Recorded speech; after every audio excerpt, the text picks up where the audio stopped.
Chapter 168. He Ji-chu stopped in his tracks, his shimmering, sultry eyes flashing. Gu Nianji, you have a lunch meeting at noon. Did you forget? Gu Nianji looked up in shock. I have a lunch meeting. Why didn't I know about it? Why didn't anyone notify me? Now that you know, I'll inform you on the spot. Can't I? He Ji-chu's voice was even colder than his attitude. If you have time, spend more time thinking about your profession. Don't just think about buying breakfast for people. Who are you to him? If his wife in China knew about this, would he have a good reputation? I'm not an errand girl. Gu Nianji pursed her lips. Of course, she didn't specialize in running errands for others, but when He Ji-chu mentioned Brother Huang's wife, Gu Nianji had to be careful. She let go of He Ji-chu's sleeve, feeling a little flustered. Professor He, I didn't mean anything by it. Senior Brother Huang's wife wouldn't misunderstand, right? I'm just buying breakfast. He Ji-chu lowered his eyes, his long black eyelashes covering his shimmering almond-shaped eyes. If you only buy breakfast for Goldie, do you think others will misunderstand? Ah. Gu Nianji let out a long sigh. She couldn't help but think back to when she was still at C University.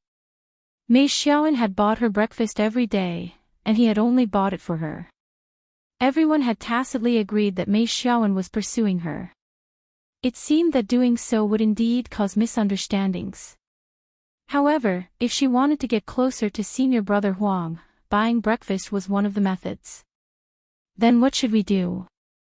I don't want his wife to misunderstand.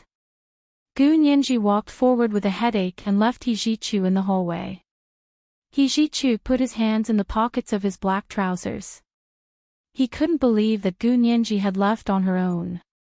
He turned to look in the direction of the speaker's office, then turned back to look at the slender figure in front of him, whose shoulders drooped as if she had been struck by a blow. He then looked up at the ceiling of the hallway before finally accepting his fate and striding forward to catch up to Gu Nianji. He suggested stiffly, if you don't want little Huang's wife to misunderstand, you can buy breakfast for other people as well. If you buy it for someone else, even if his wife finds out, she won't misunderstand. Gu Nianji stopped in her tracks, her dark eyes dancing with joy. Yes, yes, yes. Professor, he was really experienced. Let's do this. I'll buy breakfast for others right away. With that said, he walked towards the small restaurant that sold breakfast. He Ji-chu followed behind her and couldn't help but cough. He said nonchalantly, I don't have any experience. I'm just talking about human nature. By the way, you're in luck. I'll give you a chance. I haven't had breakfast today, so you can buy me one too. Gu Nianji turned around and looked at He Ji-chu strangely. Professor He, don't you never eat breakfast? He only drinks red wine. I've heard about it from my classmates. He Ji-chu's gaze instantly froze, and the roots of his teeth itched. He sneered. You're smart again now. Didn't you say that you would get a stomachache if you skipped breakfast? You were just trying to persuade Goldie, but what about now? It seems that your feelings for Goldie are not ordinary. Gu Nianji wanted to bang her head against the ground.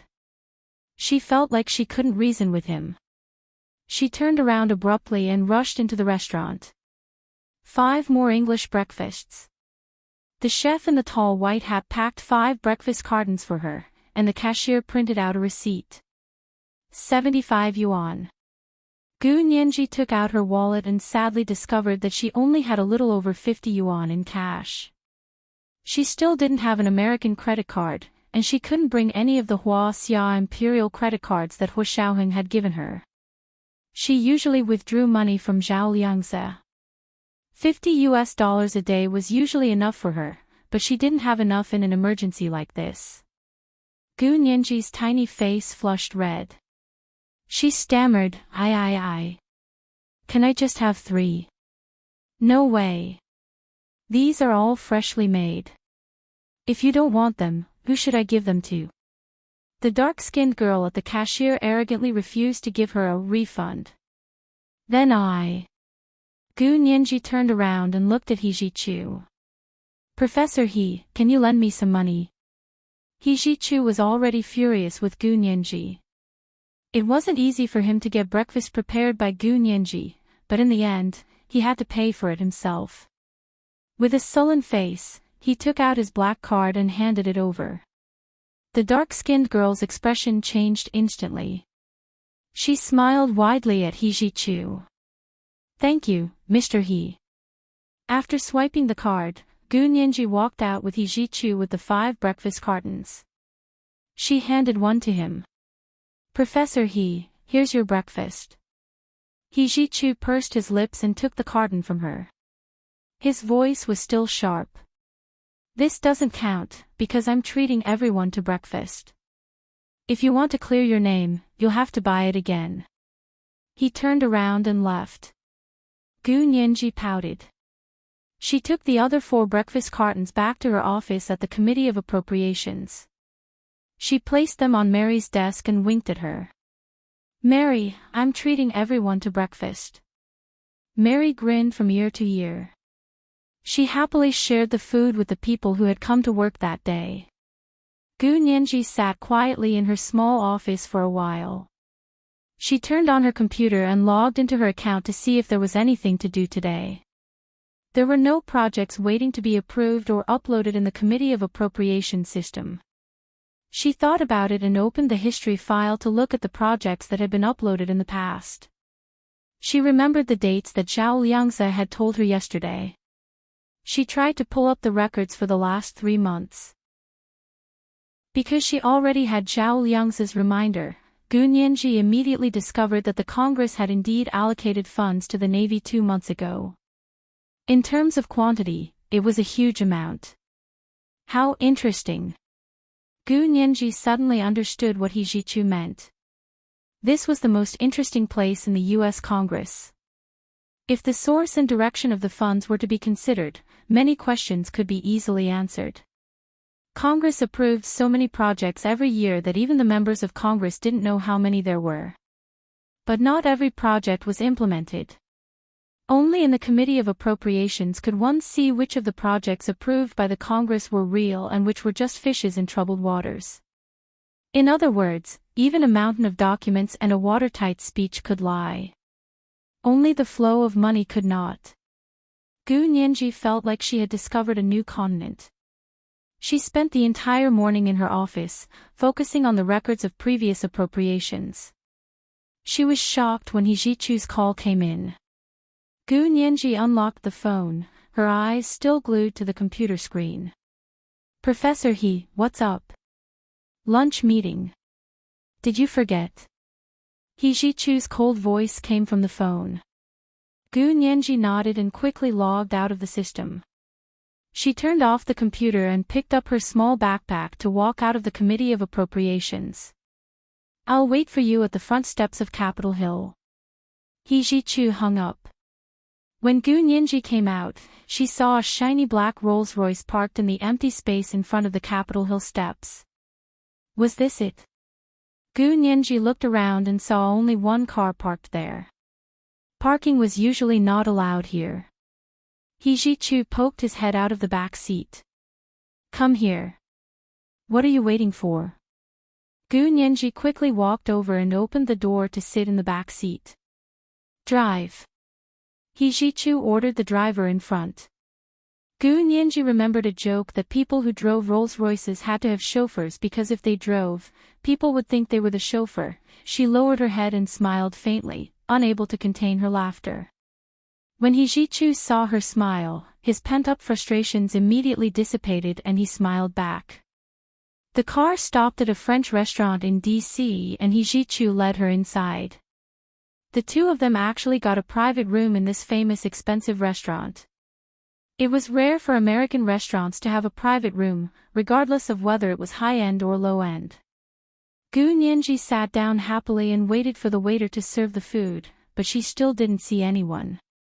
Professor He, wasn't there supposed to be a lunch meeting? Where is everyone? She looked at the door of the private room and asked in confusion. Isn't everyone here? He Ji-chu picked up his knife and fork to cut up a medium steak and drizzle it with sauce. Gu Nianji finally understood. Just the two of us. How is this a lunch meeting? She grumbled as she cut up her crab cake and ate slowly. Can't two people have a meeting? He Ji-chu didn't even look up as he picked up a wine glass and handed it to Gu Nianji. Give me the red wine. Gu Nianji quickly picked up a bottle of red wine from the table and poured a shallow glass for He Ji-chu. Today's lunch meeting is about your recent work. I heard you've been hanging around the various offices of the Committee of Appropriations. He Ji-chu listed out everything Gu Nianji had done for the past few days. Gu Nianji sweated as she listened to him. So there were spies around her as well. Got it, I'll work hard from now on. She didn't argue with He Ji-chu and obediently admitted her mistake. She then remembered the tip of the iceberg she had seen from the Committee of Appropriations' internal system and giggled. I kind of understand what Professor he meant. What do you mean? You said that the Committee of Appropriations is the most useful department in Congress. Gu Nianji poured He Ji-chu another shallow glass of red wine. I've discovered that it is indeed the case.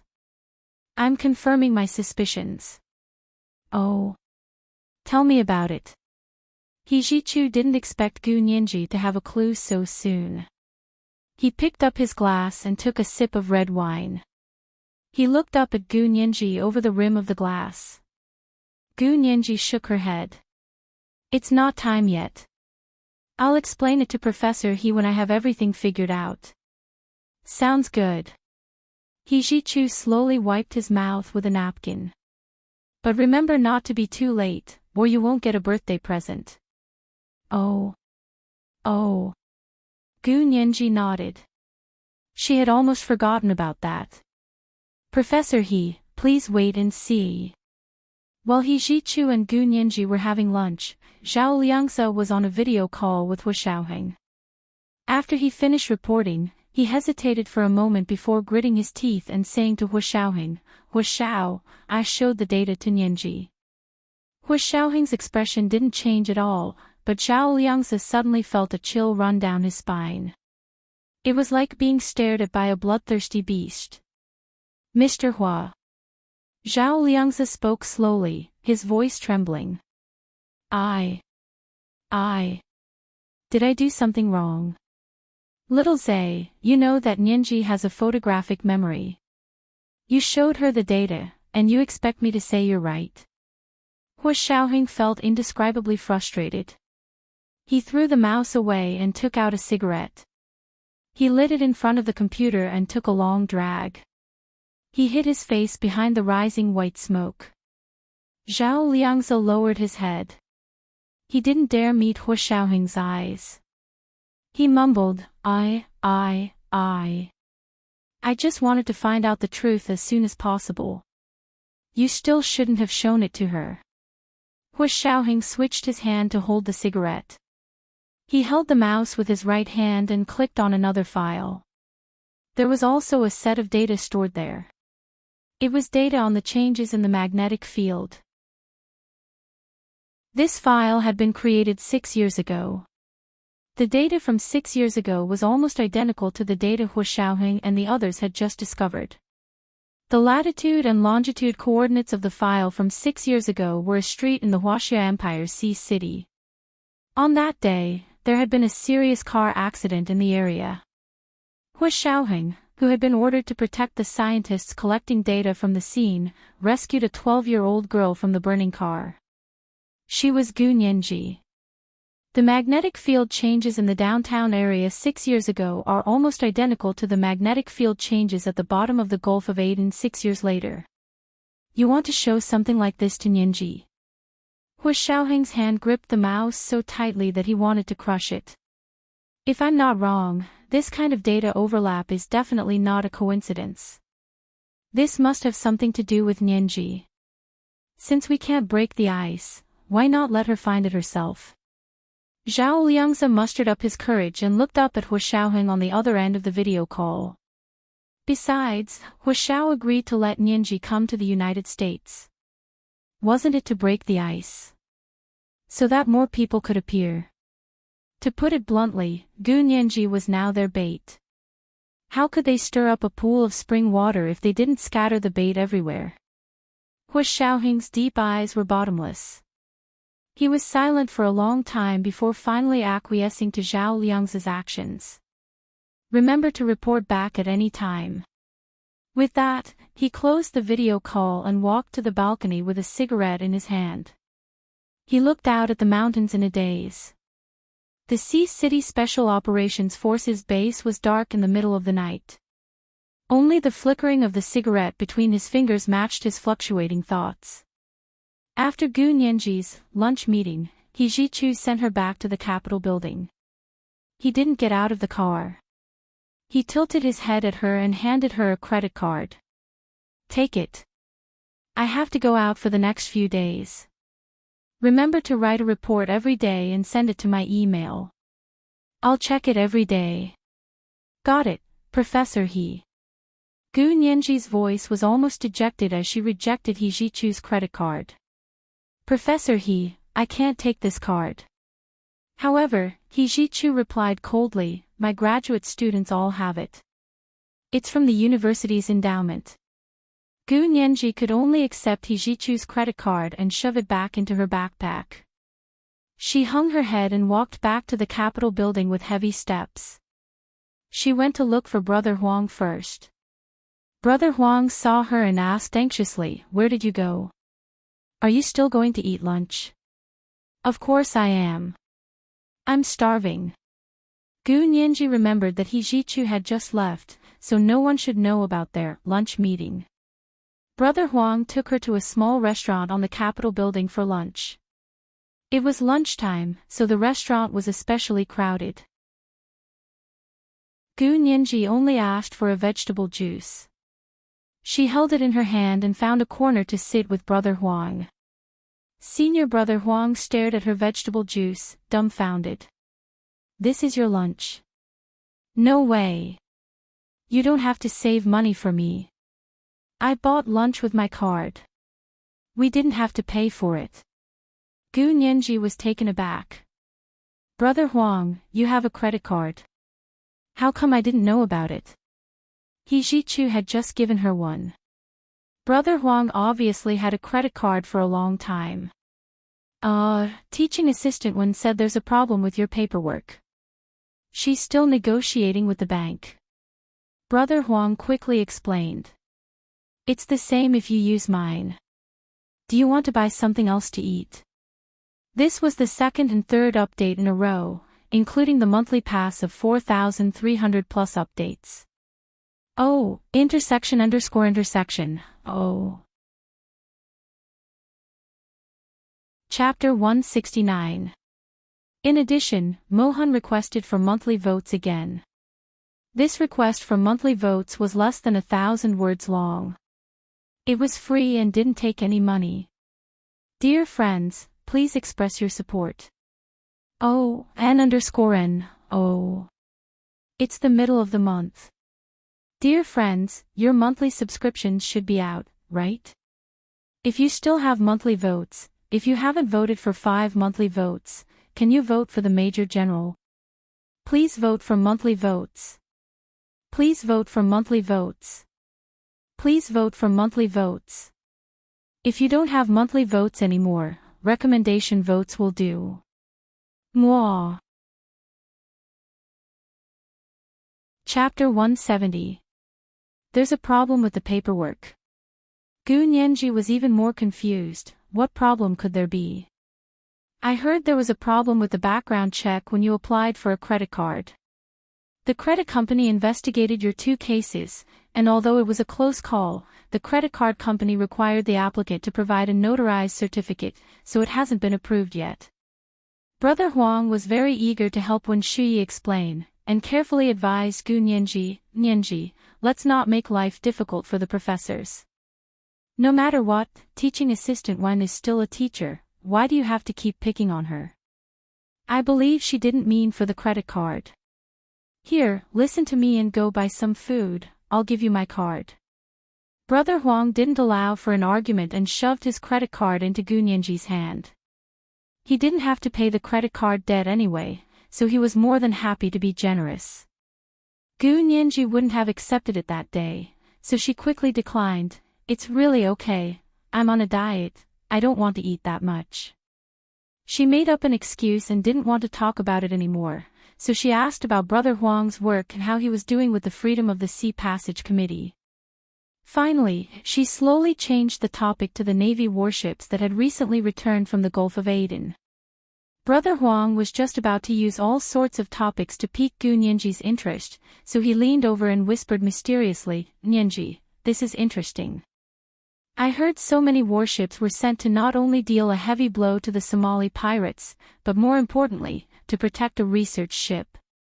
Research ship? Gu Nianji frowned and pretended to be uninterested. The Navy and a research ship, why don't they go to heaven? I think it's weird too.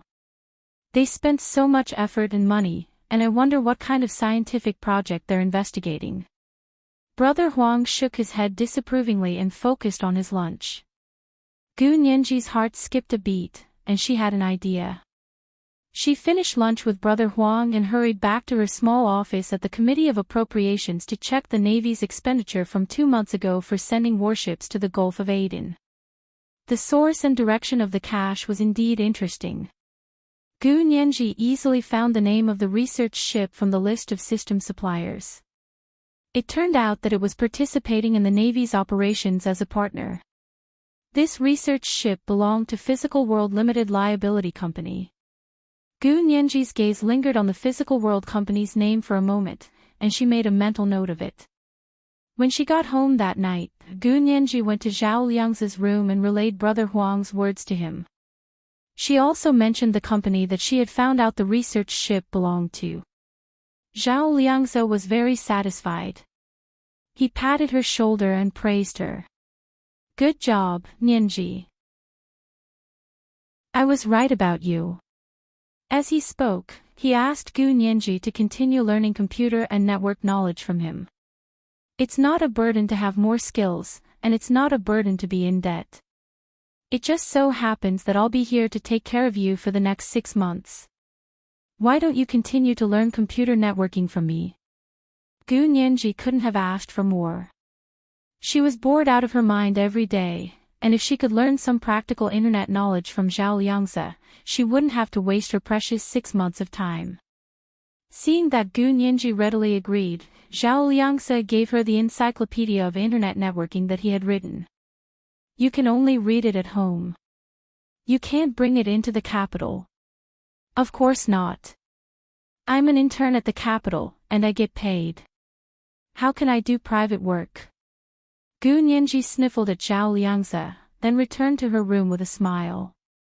Zhao Liangzi began searching for information about the Physical World Company on the internet. Strangely, no matter how hard he searched, he couldn't find any information about the company.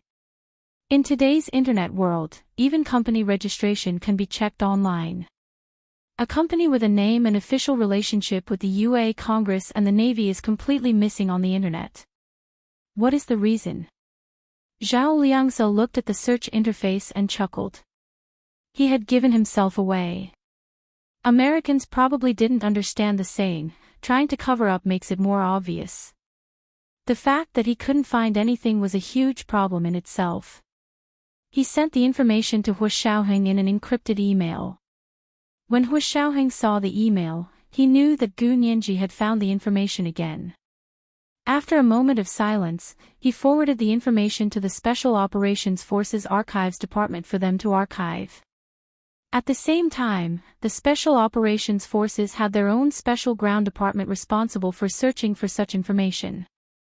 Just having the internet wasn't enough. Before Gu Nianji went to the capital the next day, she also heard the news from Zhao Liangzi. You really can't find anything on the internet? Gu Nianji was also surprised.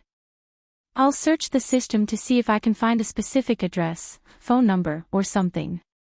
She went to her small office in the capital and quickly found the list of suppliers. However, this time, no matter how she searched, the supplier named Physical World had completely disappeared from the system. Gu Nianji's heart thumped, and she couldn't help but continue searching. After a long time, she finally discovered that someone had added security privileges to the Navy supplier list. Gu Nianji was an intern, so she didn't have security privileges at all. Therefore, she couldn't check the secret supplier list that had security privileges. A research ship had clearly entered the Gulf of Aden with the help of the U.S. Navy, but it had become a supplier. In other words, not only had the U.S. Navy confiscated its money, but they had also paid it. Was the U.S. government really Lei Feng? Gu Nianji rubbed her chin and pondered. Knock, knock, someone knocked on her computer desk. Gu Nianji looked up to find Wen Shuyi's face as bright as a silver plate in front of her. Teaching assistant Wen. Gu Nianji stood up and asked with a smile, "What can I do for you?" Wen Shuyi placed a credit card on her computer desk. "This is your card." "I'm sorry, it's a few days later than Little Huang's card. Because of the background check, I need to find a notary to prove that your 2 lawsuits have been settled." Teaching assistant 1, the first time was when someone sued me, and then they dropped the case. The second time was when I sued them for false accusation, and they pleaded guilty and paid a large sum of money. Gu Nianji shook her finger at Wen Shuyi. "Neither counts as settlements. Don't get it wrong." Wen Shuyi nodded with a smile. "I know. None of it was your fault. I've been away for the past 2 months, and you've been wronged. If I had been here, it wouldn't have gone to court. Professor, he is busy with work, and sometimes neglects you. I hope you don't mind. In Professor He's heart, he values his students the most." Although Gu Nianji didn't like it, she couldn't argue with her and insist that Professor He treated her differently. Even if he really treated her differently, she couldn't say it herself. That would be so degrading, so Gu Nianji simply took out the credit card He Jichu had given her and waved it at Wen Shuyi with a sweet smile. "Teaching assistant 1, Professor He really treats us very well. When he found out that I didn't have a credit card, he resolutely gave me his own. What kind of spirit is this? This is the spirit of internationalism that doesn't care about self-interest." Teaching assistant 1, do you understand Professor He's painstaking efforts? This is the first update. Thank you all for your monthly votes and recommendation votes yesterday. The second update should be 2 updates in 1, including the monthly votes of 4,400 plus updates. Around 1 in the afternoon. P.S. Thank you for the gift of Heshabi yesterday. Thank you Madam Chushue for the gift yesterday. Mwah. Chapter 171. Wen Shuyi's expression froze for a moment as her eyes fell on the credit card in Gu Nianji's hand. After a while, she laughed self-deprecatingly. "Looks like you've told on me again." "Sigh, Nianji, I'm really doing this for your own good. Even if you don't appreciate it, don't think so badly of me every time, okay? I never make assumptions about a person's character." Gu Nianji put away the credit card He Jichu had given her, her lips curving into a mocking smile. "I only infer a person's character from their actions. Teaching assistant 1, what you're thinking has nothing to do with me, and I don't want to know. I just hope to get through the next 6 months safely and return to the Empire to continue my studies." Wen Shuyi stared at Gu Nianji, her eyes filled with obvious pity and sympathy, making Gu Nianji feel uncomfortable. She sat down unceremoniously and continued to work on the computer. Without looking up, she asked, "Teaching assistant 1, is there anything else?" Wen Shuyi sighed and looked at her steadily. Gu Nianji looked up from the computer and stared back at her without flinching. She saw Wen Shuyi's slightly plump figure, silver plate-like cheeks, thin eyebrows, small mouth, straight nose, and slightly upturned almond-shaped eyes. They were a bit like He Jichu's shimmering almond-shaped eyes, but even more slender. She looked like a court lady from an ancient painting, plump and round. When she didn't speak, she was very gentle and moving. Gu Nianji studied Wen Shuyi's face carefully, and the more she looked, the more familiar she felt. Who does she look like? Gu Nianji's thoughts began to run wild again, and her eyes were almost unfocused. Wen Shuyi looked at Gu Nianji quietly for a while, and when she saw that she was quickly losing focus, she smiled and turned to leave Gu Nianji's small office. Gu Nianji stared at Wen Shuyi's back and suddenly remembered. She remembered why Wen Shuyi looked familiar to her. In her bedroom in the Fengya precinct in Sea City, there were several dolls she had played with as a child. She wore a misty purple princess dress, thick bangs, slender eyes, silver plate-like cheeks, and a plump figure. She looked like a little girl from an ancient painting. That feeling was 60 to 70% similar to Wen Shuyi. Of course, there were many areas where they didn't resemble each other, but the main thing was their temperament. Wen Shuyi actually looked somewhat similar to her dolls. This was really interesting. Gu Nianji bit the shaft of her pen. She planned to call Hua Xiaoheng when she got home that night to ask about the origins of those dolls. After a long day at the Appropriations Committee, she finally realized that the system was closed to her. Apart from some of the most basic things, she could not look up anything else. What else could he do? She would just plant the mushrooms in peace. When she got home that night, Gu Nianji had dinner with Zhao Liangze and asked him about the dolls. Brother Zhe, do you remember the dolls I always held in my arms when I was young? I remember. What's wrong? Zhao Liangze scooped a bowl of soup for her. Drink some yam pork ribs soup. It can help you grow taller. Gu Nianji wasn't in a hurry to drink the soup. She took out her phone and pulled up Wen Shuyi's photo. Brother Zhe, don't you think she looks a little like one of my dolls? Thin eyebrows, small mouth, phoenix eyes, and a little chubby. Zhao Liangze glanced at her and gave her a condescending look. Thin eyebrows, small mouth, phoenix eyes, and a little chubby. These characteristics almost encompass a third of the women in the northwestern provinces of the Huaxia Empire. Are you narrowing down the scope of your investigation? Congratulations, you narrowed down the ratio from 1 in a billion to 1 in 10 million. Oh. You don't think so? Gu Nianji's large eyes widened. Her pupils were especially dark and bright. Under the light, they glowed like high-quality obsidian. Really?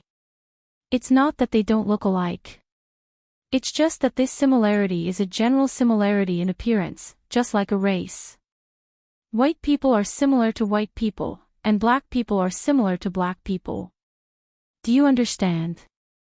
Zhao Liangze patted her shoulder. So this similarity doesn't mean anything. Gu Nianji looked at Wen Shuyi's photo carefully. It did indeed look like what Zhao Liangze had described. The sudden sense of familiarity that had come over her in the small office this morning was now gone. She sighed and turned off her phone. Looks like I was overthinking it. Don't you hate her a lot? Why would you associate her with your favorite doll? Zhao Liangze also thought it was interesting. He chatted with Gu Nianji as he cut his steak with a knife. I hate her a lot. She dug a hole for me the first time we met. I don't like her. But she's professor, he's assistant. Whether I like her or not, she's always there. Gu Nianji finished the yam pork rib soup in one gulp, then picked the yam from within to eat. Okay, then don't think too much about it. Just ignore her. The more you hate her, the more you value her. Why bother making things difficult for yourself? Zhao Liangze cut his steak into small pieces and poured sauce on them. He used a fork to put the pieces into his mouth. His eyes narrowed as he ate. Gu Nianji didn't want to eat anymore. She propped her chin on her hand and started talking about the supplier. I could still find out yesterday, but I actually got permission today. I can't see the supplier's details anymore. Zhao Liangze paused. You got permission? Yeah, I'm pretty sure it was just added today. Because I just pulled up the data and reports yesterday. Gu Nianji nodded with certainty. Zhao Liangzi thought about it. I got it. They probably added a trigger option under the suppliers list. When the supplier was discovered by someone who wasn't on their internal list, the permission was automatically added. It's a very simple smart encryption program. I can only say that there's something wrong with the supplier. Then did you tell Uncle Hua? Gu Nianji looked at Zhao Liangzi eagerly. If you didn't tell him, I can tell him. Zhao Liangzi looked at her and suddenly smiled. I didn't make it very clear. I think it's more appropriate for you to tell him. He winked at her as he spoke. Gu Nianji jumped up happily. I'll go make the call. She rushed to her room and slammed the door shut. She took out her phone and began dialing Hua Xiaoheng's number. Zhao Liangzi was still sitting in the dining room eating dinner. He stared at Gu Nianji's door with a thoughtful expression on his face. Gu Nianji sprawled on her bed and finally dialed Hua Xiaoheng's number. Uncle Hua. Gu Nianji rolled over and lay on her back on the bed, the corners of her mouth curling up uncontrollably. Hua Xiaoheng was in the middle of a meeting. When he heard Gu Nianji's call through his earpiece, he answered and immediately hung up. He took out his phone and sent a text, meeting. Gu Nianji read Hua Xiaoheng's text over and over again. But that was all. Hua Xiaoheng was currently discussing with his subordinates about sending a research ship to the Gulf of Aden. According to our investigation, Physical World was founded by a Harvard physics professor, but it's only a small limited liability company. It's not a public company, and all of its registration information is highly confidential. Lieutenant Colonel Zhao, who was in charge of North American intelligence, stood on the podium in the conference room and explained the results of their investigation. Bai Yuxing's defection 2 months ago dealt a huge blow to the Secret Service's power in North America. Otherwise, we wouldn't have been able to find so little information. He shook his head regretfully and got down from the podium to sit down in a chair below. Hua Xiaoheng was silent for a moment, then gave the order. Then send a research ship to the Gulf of Aden first, and at the same time, send 2 warships to escort it. Those random pirates in the Gulf of Aden wouldn't dare touch the warships of the regular army. We'll need to coordinate with the Southern Military Region to send the warships. Bai Yuerand, the Colonel Director of the 6th Military Region's Legal Department, was also present at the meeting. Or the Eastern Military Region. Only those 2 military regions have a navy. The Southern Military Region. Hua Xiaoheng turned on his computer and looked at the sea map. There are many places in the South China Sea. It'll be easy to provide support. That's true. The South China Sea has a lot of uncanny workmanship. We have to protect it well. Everyone smiled knowingly. After the meeting was adjourned, Bai Yueran was the last to leave. She waited for everyone to leave before saying to Hua Xiaoheng, Hua Xiao, this time, my aunt will personally make a trip there. Don't worry, Hua Xiao. My aunt will find out if anything is amiss. Bai Yueran's aunt, Bai Jini, was a famous physicist in the Huaxia Empire. She was in her 50s and had never married. It was said that she was obsessed with academia and refused to waste time on marriage and family. 6 years ago, Bai Jini was the first to discover an anomaly in the magnetic field data of a certain street in Sea City. Hua Xiaoheng had also been ordered to protect her. This time, the same magnetic field data had appeared again. Naturally, Bai Jini had to go again. I'll do my best. Hua Xiaoheng didn't have much hope. It was purely because everyone was sending warships to that area this time. It would be unreasonable for the Huaxia Empire not to join in. Although the magnetic field data was the same as the one from 6 years ago, because it was at the bottom of the sea, there were too many uncertainties. Hua Xiaoheng didn't plan to invest too much energy. Seeing that Hua Xiaoheng didn't want to talk anymore, Bai Yueran could only leave. Hua Xiaoheng returned to his office and looked at his watch. It was 11 a.m., so it should be 11 p.m. in the eastern United States.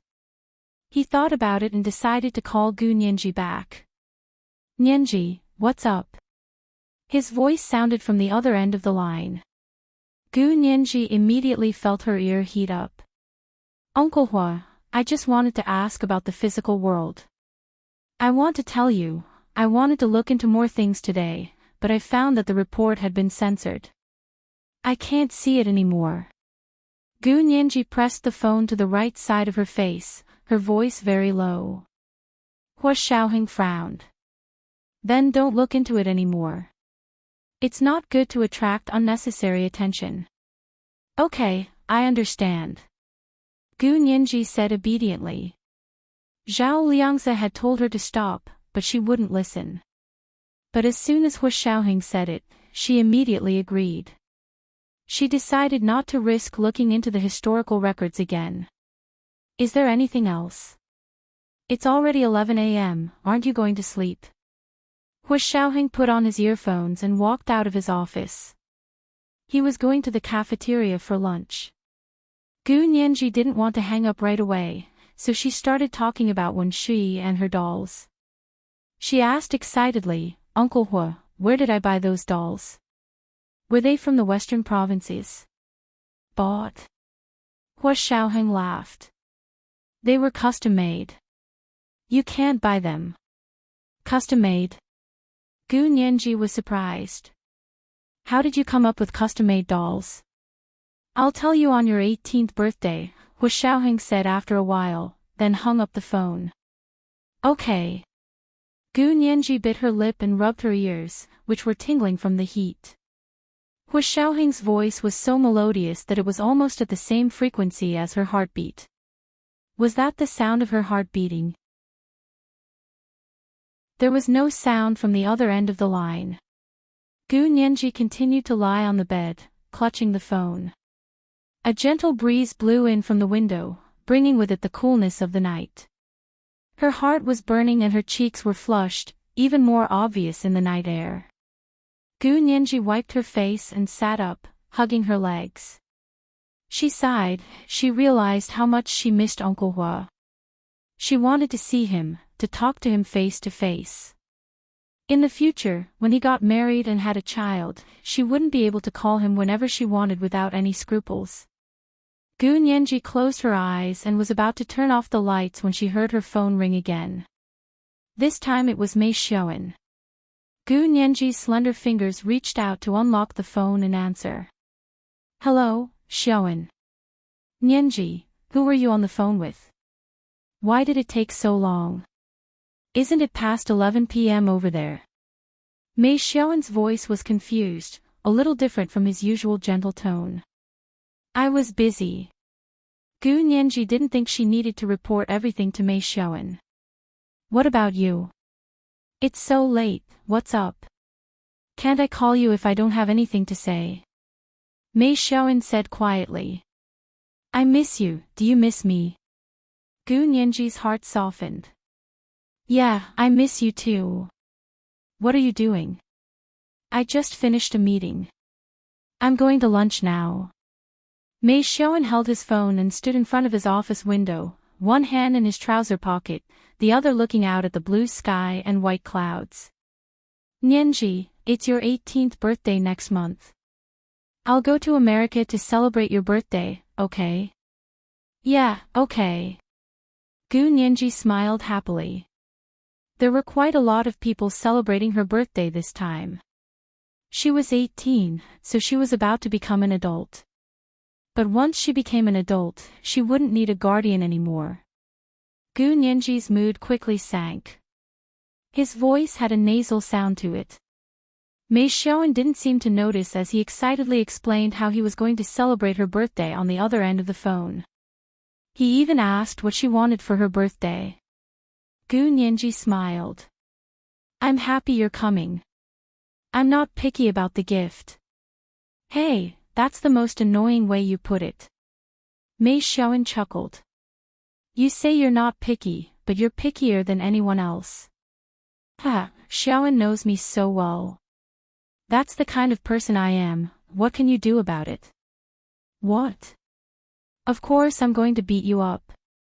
I'm going to correct all your bad habits and make you the perfect goddess in my heart. I'll love you for the rest of my life. It was rare for Mei Xiaoan to be so direct about his feelings for Gu Nianji. This was the second and third update of the series, including the monthly votes of 4,400 plus updates. A reminder about the monthly votes and recommendation votes. Chapter 172. Gu Nianji was very uncomfortable and objected without hesitation. You want me to change my bad habits to become your goddess? No, Mei Xiaoan, I don't want to be that kind of goddess. Nianji. Mei Xiaoan smiled and said confidently, don't be in a hurry to object. When we fall in love with someone, we want to become a better person for them. Don't you want to do that for me? Gu Nianji was speechless. She thought about it carefully and shook her head. No, you can't ask me to change myself and become what you like. Either you like me the way I am now, or you find a goddess that suits you. Otherwise, you can go find a goddess that suits you. I won't change myself for you. Mei Xiaoan's smile faded, and his downturned lips betrayed his displeasure. Even if she didn't agree with him, couldn't she say it in a tactful way? Jiang Hongqia had obviously done a better job than Gu Nianji in this regard. If Jiang Hongqia didn't agree with some things, she wouldn't openly object.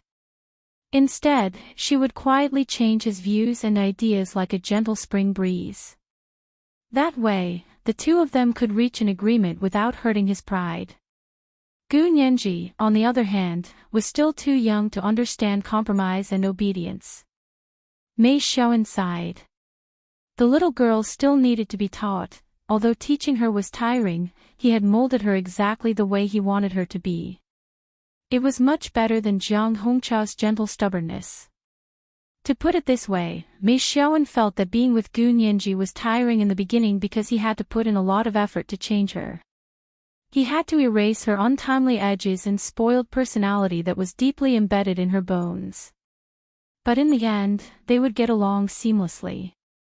Gu Nianji would become a docile woman who treated him like the sky, listened to everything he said, and loved him for the rest of her life.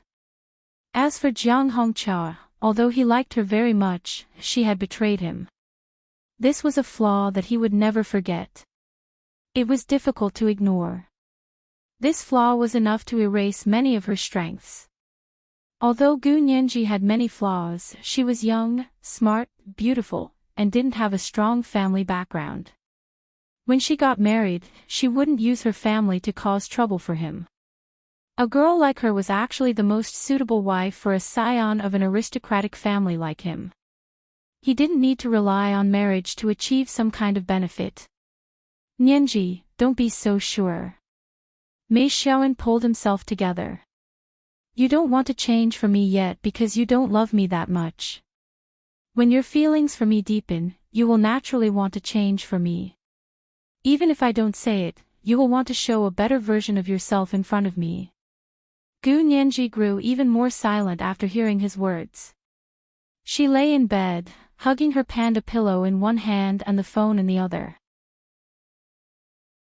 She stared at the milky white reliefs on the ceiling, and a voice whispered in her heart, "There's only one person in this world that I'm willing to become better for, and that's Uncle Hu." She respected and worshipped him. He was all she believed in and relied on, so she was willing to do her best to be her best self in front of him. But what does this have to do with love? Gu Nianji composed herself and said tactfully, "Xiaoan, I think you're mistaken. We want to be better people for the sake of our elders' expectations and concerns. But as a couple, we need to be ourselves. If you can't accept the kind of person I am, then I really can't change me to satisfy your needs." She paused, then continued calmly, "Don't waste your time with me." Mei Xiaoan's heart skipped a beat. His voice suddenly grew louder. "Nianji. What do you mean? You want to break up with me just because I made a request? I don't agree. I won't allow it. Listen, I don't agree." Mei Xiaoan waved his arms and spun in circles at the window, venting his anger. Fortunately, the office was on the 30th floor, so he didn't have to worry about anyone seeing him lose his composure. Gu Nianji was frightened by Mei Xiaowen's sudden outburst, and could only comfort him. Xiaowen, calm down, calm down. Here, take a few deep breaths and go drink a glass of water. Yes, put down the glass and sit back on the sofa. Her voice was soft and sweet, almost magical. Mei Xiaowen followed her instructions step by step. When he sat back on the sofa and saw a freshly emptied glass of water on the coffee table, Mei Xiaowen smiled wryly. Nianji, I said I wanted to change you, but you're the one changing me, aren't you? Gu Nianji chuckled. I'm not that good. Class rep, you've always had strong self-control, I was just reminding you. The words class rep seemed to widen the already close distance between them. Mei Xiaowen was annoyed, he knew he had miscalculated. This girl clearly hadn't fallen head over heels in love with him yet. It was too much of a rush for him to make such a request now, and it almost scared her away. Nianji, I was wrong just now. You're such a good girl, why would you need to change? Besides, if you really did change, you wouldn't be you anymore. I like you the way you are. Mei Xiaowen gripped his phone and wiped the sweat from his forehead. See, long-distance relationships are so unreliable. We fought and I couldn't even comfort you in person. Gu Nianji smiled quietly and corrected Mei Xiaowen. Xiaowen, we're not in a relationship yet. Don't forget, we have a 6-month promise. Their promise was that after she returned to the Empire in 6 months, if Mei Xiaowen still wanted her to be his girlfriend, then she would officially agree to it. Yes, you see, I love you so much, I already see you as my girlfriend. Otherwise, I wouldn't have made such an outrageous request. Mei Xiaowen's words were soft and gentle, his clear baritone voice was very moving. Nianji, you have to forgive me for losing my head just now. You took psychology as an elective, so you should know that people only seek perfection when they're with the people they're closest to. Gu Nianji had taken psychology for half a semester in university to study her own mental state and find a way to recover her memory. She hadn't paid much attention to other aspects. Mei Xiaowen's words reminded her that there was such a saying in psychology. Okay, you don't have to apologize. It's normal for two people to have conflicting views, otherwise why would they need to get along? Don't you think so? It's a long process for two completely different people to become one physically and mentally. Gu Nianji analyzed their relationship from a psychological perspective, and was surprised to find that it made sense. She had always been an expert at armchair strategizing. Mei Xiaowen frowned as he listened, but he knew that he had just annoyed her, so he didn't say anything to object. Jiang Hongcha had waited for him downstairs in the dining room for a long time, but he hadn't come for lunch. Her phone had been busy the entire time, so she had no choice but to come up.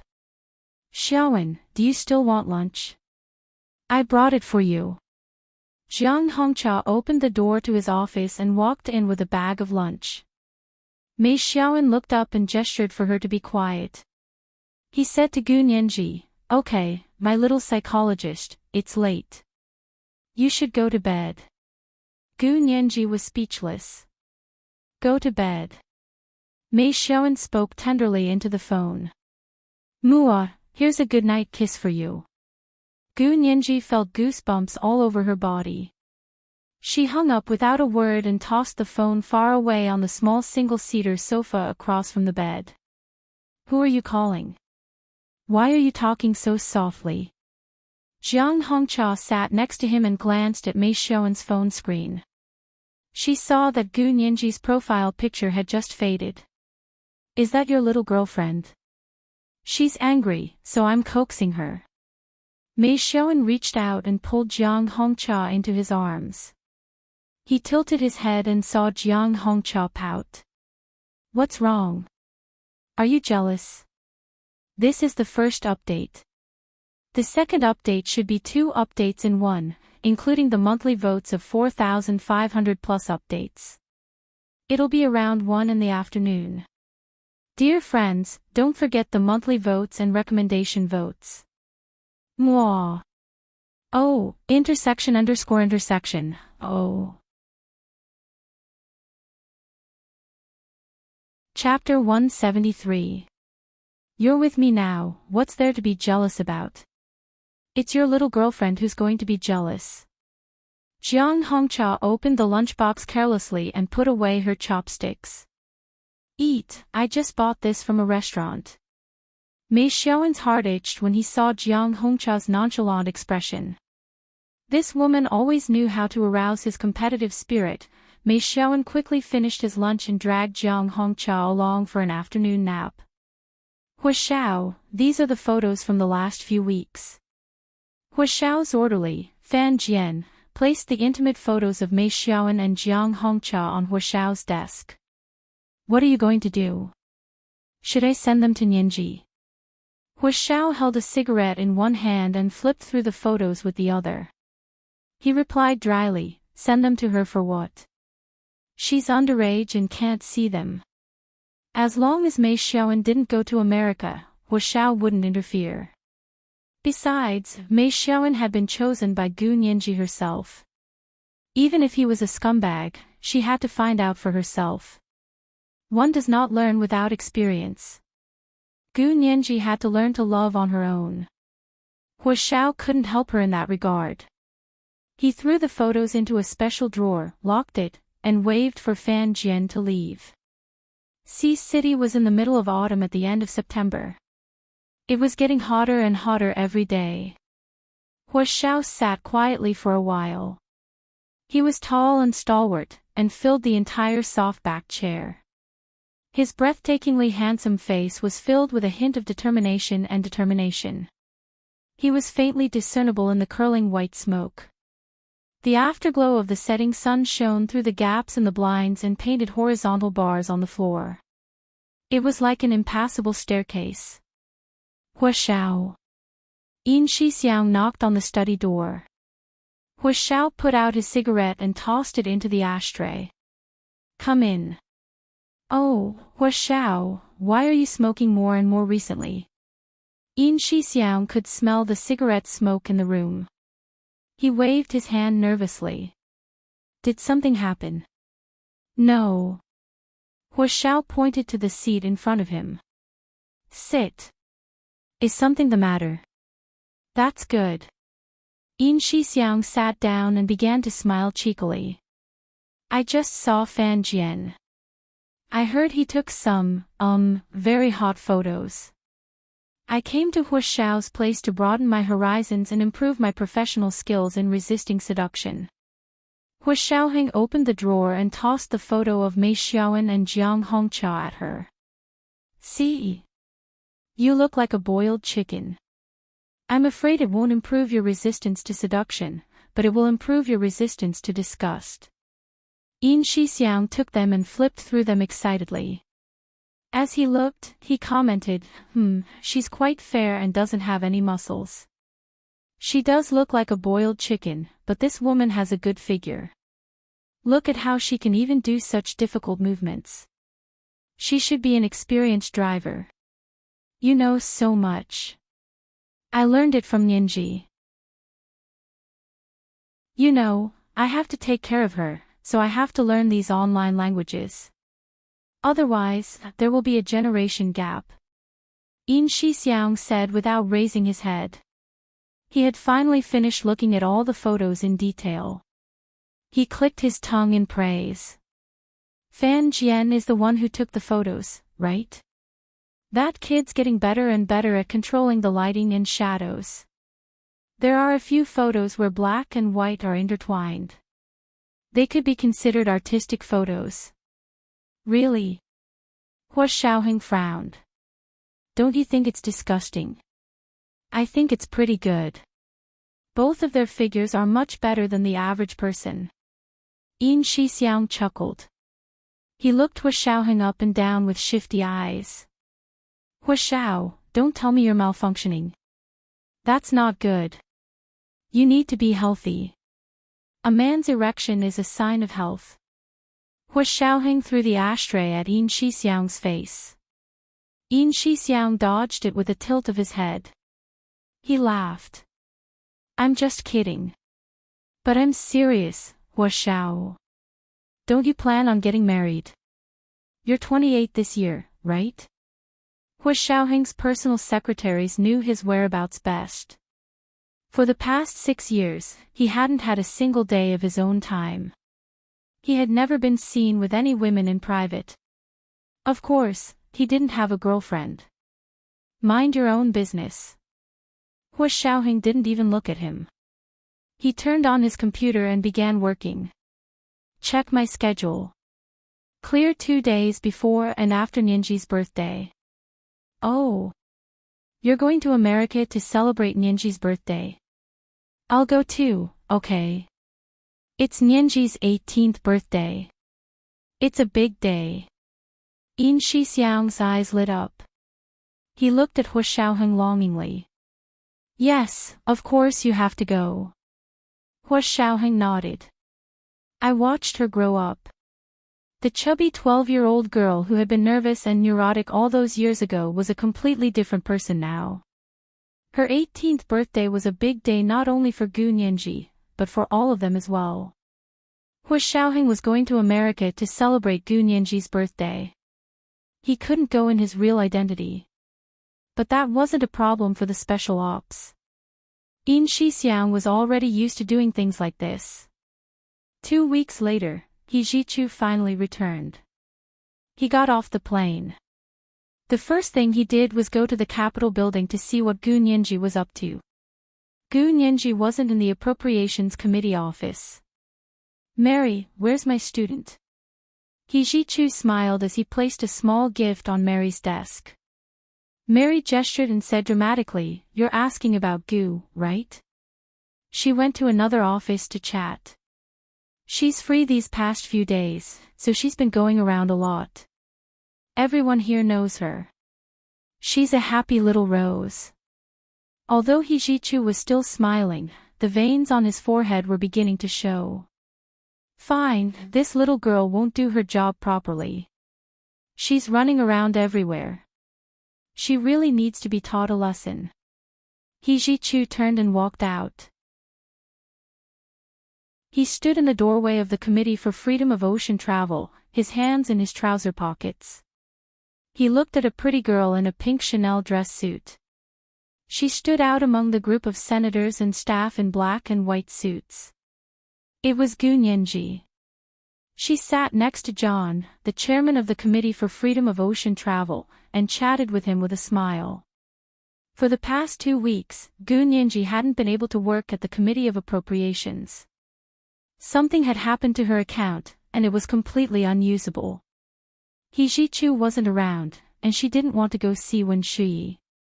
She didn't want to do anything, so she hung around the committees every day.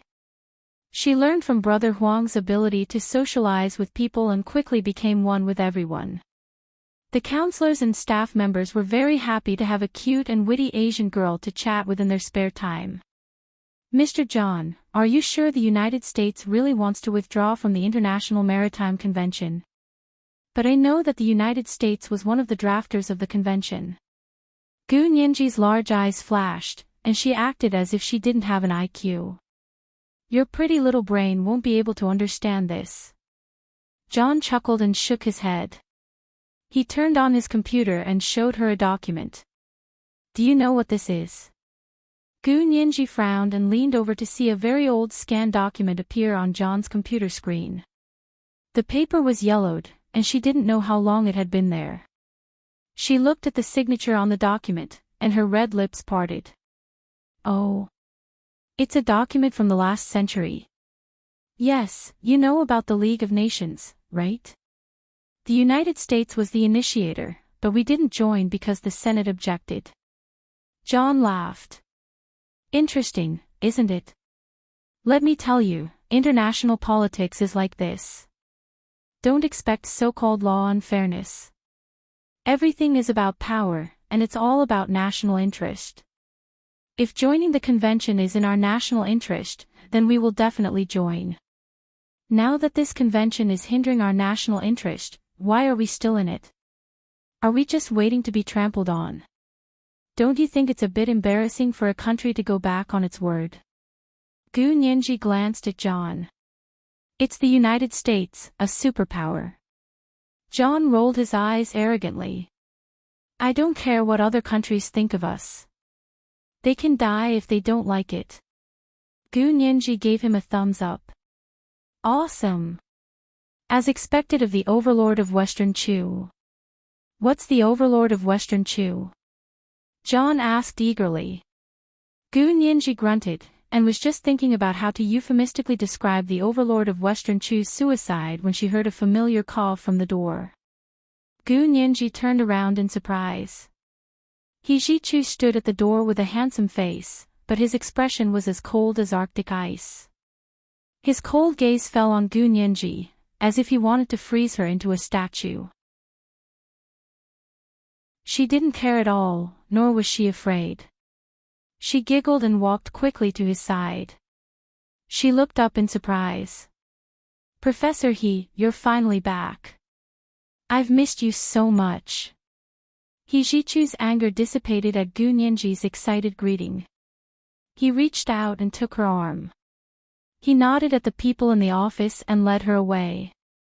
Brother Huang knew He Ji-Chu had arrived and quickly chased after him. However, the hallway was already empty. He Ji-Chu had already left with Gu Nianji. Professor He, you're finally back. Ah, the last 2 weeks have been like a year for me. Gu Nianji's mouth was especially sweet as she poured all sorts of heartwarming words on He Ji-Chu. The corners of He Ji-Chu's lips curved higher and higher, and the frost on his face melted away. They went to Gu Nianji's office to retrieve her small backpack and took her to the Rolls-Royce. He ordered the driver, back to the manor. Gu Nianji finally said uneasily. Professor He, you just got back. He Ji-Chu nodded. I just got off the plane.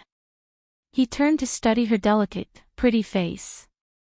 You're doing well, I see you've put on a lot of weight. Oh, no way.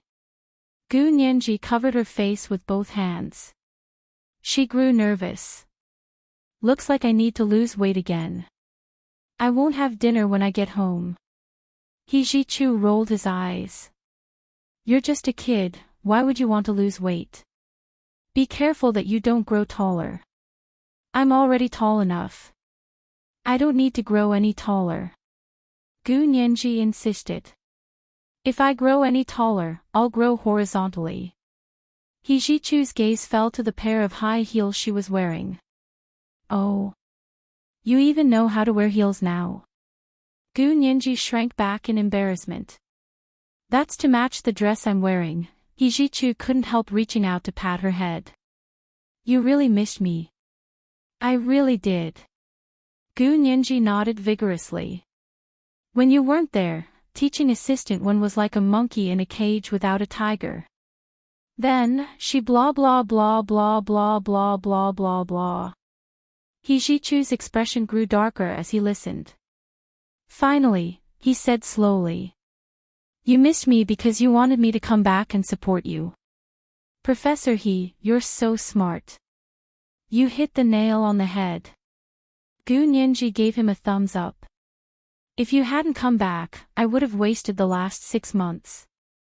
I wouldn't have been able to do anything. She then told him about the problems with her account. He Ji-Chu didn't respond. He leaned against the back seat and rubbed his forehead helplessly.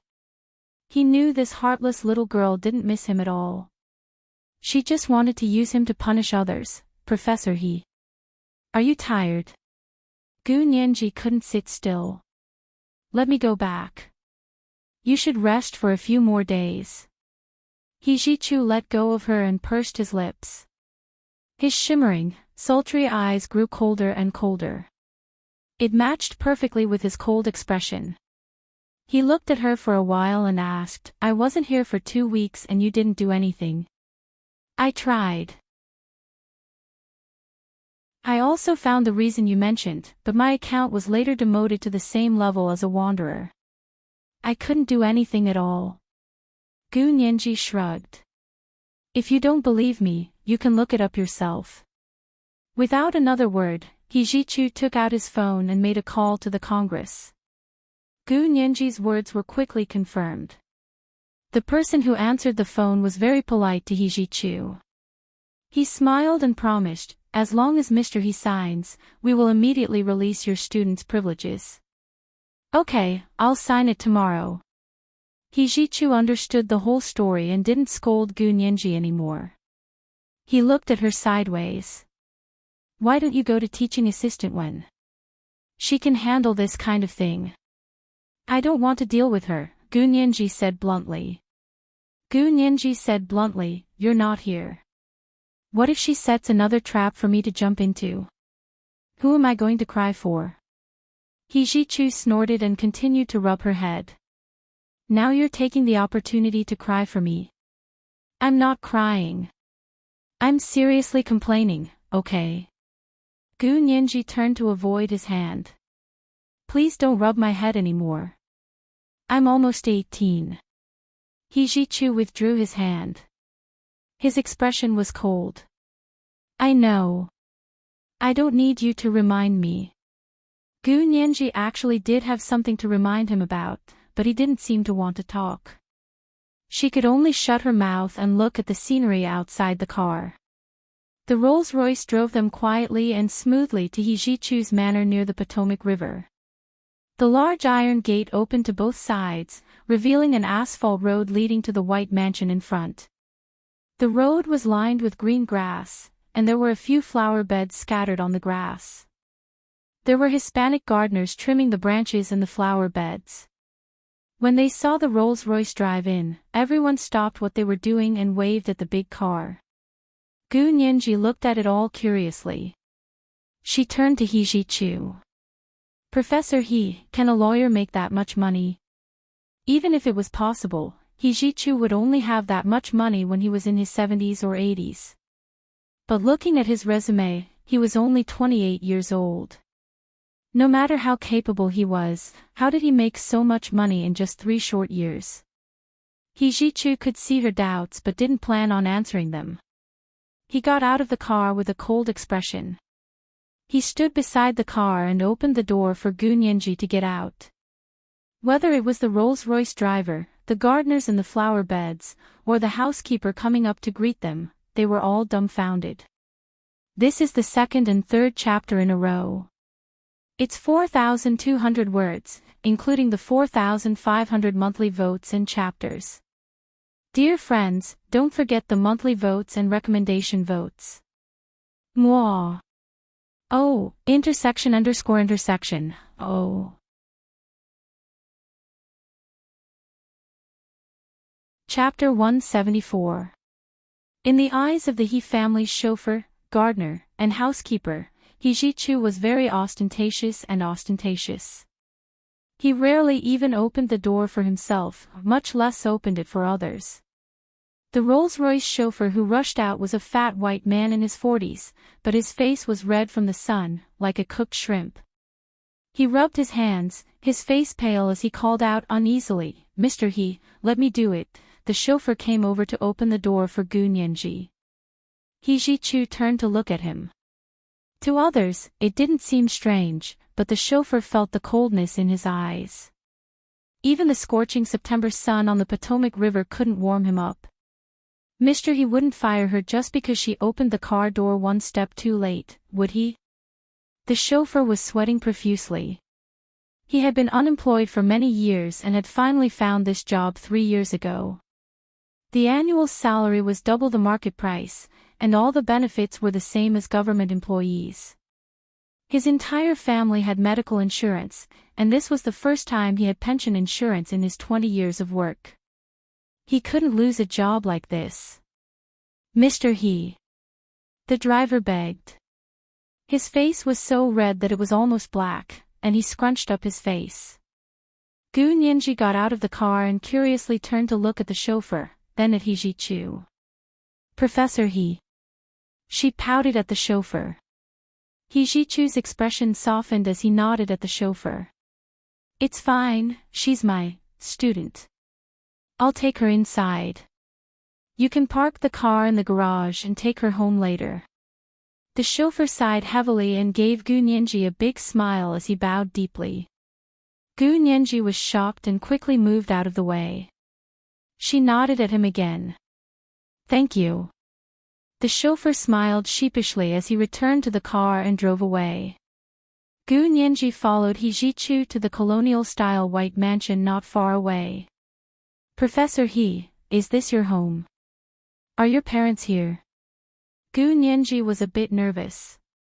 She had been to He Zhichu's house in the suburbs of Boston. It was much smaller than this manor, and was obviously his temporary residence. As for this manor, it was filled with an ancient aura. It was unknown how many generations of the clan had lived here. Gu Nianji felt that this was He Zhichu's ancestral home.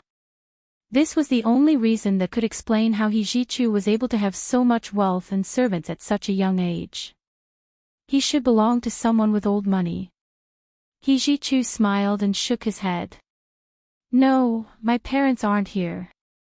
This is just a temporary residence. Such a huge manor, and it was still a temporary residence. Gu Nianji felt like she had been screwed. She didn't want to talk anymore, so she followed He Zhichu up the steps and into the living room. Two low-profile yet expensive oak doors were pushed open by two Caucasian maids with black hair, blue eyes, white clothes, and black skirts. Upon entering, there was an oval-shaped hole. Facing the door, there were two huge spiral staircases leading to the upper floors. Gu Nianji looked up and saw that the building was about 3 or 4 stories high, right? How many rooms would there be? Professor He, do you have a large family? Gu Nianji was still a child after all. She was depressed for a while, but quickly put it aside and asked with a smile. There are so many rooms. She spread her arms and almost spun in a circle. How many people can live here? I'm the only one living here. He Zhichu paused. Teaching assistant one lives in a guest room not far from here. Of course, there was more than one main building in such a huge manor. There were also several small buildings scattered around the manor. The lights were on at night, and the small buildings were like pearls on the green grass, clustered around the main building in the middle. Gu Nianji chuckled. Why did teaching assistant one have to live here? Was the teaching assistant really a maid and nanny? At that moment, Gu Nianji remembered the scene she had seen outside the C University library. It was raining heavily, and when Shi had held an umbrella to protect He Zhichu as he got into the car. She had held all the umbrellas by He Zhichu's side, and didn't care that half of her body was wet. At the time, Gu Nianji had complained to herself that she didn't look like a teaching assistant, but more like He Zhichu's nanny. Now it seemed that the two of them had a close relationship. Now that she understood this, it would be reckless of her to casually complain about Wen Shi to He Zhichu. Perhaps He Zhichu had brought her to his house to point out the unusual relationship between him and Wen Shi, so that she would stop making things difficult for Wen Shi.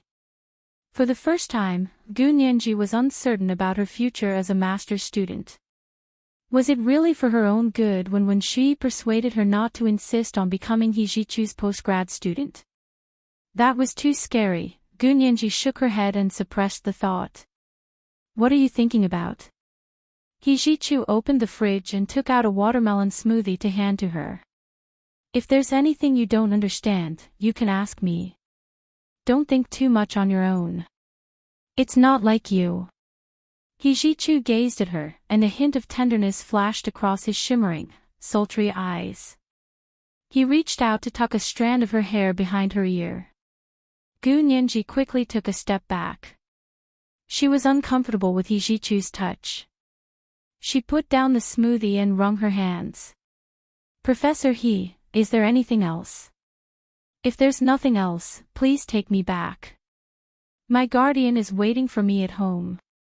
Why didn't you ask me if you had any questions? He Zhichu took a step forward to prevent her from backing down. You really didn't suspect anything. Suspect what? Gu Nianji blinked. Her dark, delicate eyebrows arched. You're my professor and mentor. You're so nice to me. Why would I suspect anything? You were clearly wondering why when Shuyi was living here. Why didn't you ask? He Ji-chu's expression darkened. He sat on the cream-colored brocade sofa and casually draped an arm over the armrest. He raised his sultry eyes to look at her. His straight nose and thin lips revealed his displeasure. Gu Nianji looked down and wrung her hands even tighter. Professor He, this question has nothing to do with me. I don't want to ask. What did it have to do with her? Why when Shuyi was living in He Ji-chu's house? She was only his student. Did he have to check his family's background? Nothing to do with it. He Ji-chu looked at Gu Nianji. He couldn't tell if he was disappointed or confused. Really? As long as you abide by your professional ethics and don't play favorites. Gu Nianji looked up and spread her hands. A smile reappeared on her face. She extended her slender right hand and pinched her thumb and index finger together. As your student, I don't dare to ask for too much. This is all I expect of you. Only this. He Ji-chu laughed in exasperation. Classmate Gu is so humble. You're not greedy at all. Yes. I've always been a good student. I've always been a good student who thinks of others. Gu Nianji blushed when she praised herself. He Ji-chu closed his eyes and rested one hand on his forehead. He crossed his legs and sat sideways on the sofa. He didn't move but waved his other hand. Go back. I'll get the driver to take you to the garage. He didn't even look at her and sent her away. Although Gu Nianji was unhappy, she didn't throw a tantrum in front of He Ji-chu. Who did she think she was? Just because people gave her some respect, she really opened a dying house. Gu Nianji obediently said to He Ji-chu, then I'll be going. Goodbye, Professor He. She turned and left like a model student. He Ji-chu looked up and watched her walk away without any reluctance to leave. He clenched his fists and called out again. Nianji. This is the first update. The second update should be 2 updates in one, including the monthly votes of 4,600 plus updates. It'll be around 1 in the afternoon. Dear friends, don't forget the monthly votes and recommendation votes. Mwah. Chapter 175. Gu Nianji stopped and turned around with a smile. Professor He, is there anything else? He Ji-chu was still sitting on the sofa with his hand on his forehead. He didn't move and looked at her quietly. Gu Nianji didn't say anything and waited patiently for him to speak. The spacious living room was quiet. The snow-white curtains hung from the tall French windows like a waterfall. There was a clock as tall as a person in the corner of the room. It looked like an antique, but the pendulum was still swinging. The occasional click made the room even more silent. No one knew where the maid and the butler had hidden themselves, and they were nowhere to be seen. They stared at each other in silence. It was like they were separated by mountains and rivers. He Ji-chu pursed his lips and looked away. His voice was calm as he said, I promised to give you a party for your 18th birthday. Now, there are 3 places for you to choose. One is the banquet hall of the capital, another is the rose garden on the south lawn of the White House, and the third place is on a cruise ship in the Caribbean. Tell me tomorrow when you've decided which one to choose. There's not much time left. It's time to prepare. Gu Nianji smiled, her eyes drifting. Professor He, you're too kind. I was just joking before. Don't take it seriously. How can I let you spend money on my birthday? It's fine, I'll just eat cake and blow out some candles with my relatives and friends. Although her 18th birthday was important to her, the most important thing was who she was spending it with. If Hu Xiaoheng could personally celebrate her birthday with her, it didn't matter even if there was no cake or candles. As long as she could see him standing in front of her and personally wish her a happy birthday, her 18th birthday would be perfect. Hijichu could clearly see that Gu Nianji was distracted. He clenched his fists so tightly that the veins on the back of his hands popped. They were very obvious on his fair skin, like cracks in the ice on exquisite porcelain. You don't have to take it seriously, but I, Hijichu, have never gone back on my word. Hijichu stood up. You don't have to refuse or think too much about it. I always throw birthday parties for my students. If you don't believe me, you can ask them yourself. Gu Nianji collected her thoughts and thought about it carefully. She had once heard from her fellow graduate students that the professors would indeed celebrate their graduate students' birthdays, but most of them would go out to a restaurant for a meal and then go to karaoke. She had never heard of Hijichu spending as much as he did. Of course, those people couldn't compare to a mentor as powerful as Hijichu. No matter which of these three choices, it will take time to prepare. You should choose one quickly. Hijichu turned around and walked toward the spiral staircase, leaving Gu Nianji with the view of his long and lonely back. Gu Nianji bit her lip and could tell that Hijichu was angry. With his ability, these three choices were probably like watching a movie, eating at a restaurant, or going to a karaoke bar for an ordinary person's birthday. Gu Nianji asked weakly, will it be very troublesome for a cruise on the high seas of the Caribbean? She had her own selfish motives. If her 18th birthday party was held at the U.S. Capitol or the Rose Garden on the south lawn of the White House, the chances of Hu Xiaoheng attending would be very low. Even if he could overcome all difficulties and really come to see her, Gu Nianji couldn't bear to put him in danger. She knew that Hu Xiaoheng's identity was too sensitive. The CIA and the U.S. might have been keeping an eye on him. Hijichu's footsteps stopped. His hand was on the staircase's railing, and his two long legs were one high and one low on the stairs. Without turning around, he said, "Okay, a cruise on the high seas of the Caribbean." His mood improved a little. Because he was also willing to go with the third option. On a cruise on the high seas, he could celebrate her birthday without any qualms. But he still didn't turn around. He slowly walked up the stairs alone and left Gu Nianji downstairs. Gu Nianji sighed and turned to leave the main house. She went to the garage to find the driver from earlier to take him home. The driver was very talkative and chattered with Gu Nianji about many interesting things Hijichu and his students had done. It turned out that Hijichu did indeed celebrate the birthday of his graduate students every year, and it was always extravagant. In the past 3 years, he had taken his students on a day trip to Las Vegas, booked a movie theater at Universal Studios in Florida, and taken them hunting in Africa. Compared to that, the three choices he had prepared for himself weren't too out of line. Gu Nianji breathed a sigh of relief, but secretly mocked herself for being so petty. Hijichu was too far away from her, and a girl from an ordinary family like her couldn't imagine the way these elites spent their money. Returning to her apartment with Zhao Liangzi, Gu Nianji told him about her 18th birthday party. "Professor, he gave me 3 choices, the U.S. Congress, the White House, or a cruise on the high seas of the Caribbean. I chose a cruise on the high seas of the Caribbean for my birthday. Wouldn't it be easier for Uncle Hu to go?" Zhao Liangzi laughed. "The high seas are much easier than entering the U.S. Congress or the White House. I told them that Big Xiong would be coming too." "That's great." Gu Nianji's eyes curved with joy, and her thick black eyelashes fluttered on her fair, delicate face like 2 disturbing butterflies. Zhao Liangzi averted his eyes. "I'll tell them."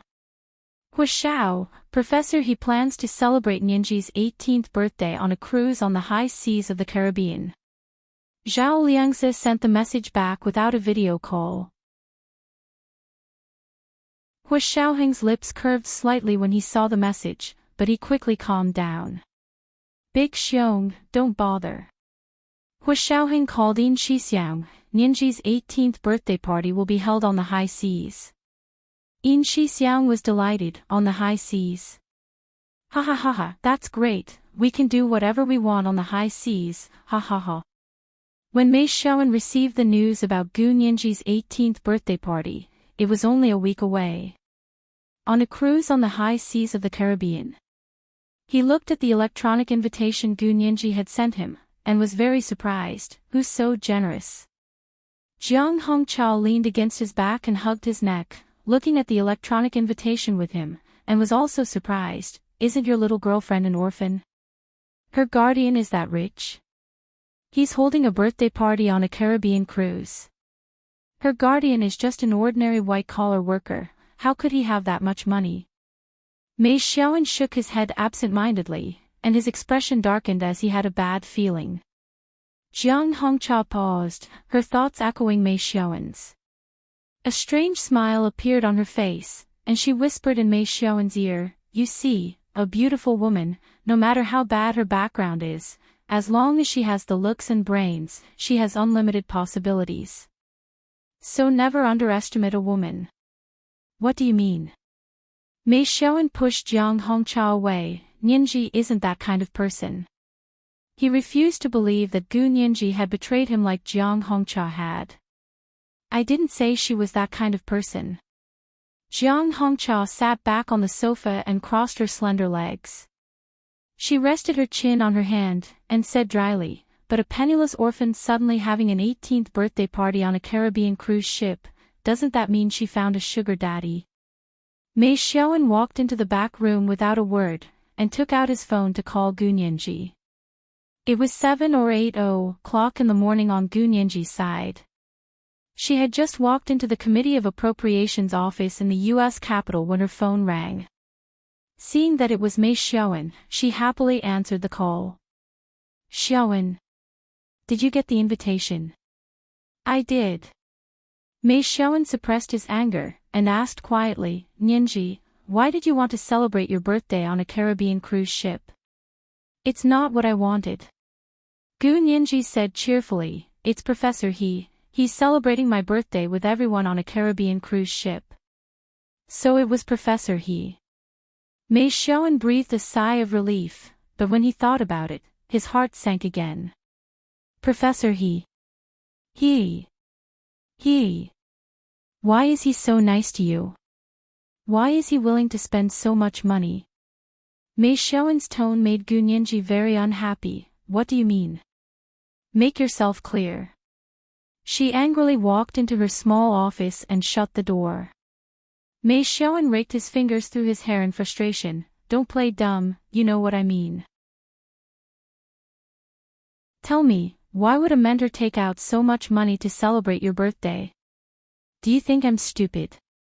Mei Xiaowen. Don't humiliate me and Professor He. Gu Nianji was furious. She wanted to throw her phone away. Apologize to me right now, or I'll never talk to you again. Gu Nianji's reaction was so dramatic, her voice even had a hint of nasal sobbing. Is there really no other reason? Mei Xiaowen was also nervous. Nianji, you know I love you, I've been waiting for you, and you promised to be my girlfriend when you come back in 6 months. You can't go back on your word. Gu Nianji was very angry, but Mei Xiaowen was so worried about her that she couldn't continue arguing with him, and his concerns weren't completely unreasonable. Before Gu Nianji knew about He Zhichu's generosity towards his students, hadn't she also cautiously kept her distance from him? Xiaowen, Professor He's status is not ordinary, he's always been this generous when it comes to his students' birthdays. I didn't really go out of line this time. Gu Nianji suppressed her anger and explained to Mei Xiaowen, he once sent his students on a day trip to Las Vegas, booked a whole theater at Universal Studios in Florida, and even took them hunting in Africa, all at Professor He's expense. What? Mei Xiaowen suddenly realized he was wrong, and his face was full of shame. He was truly a frog in a well. It seemed like people like Professor He were even richer than him, a second-generation rich kid from an aristocratic family. Nianji, I was wrong, I shouldn't have thought like that before I figured it out. Mei Xiaowen sincerely apologized. You see, it's really different being Professor He's student. There's no professor in our country who would go this far for their own graduate student. Gu Nianji admired Mei Xiaowen's attitude of correcting his mistakes and not letting them argue overnight. They were in a different place and still in the early stages of getting to know each other, so a prompt explanation like this was all the more necessary. She hadn't even agreed to be his girlfriend, yet Mei Xiaowen was already so worried about her. Was this really an expression of love? All right, I shouldn't have lost my temper at you just now. Gu Nianji gave Mei Xiaowen a way out, so are you coming or not? Of course I'll come, I'll definitely come. Mei Xiaowen rubbed his palms together. He planned to use this opportunity to get closer to Professor He, and let him know that Gu Nianji was his girlfriend. Would he take care of him?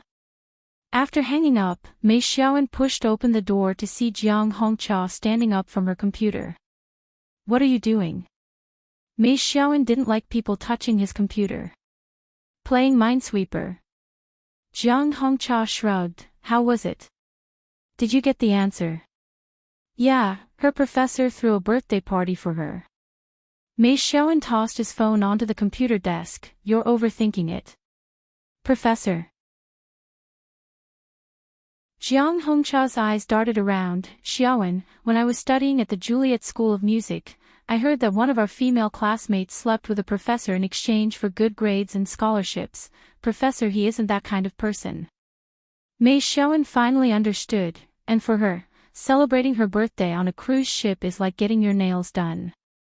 Do you really think getting your nails done is going to bankrupt you? Having known Mei Xiaowen for so long, Jiang Hongqia felt that this was the first time he had insulted her so harshly. She endured and endured, but in the end, she kept Mei Xiaowen company, as if nothing had happened. Mei Xiaowen had everything planned out, but the next morning, when he was about to board the plane, Jiang Hongqia, who had spent the night with him, suddenly complained of a stomachache. She rolled around on the bed in pain. Hongqia. Hongqia. Are you all right? Mei Xiaowen picked up his phone in a panic, and called an ambulance. Half an hour later, Jiang Hongqia was rushed to the operating room. Mei Xiaowen sat alone outside the operating room, not daring to speak to anyone, because the doctor had told him that Jiang Hongqia had miscarried. He watched helplessly as his plane flew away. 2 hours later, Jiang Hongqia was wheeled out of the operating room. The obstetrician with the loudest voice looked at Mei Xiaowen reproachfully. You too, your girlfriend has a child, and you still don't know how to control yourself. Are you happy now that the child is gone? Mei Xiaowen was speechless. He quietly stayed by Jiang Hongqia's bedside until she woke up that afternoon. Xiaowen. Jiang Hongqia looked at him apologetically. I'm sorry for delaying your flight. Hurry up and book another flight, it's not too late. Mei Xiaowen shook his head. It's okay. I'll celebrate her birthday with her when she returns next year. I want to be with you for the next few days. Even if she had miscarried, she still needed confinement. Soon after, Gu Nianji, who was far away in a foreign country, received a text from Mei Xiaowen, saying that he was busy for the next few days and wouldn't be able to make it. Gu Nianji looked at her phone, and didn't feel particularly disappointed. She thought about it, and texted Mei Xiaowen back, politely expressing her understanding. He Zhichu wasn't in Washington for the next few days either. When Shi said that Professor He had urgent matters to attend to at home, so he had to rush back. He might not be able to attend the birthday party, but he had entrusted everything to Wen Shi, and so on. Gu Nianji didn't completely believe Wen Shi, but He Zhichu still hadn't returned the night before her birthday. Gu Nianji hugged her panda pillow as she sat in her bedroom, resting her head on her hand. This time, it was probably only Uncle Hua and the others who would be by her side to celebrate her birthday with her. Zhao Liangzi knocked on the door, and smiled. Sleep early, we have to go to the airport early tomorrow morning. This is the second and third chapter in one, with 4,100 words, including the monthly votes of 4,600 plus chapters. Dear friends, don't forget the monthly votes and recommendation votes. Mwah.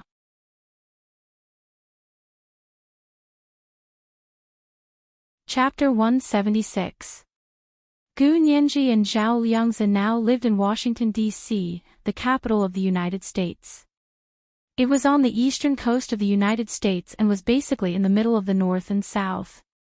Cruises to the Caribbean usually departed from New York Harbor, so they had to fly to New York first and then board the ship there. Gu Nianji was fascinated. I heard that Professor he ordered the best fireworks from our country and had them shipped by air. Will we be able to see them tomorrow night? Haven't you seen enough in China? Zhao Liangzi laughed at her. That year on National Day, you made a fuss about going to see the fireworks. Hu Xiao was so annoyed that he decided to take you out, but you fell asleep halfway. Hu Xiao carried you on his back all night and we couldn't even pull him off. You just hugged him like a koala and wouldn't let go. Gu Nianji blushed as she recalled the situation and said sheepishly, I didn't know any better back then. Uncle Hu must have been exhausted. Not really. Zhao Liangzi raised his right hand and snapped, all right, anyway, don't forget the fireworks we saw together just because you have Professor He's fireworks. Of course I won't. Gu Nianji's eyes widened, and I'm so happy because I want to see fireworks with Uncle Hu. Zhao Liangzi patted her head, go to sleep. They went to their respective rooms to sleep. They woke up early the next morning. Gu Nianji had a backpack and a small cherry blossom pink suitcase in her hand. Zhao Liangzi had a large backpack and his suitcase was also much larger than Gu Nianji's. They were going to stay on the cruise for 2 days and 2 nights, and they were going to international waters. As usual, Zhao Liangzi had made many preparations. This was a habit of their profession. It was always better to be safe than sorry. It was always better to be safe than sorry. The taxi they had called arrived around 8:00 and took them to the airport at the time they had agreed to meet when Shi. A white man in a black uniform walked over and led them through the VIP entrance into the airport. Assistant Wen ordered me to wait for you here. This is the private jet Professor he prepared for you, you can fly there directly. 2 beautiful blonde stewardesses disembarked from the private jet to help Gu Nianji and Zhao Liangzi with their luggage. Cold sweat broke out on Gu Nianji's forehead as she looked at Zhao Liangzi. Let's go.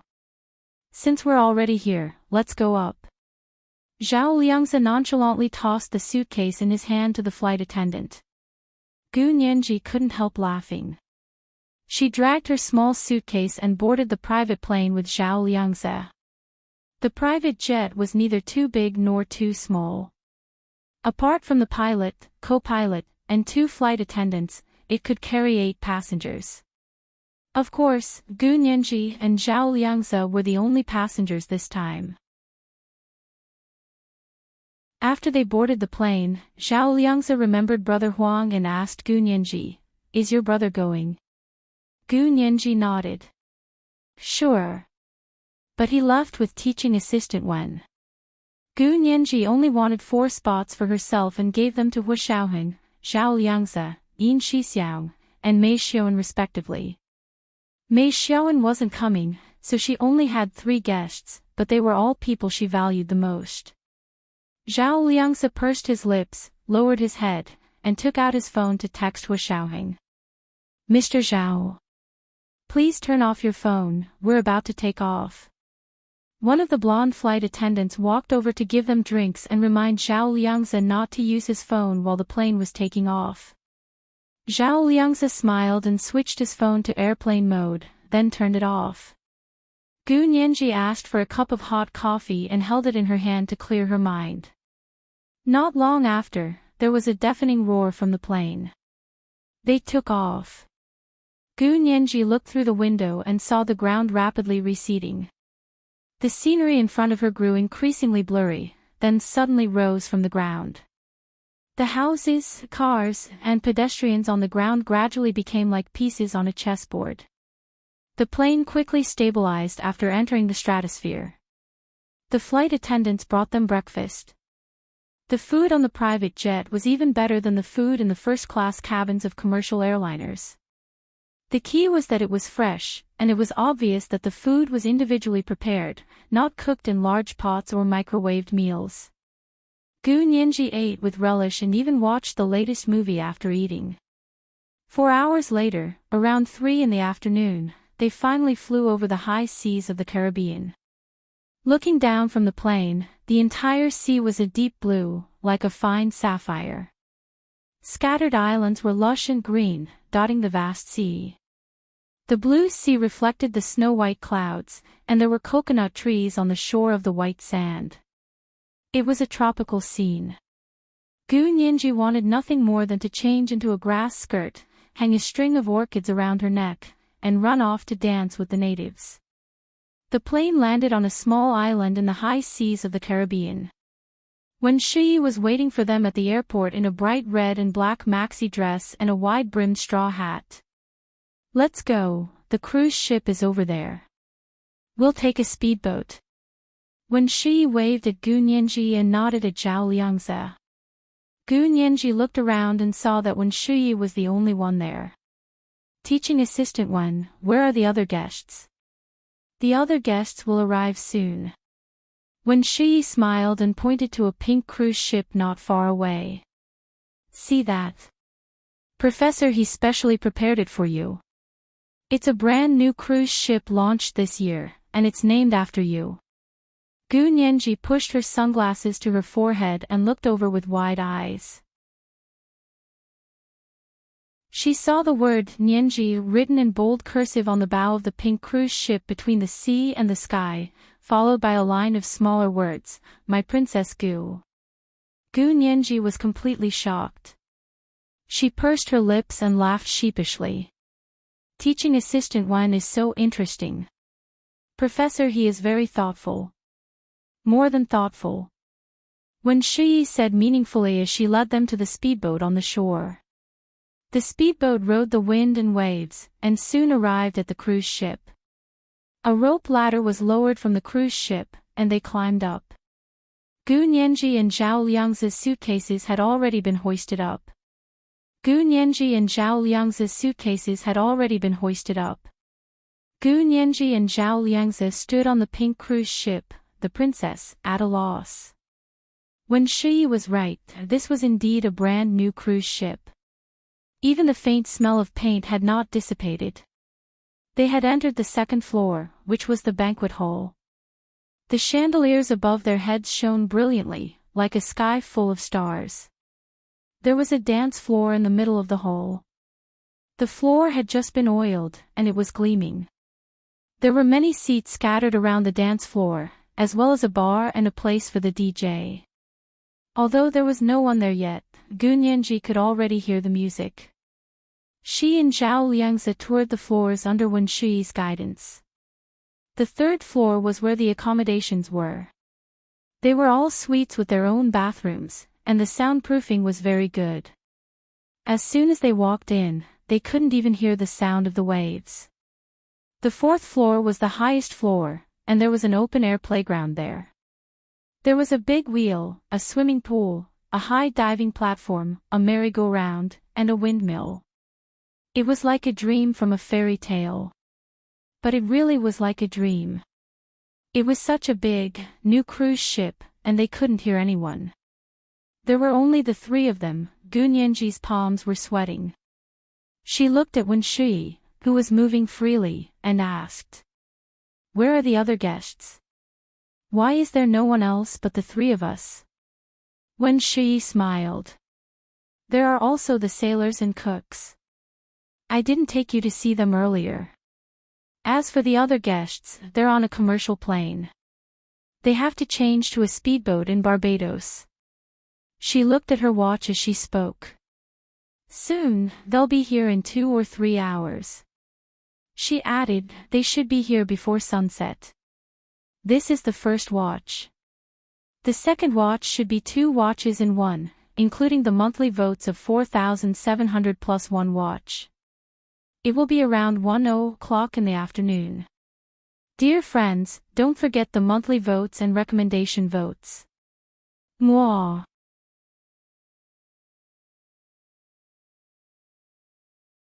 Chapter 177. The birthday party was being held at night.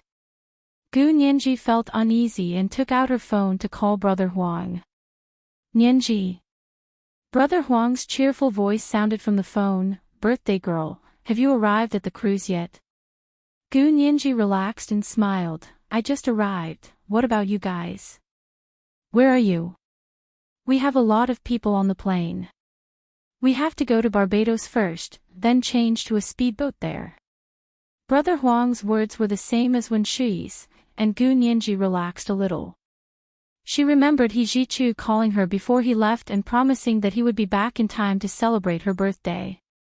At the time, she had politely told him that if Professor He's family was in an emergency, it would be best to take care of them first. But she also knew that He Zhichu wouldn't go back on his word. He had an air of authority about him that was similar to Hu Xiaoheng's to a certain extent. Gu Nianji had known him for so long that she felt she should trust him. Okay, I'll wait for you guys then.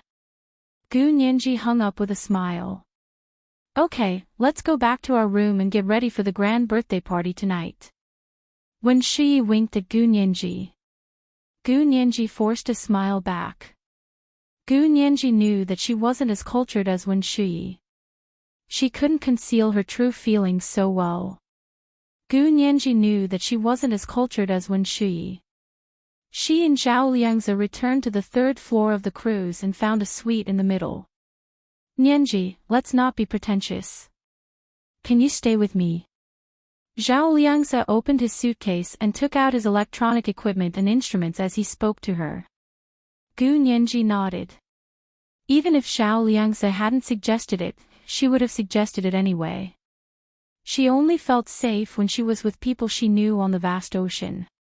Brother Zhe, where are Uncle Hua and the others now? Do they know this place? Gu Nianji was a little uneasy. Don't worry, I've already sent them the coordinates. Zhao Liangzi recalled Hu Xiaoheng's trip and couldn't help laughing. He looked up to see Gu Nianji's concerned eyes and tossed his iPad to her. Hu Xiao always makes a big scene when he travels. See for yourself. After saying that, he made a face at her. Gu Nianji took the iPad suspiciously and swiped it open. She saw that the homepage was the famous American news website, CXX. The words "breaking news" were written in big red letters. Under the headline was a clear photo taken by a satellite. Waves rolled on the blue sea, and a long black ship emerged from the water. On the ship, a bright red flag fluttered in the wind. The resolution of the satellite photo was extremely high, and Gu Nianji could even see the 5 red stars on the flag. Below the photo was clearly written, "The Huaxia Empire's Qin-class nuclear submarine has suddenly appeared in Guam. What is its purpose? Our country's Ministry of Foreign Affairs has already issued a serious note to the Huaxia Empire. We've been treated unreasonably by the Huaxia Empire's officials." Gu Nianji's heart jumped. Looking at the time of the news, it was actually 6 days ago. Guam was a territory of the United States and the most important military base in the Western Pacific. In order to deal with the Huaxia Empire, the United States had built Guam into an unsinkable aircraft carrier. They had spent $12.6 billion to build the most advanced nuclear-powered aircraft carrier dock, the most sensitive missile defense system, and the most powerful combat training ground. However, such a huge and advanced military base had been secretly snuck under by the Huaxia Empire's nuclear submarine. It had even surfaced to greet them. Brother Zhe, could this be? Her eyes sparkled as she looked at Zhao Liangzi, her heart pounding. Could it be that Uncle Hua had come on a nuclear submarine this time? Zhao Liangzi nodded slightly and smiled. Hu Xiao happened to be on his way here, so it was on the way. You know that thing doesn't move very fast. The speed of a nuclear submarine wasn't its advantage. Its advantage was that it carried missiles that could directly attack the enemy's coast. It was an important strategic weapon that guaranteed a second nuclear strike. Hu Xiaoheng and the others had set off a few days ago. They had reserved 2 days to celebrate Gu Nianji's birthday in the Caribbean. 6 days ago at this moment, Hu Xiaoheng looked at the U.S. military base in Guam and gave an order with a half-smile. Since we're here, let's say hello. Then, the nuclear submarine slowly rose from the bottom of the sea, the Huaxia Empire's flag fluttering in the wind. It appeared in the waters near Guam. When the personnel on duty at the U.S. military base in Guam saw the huge object appear on the radar screen, he hurriedly took off his glasses and wiped them repeatedly, afraid that his eyes were playing tricks on him. However, his companion tapped him on the shoulder and pointed to the sea outside the window. He said expressionlessly, "What are you rubbing? Look outside, we're already at the door. Do you think your eyes are playing tricks on you?" Soon after, an ear-piercing alarm sounded at the U.S. military base in Guam. The radar spun rapidly as fighter jets took off from the airport, closely monitoring the nuclear submarine that had silently snuck under their noses. The U.S. military's highest-resolution satellite quickly captured countless photos and sent them to the National Defense Building in Washington, D.C. The U.S. military experts quickly discovered that this was the Qin-class nuclear submarine that the Huaxia Empire had just successfully developed. It had actually silently entered the water and was cruising with missiles. However, as the Americans shouted, protested, and stomped their feet, the Huaxia Empire's Qin-class nuclear submarine silently sank to the bottom of the sea and quickly left the U.S. military base in Guam. Gu Nianji was wearing a snow-white bikini and a navy maxi dress. She was lying on a lounge chair next to the swimming pool on the 4th floor of the cruise ship. She was sunbathing as she flipped through the news on her iPad. According to the timeline of the news, the next time the nuclear submarine appeared would be near the Hawaiian Islands in the U.S. mainland. Gu Nianji felt a sense of pride as she watched the Huaxia Empire's Qin-class nuclear submarine occupy the major news section of the CXX website for 6 days. She hugged the iPad and kissed the screen. Zhao Liangzi wore a pair of flowery mid-length swimming trunks and sunglasses as he lay on the lounge chair next to Gu Nianji, also sunbathing.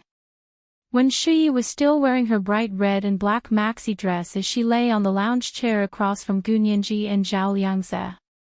They were separated by a swimming pool that was so clear it was almost blue. Gu Nianji's fingers gently stroked the photo of the nuclear submarine on the iPad. She thought of Hu Xiaoheng's breathtakingly handsome face, as well as his silent companionship and protection. Her heart warmed up. He was on his way. Gu Nianji's heart was filled with endless courage. As long as he was by her side, she wasn't afraid of anyone. What was Wen Shiyi to her? Gu Nianji picked up her red wine and raised it to Wen Shiyi with a smile as she toasted her. Wen Shiyi was obviously shocked by her actions. She froze for a moment before raising her glass to return the toast. The waiter on the cruise ship brought them tropical delicacies, fried frangipani, fresh and sweet oysters, steamed prawns, cheese crab soup, lobster dip, potato chips, and vegetable salad. It was accompanied by a colorful cocktail with a miniature bamboo umbrella on top. Gu Nianji never mistreated her stomach. She and Zhao Liangzi ate heartily together. As time passed, the sun gradually set in the west. The cruise ship slowly moved forward. The sunlight had changed from the scorching heat of the day to a dark gold, a bit like a ripe ivory. It was yellow and no longer hot. Instead, it carried a warm and sweet fragrance. Gu Nianji took off her sunglasses and looked at the setting sun. The afterglow danced in the water like shards of gold. As far as the eye could see, a speedboat was rapidly approaching. Gu Nianji stood up. "Is that Brother Huang and the others?" Wen Shiyi also stood up and looked for a while before nodding with a smile. "It should be them." Hu Xiaoheng and Yin Shixiang had followed the Qin-class nuclear submarine to Cuba. It had set sail from Holudio in the L province of the Empire 6 or 7 days ago. It had been stealthily sailing the entire way, first appearing in Guam, then Hawaii. Finally, it had dove underwater and sailed at full speed from Cape Horn, the southernmost tip of South America. It had been stealthily sailing north along the entire South American continent. Finally, on Gu Nianji's birthday, it had arrived in Cuban waters and surfaced again. This time, he had come with the Xia Imperial Navy's senior admiral on a visit to Cuba. Of course, he wouldn't appear in Cuba. It took less than an hour to travel from Cuba to the Caribbean Sea, where the cruise ship was located by speedboat. Hua Xiaoheng and Yin Shixiang emerged from the submarine and went ashore like the ordinary submarine soldiers. At the same time, on a nearby island in Bermuda, Bai Shuang sat on the balcony of a luxurious villa and texted her cousin, Bai Yueran, who was far away in the Xia Empire. "Sis, I found my dad." Bai Yueran couldn't fall asleep at 4 or 5 in the morning. Ever since Hua Xiaoheng had insisted on visiting Cuba with the senior admiral of the nuclear submarine force, her eyelids had been twitching and her mind had been restless. She got up to look at the time and saw a text from an unknown number on her phone. She swiped open the phone and her heart suddenly skipped a beat. Her gaze was somewhat blank. She sat quietly for 5 minutes before making up her mind. Bai Shuang's father was the deputy minister of Secret Service of the Xia Empire, Bai Yuxing, who had recently defected to the United States. Although the Bai family was powerful and intertwined with the major families through marriage, Bai Yuxing's defection had dealt a huge blow to the Xia Empire's intelligence system in North America. There had been countless losses, so even with the Bai family's power, they couldn't hold on much longer.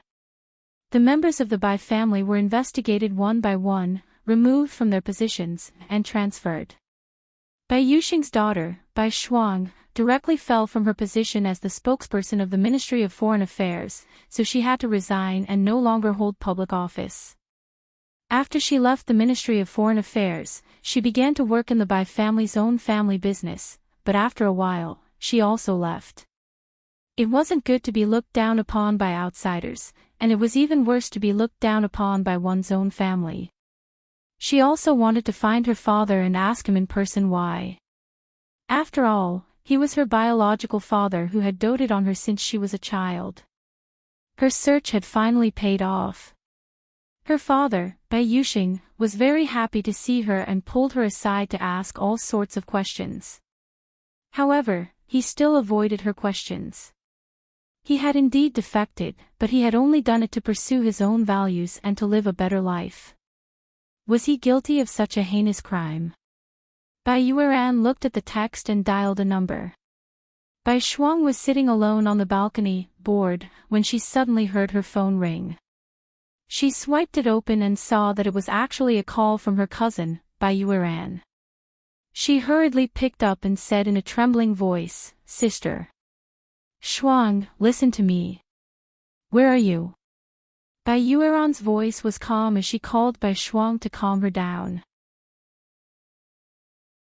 She also began to use satellite positioning to determine Bai Shuang's specific location. 5 minutes later, the satellite positioning was completed and showed that Bai Shuang was on the other side of the blue planet, on the island of Bermuda.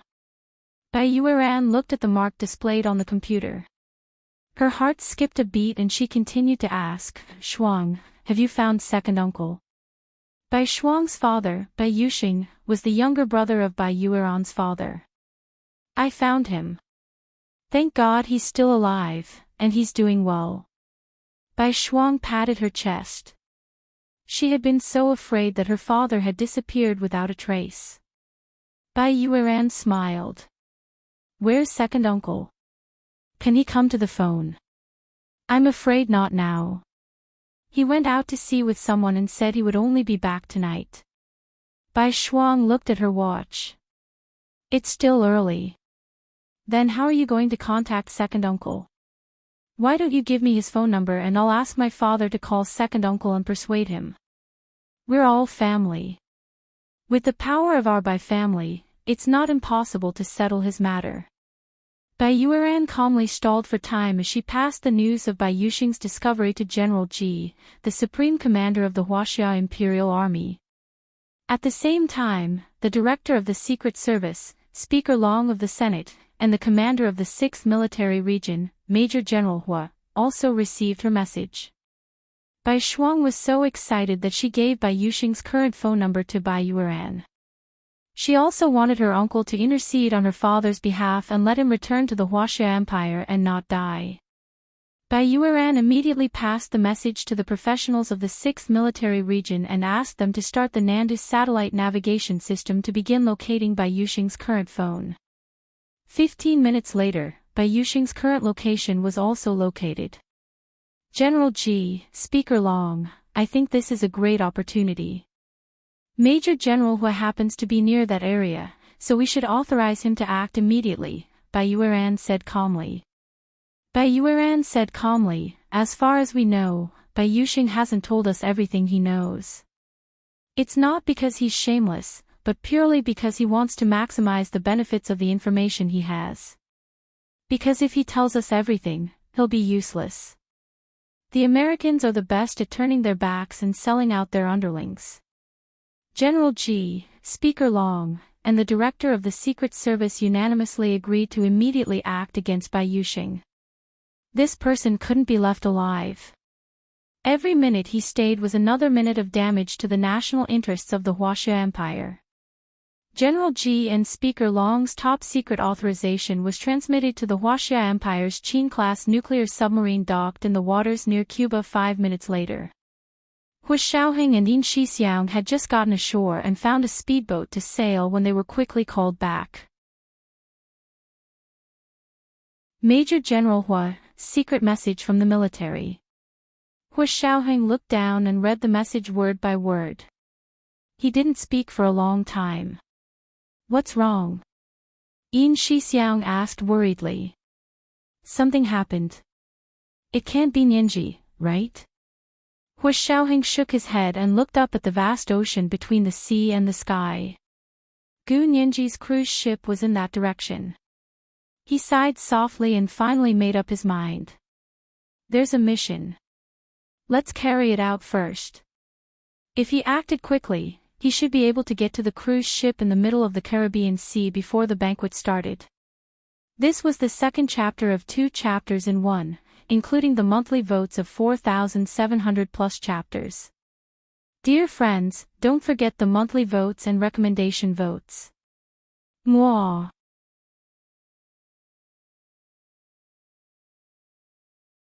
Chapter 178.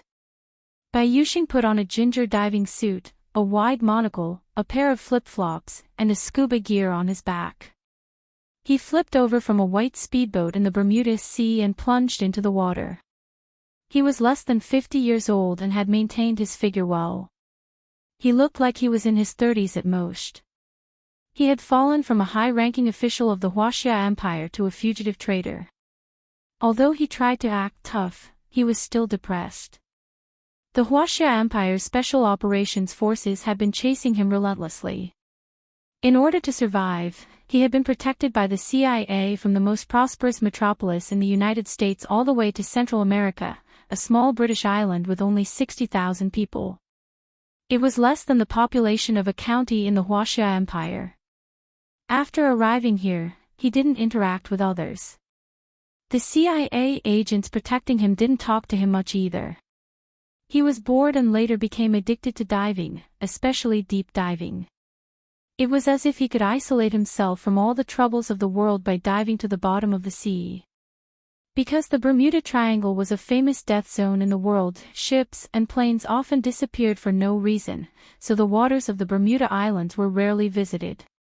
The natural landscape was well preserved, and it was a paradise for diving enthusiasts. He carried the scuba gear and dove continuously in the sea. Schools of colorful tropical fish swam past him, not afraid of him at all. Instead, they swam around him curiously. The sun was particularly strong in the afternoon, but it wasn't hot at the bottom because of the sea.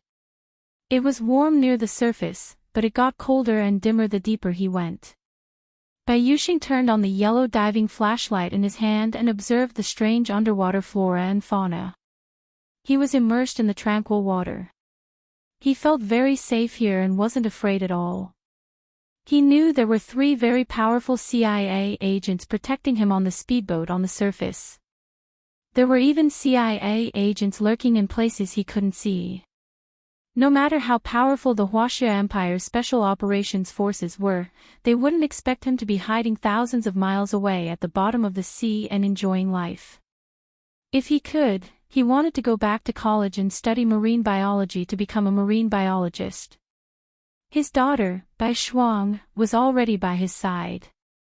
The CIA had agreed to help them change their names and start a new life. Bai Yuxing held the diving flashlight and looked at the rare white coral in front of him. He couldn't help but smile.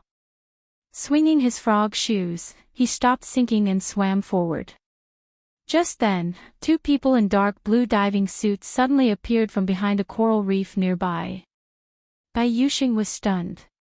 He had never met another diver in this part of the sea. They were the first pair of tourists he had met in the 2 months he had been here. Their swimming postures were very standard. They also carried scuba gear on their backs and wore waterproof goggles that covered their entire heads and faces. They also wore large diving goggles. They were tall and agile like two fish. They swam towards him.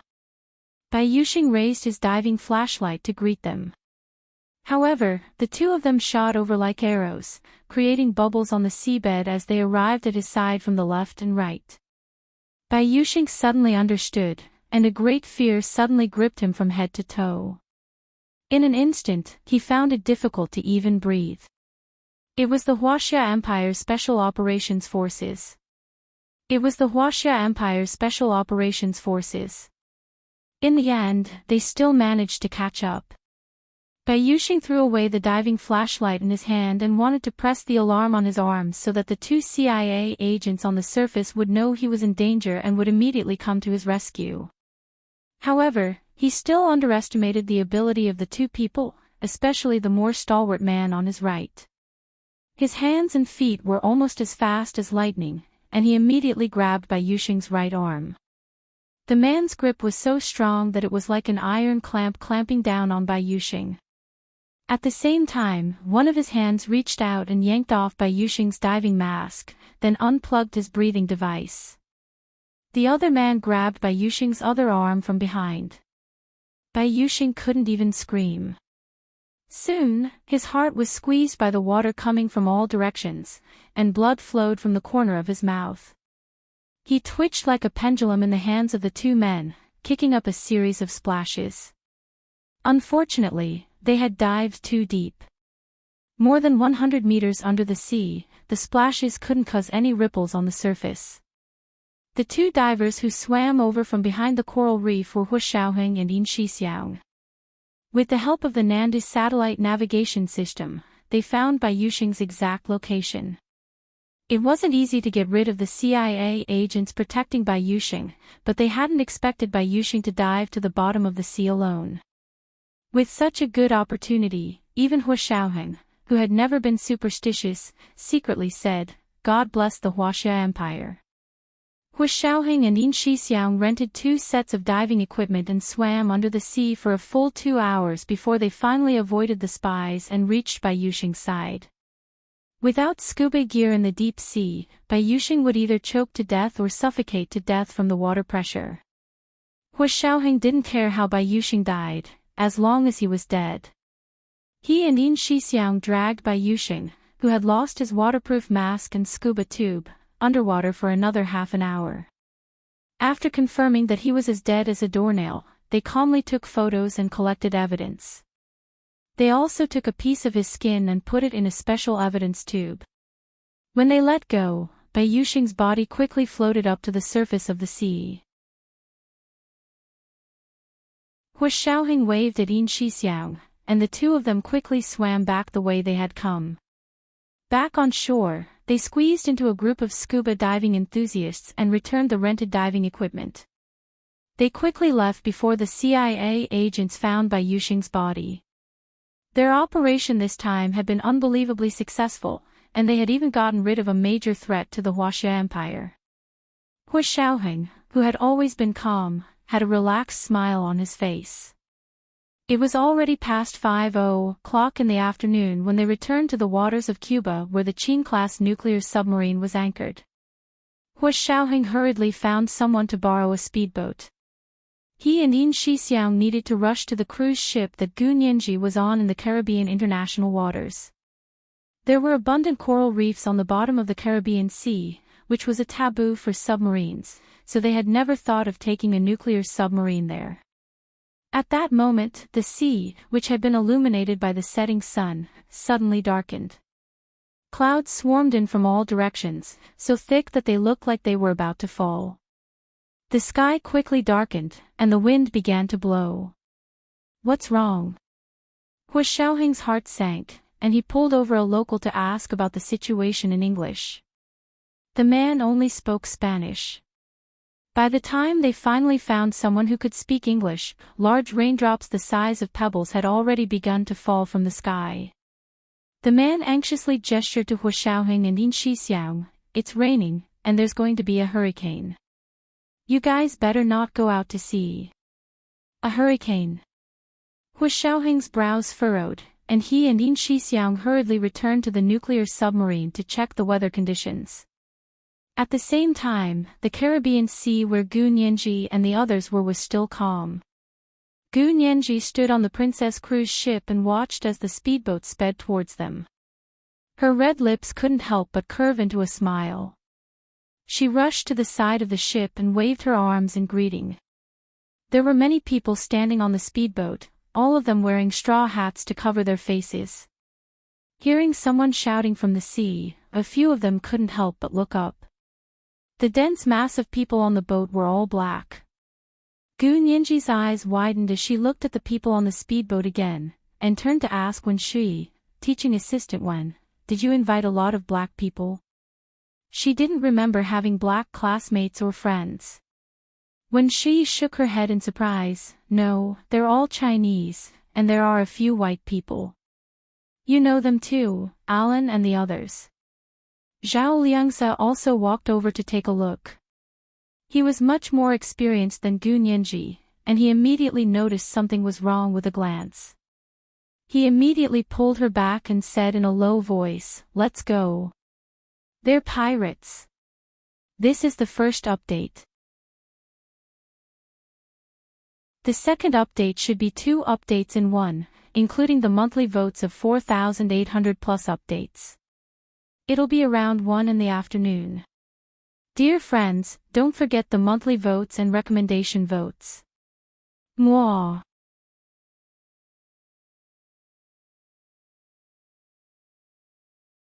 Chapter 179. As soon as she heard pirates, Gu Nianji's first reaction was to look at Wen Shui, teaching assistant Wen, "What's going on?" Wen Shui rushed to the side of the boat and looked into the distance. The white speedboat was getting closer, and she could already see the hideous faces of the people on board. Oh no! Wen Shui gripped the side of the boat, her face full of disbelief. "Where are the guests I invited? I ordered this speedboat for them. If the people on the speedboat weren't the guests she had invited, then where were they?" Gu Nianji wanted to say something, but Zhao Liangzi had already grabbed her by the arm and dragged her back to the suite on the 3rd floor. Once inside, Zhao Liangzi grabbed his phone to call and text Hua Xiaoheng and Yin Shixiang. The phone rang a few times, but no one picked up. Then music started and someone sang a few lines. "They're on a mission," Zhao Liangzi murmured.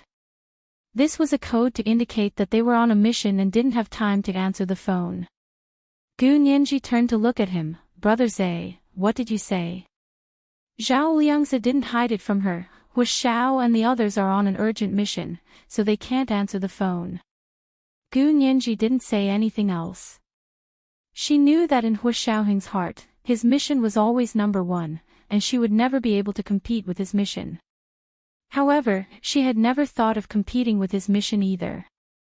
She only hoped that she could occupy a small corner of his heart, a small place for her to stay.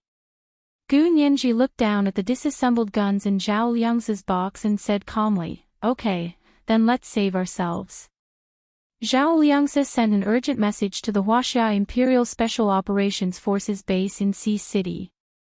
When Hua Xiao and the others were done with their mission, the base would relay the message. He hung up and began assembling the guns with Gu Nianji. The parts he had brought this time could be assembled into an M16 sniper rifle and an M1941 semi-automatic submachine gun. The bullets were in the compartment of the box. Neither of them spoke again as they quickly assembled the two guns and held them in their hands. Go put on the bulletproof vest. Zhao Liangzi handed a bulletproof vest to Gu Nianji and put on another bulletproof vest for himself. Gu Nianji took it and went to the bathroom to take off her long dress. She changed into a t-shirt and shorts, then put on a bulletproof vest. As she walked out, she asked, "What if I fall into the sea?" "It's okay. This is the latest bulletproof vest developed by our country. It can also be worn as a life vest." Zhao Liangzi winked at her. Gu Nianji had to hand it to the elites of the Special Operations Forces for being able to laugh at a time like this. However, her own restless heart also calmed down. Zhao Liangzi took the bullets out of the suitcase and put them into the magazine. He wrapped it around Gu Nianji's waist like a belt. Use them sparingly. There won't be any left after you use them. Gu Nianji was holding an M16 sniper rifle. It was a type of gun that she often practiced with Hu Shaoheng. Zhao Liangzi held a more lethal semi-automatic submachine gun. Clips were wrapped around his waist and shoulders. He looked insufferably arrogant and awe-inspiring. Let's go and see which pirates are so blind. Zhao Liangzi and Gu Nianji walked out. Wen Shiyi wandered in front of their door. When she saw the two of them walking out fully armed, her jaw almost dropped. You actually have guns. My hobby is shooting. Gu Nianji said casually. I originally wanted to shoot sharks on the cruise ship. Wen Shiyi glared at Gu Nianji. She didn't believe a word she said, but at this time, they should be united against a common enemy. She composed herself and said, since you have weapons, that's much better. Let's go to the banquet hall. The chefs and sailors are all there. We can mobilize them to fight the pirates with us. As soon as she finished speaking, they heard the sound of bullets hitting the side of the cruise ship. Let's go. Zhao Liangzi walked out first. The three of them went to the banquet hall on the second floor. 7 or 8 chefs and a dozen sailors were waiting there with terrified expressions. Seeing them arrive, a fat chef wearing a long white hat asked Wen Shiyi nervously, Miss Wen, what's going on? Who are those people? Before Wen Shiyi could answer, chaotic English with an accent came from outside the banquet hall. They're here. Gu Nianji turned to look, and her pupils couldn't help contracting. Those people had actually climbed from the speedboat to the cruise ship. All of them were black and held all kinds of guns in their hands. There were pistols, rifles, and semi-automatic submachine guns. They rushed in with murderous intent. They really are pirates. Run! The chefs and sailors in the banquet hall shouted and ran like rabbits to the other exit of the banquet hall. Then these people threw caution to the wind and jumped into the sea from the other side of the ship. Gu Nianji was dumbfounded. These people are really quick in escaping. Zhao Liangzi grabbed Gu Nianji's hand. His handsome face was cold and stern as he held the semi-automatic submachine gun in his other hand. He fired a volley of bullets at the pirates who had just rushed into the banquet hall. The pirates running at the front immediately fell to the ground. The other pirates immediately found a place to hide or lay on the ground. Zhao Liangzi turned and pulled Gu Nianji to run to the third floor. Wen Shiyi gritted her teeth, her eyes darting between Gu Nianji and Zhao Liangzi in shock. Their marksmanship was so good, and they were so fearless in the face of the sudden appearance of fully armed pirates. Who were these two people? But when she turned to see the pirates getting up and chasing them, she also ran to the third floor with Gu Nianji and Zhao Liangzi. Bullets kept falling behind them, and the brand new hull was full of holes. Stop running. You can't escape. The pirates' sinister laughter came from behind them. Someone offered $10 million for your heads, dead or alive. Zhao Liangzi pulled Gu Nianji back to the suite on the third floor and pressed her to the back of the bed in the bedroom. Stay here and don't move. If they rush in, jump into the sea. What about you? Gu Nianji refused. I'll go with you, we can take care of each other. Zhao Liangzi was hesitant. He was different from Yin Shixiang and Hua Xiaoheng. His strength had never been hand-to-hand combat. However, he had undergone high-intensity training in the Special Operations Forces, and most people were no match for him. Wait here, I'll go out and kill a few. Zhao Liangzi opened the door to find Wen Shuyi standing there. Do you have night vision goggles? Wen Shuyi asked nervously. If you do, I'll go turn off the power on the ship. This way, the pirates would be out in the open, and they would be in the dark.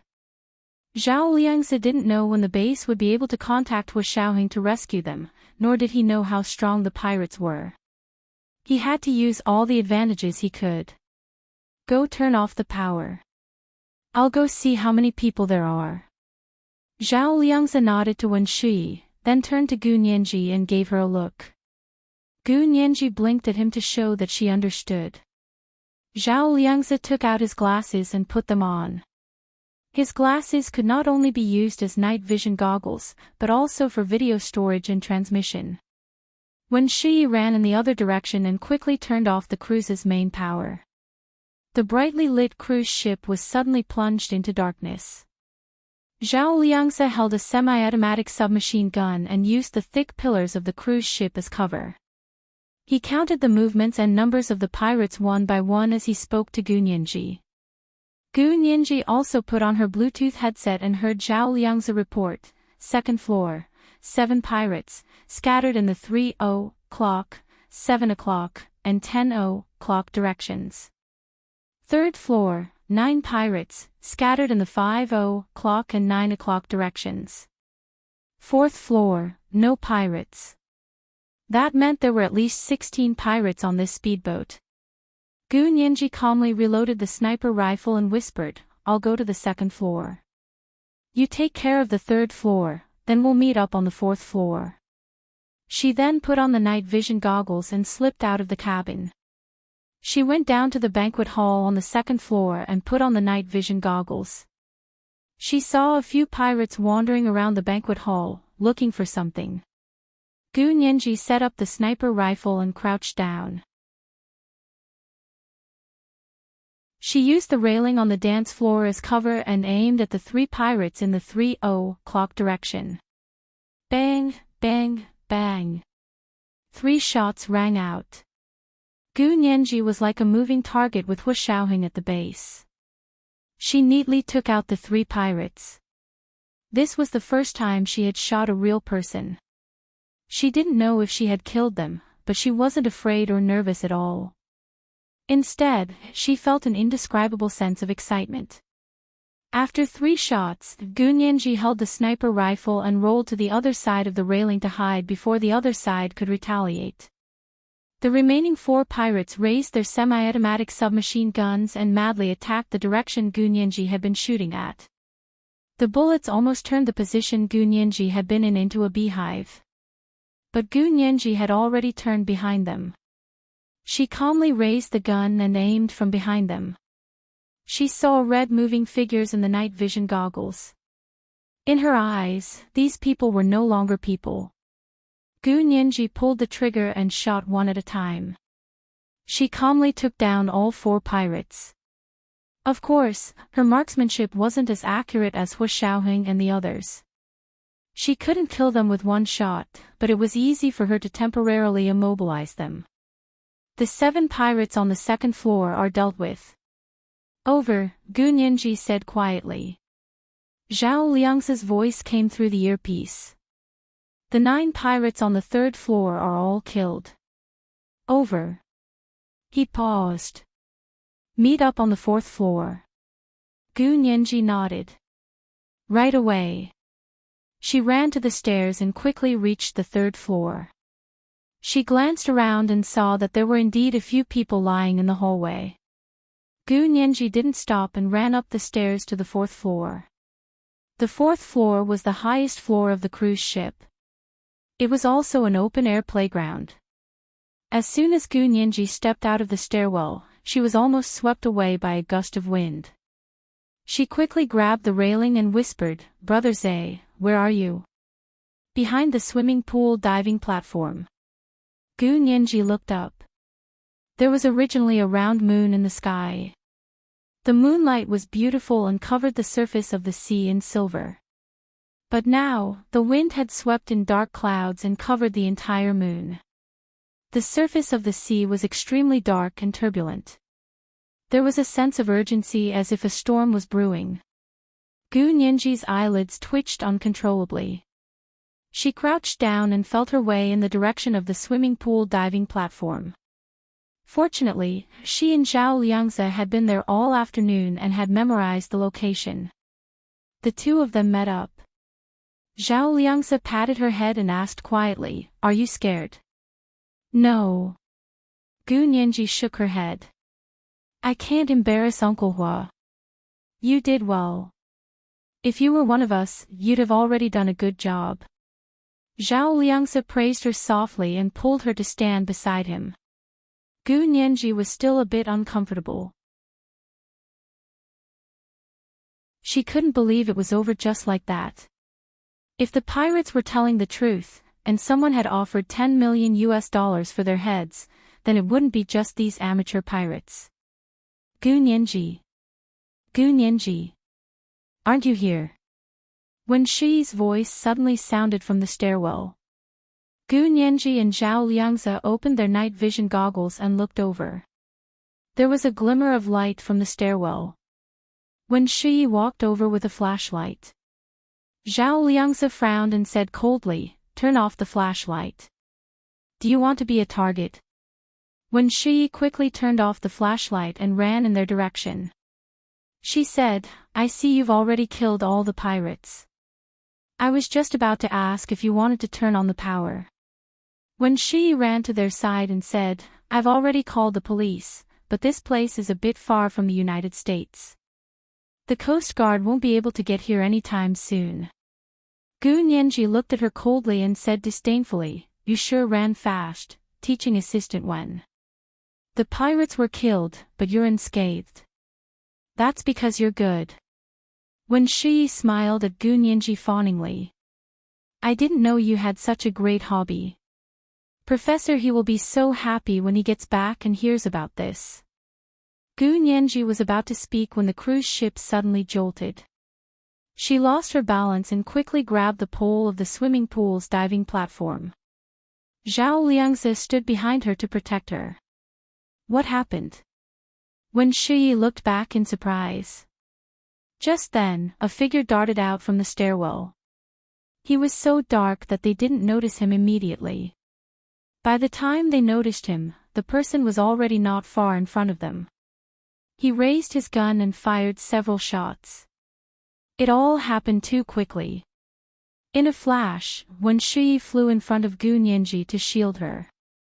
Zhao Liangzi raised his semi-automatic submachine gun and fired a burst of bullets.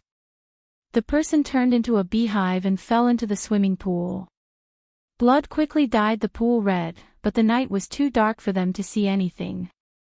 Gu Nianji's heart tightened as she watched Wen Shi sway and fall in front of her. She quickly bent down to support her. "Teaching assistant Wen. Teaching assistant Wen. What happened to you?" Zhao Liangzi turned on the small flashlight and was shocked to see Wen Shi's left chest near her shoulder. She had been shot. Gu Nianji laid Wen Shi flat on the ground and said to Zhao Liangzi, "I'll go get the first aid kit." Zhao Liangzi always brought these things with him when he went out, but they were in the cabin on the 3rd floor. He nodded. "Be careful. That person just now was probably the fish that escaped the net." He then asked Gu Nianji, "Did you not kill all the pirates on the 2nd floor?" Gu Nianji said sullenly, "I don't know if they're dead or not, but I took them all out." Zhao Liangzi sighed. Go get the first aid kit on the 3rd floor. I'll go to the 2nd floor. He then walked ahead of Gu Nianji. Gu Nianji looked back at Wen Shui and saw that she was unconscious. She should be fine for now. She hurried back to the 3rd floor cabin and found the first aid kit in Zhao Liang's suitcase. When she returned to the 4th floor, she saw that Zhao Liangzi had already returned. He nodded to Gu Nianji. There were 7 people on the 2nd floor. 3 are dead, and the other 3 are still alive. I shot them all. 1 person is missing. It should be the one who chased us to the 4th floor. I don't know why he took it so hard. If he had played dead on the 2nd floor, Gu Nianji and Zhao Liangzi wouldn't have thought of shooting him again. Gu Nianji didn't say a word and half knelt down to treat Wen Shui's wound. She definitely couldn't remove the bullet now, but a simple bandage was enough to stop the bleeding. As she bandaged Wen Shui's wound, the sea breeze grew stronger. The entire cruise ship rocked in the wind and waves like a small boat in the middle of a vast ocean. Zhao Liangzi stood up and walked to the side of the ship to look out. In the wind and waves, several speedboats were approaching them from all directions. As expected, they hadn't killed all the pirates. The more powerful ones were still to come.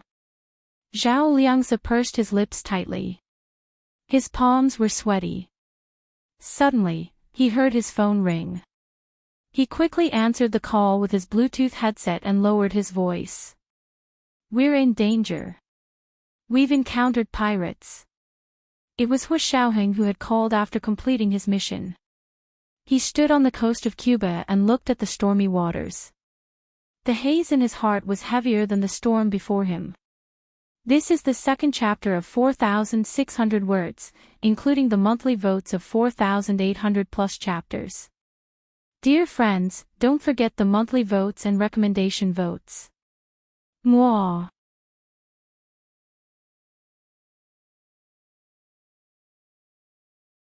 Chapter 180. Pirates. How many of them? What equipment? Hu Xiaoheng's voice was calm and steady, with a unique magnetism. Even the hurricane couldn't shake him. Zhao Liangzi looked at the speedboats approaching from all directions, his expression suddenly serious. He put on his night vision goggles and took a picture of the scene in front of him, then transmitted it back to the base via the Nanda satellite special coded channel. 16 pirates just boarded the cruise ship and said someone offered $10 million to kill us, but Nianji and I killed them. Now there are even more powerful ones. There are 8 speedboats heading over. If I'm not mistaken, the speedboats have shoulder-fired rocket launchers.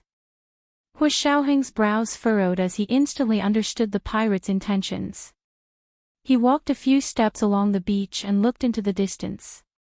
The sea was covered in thick clouds, and the wind was howling. The waves were crashing towards the shore. Go back. You guys go back now. The hurricane is coming. We have to hide.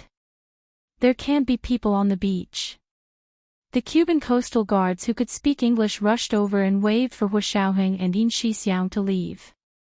You guys be careful.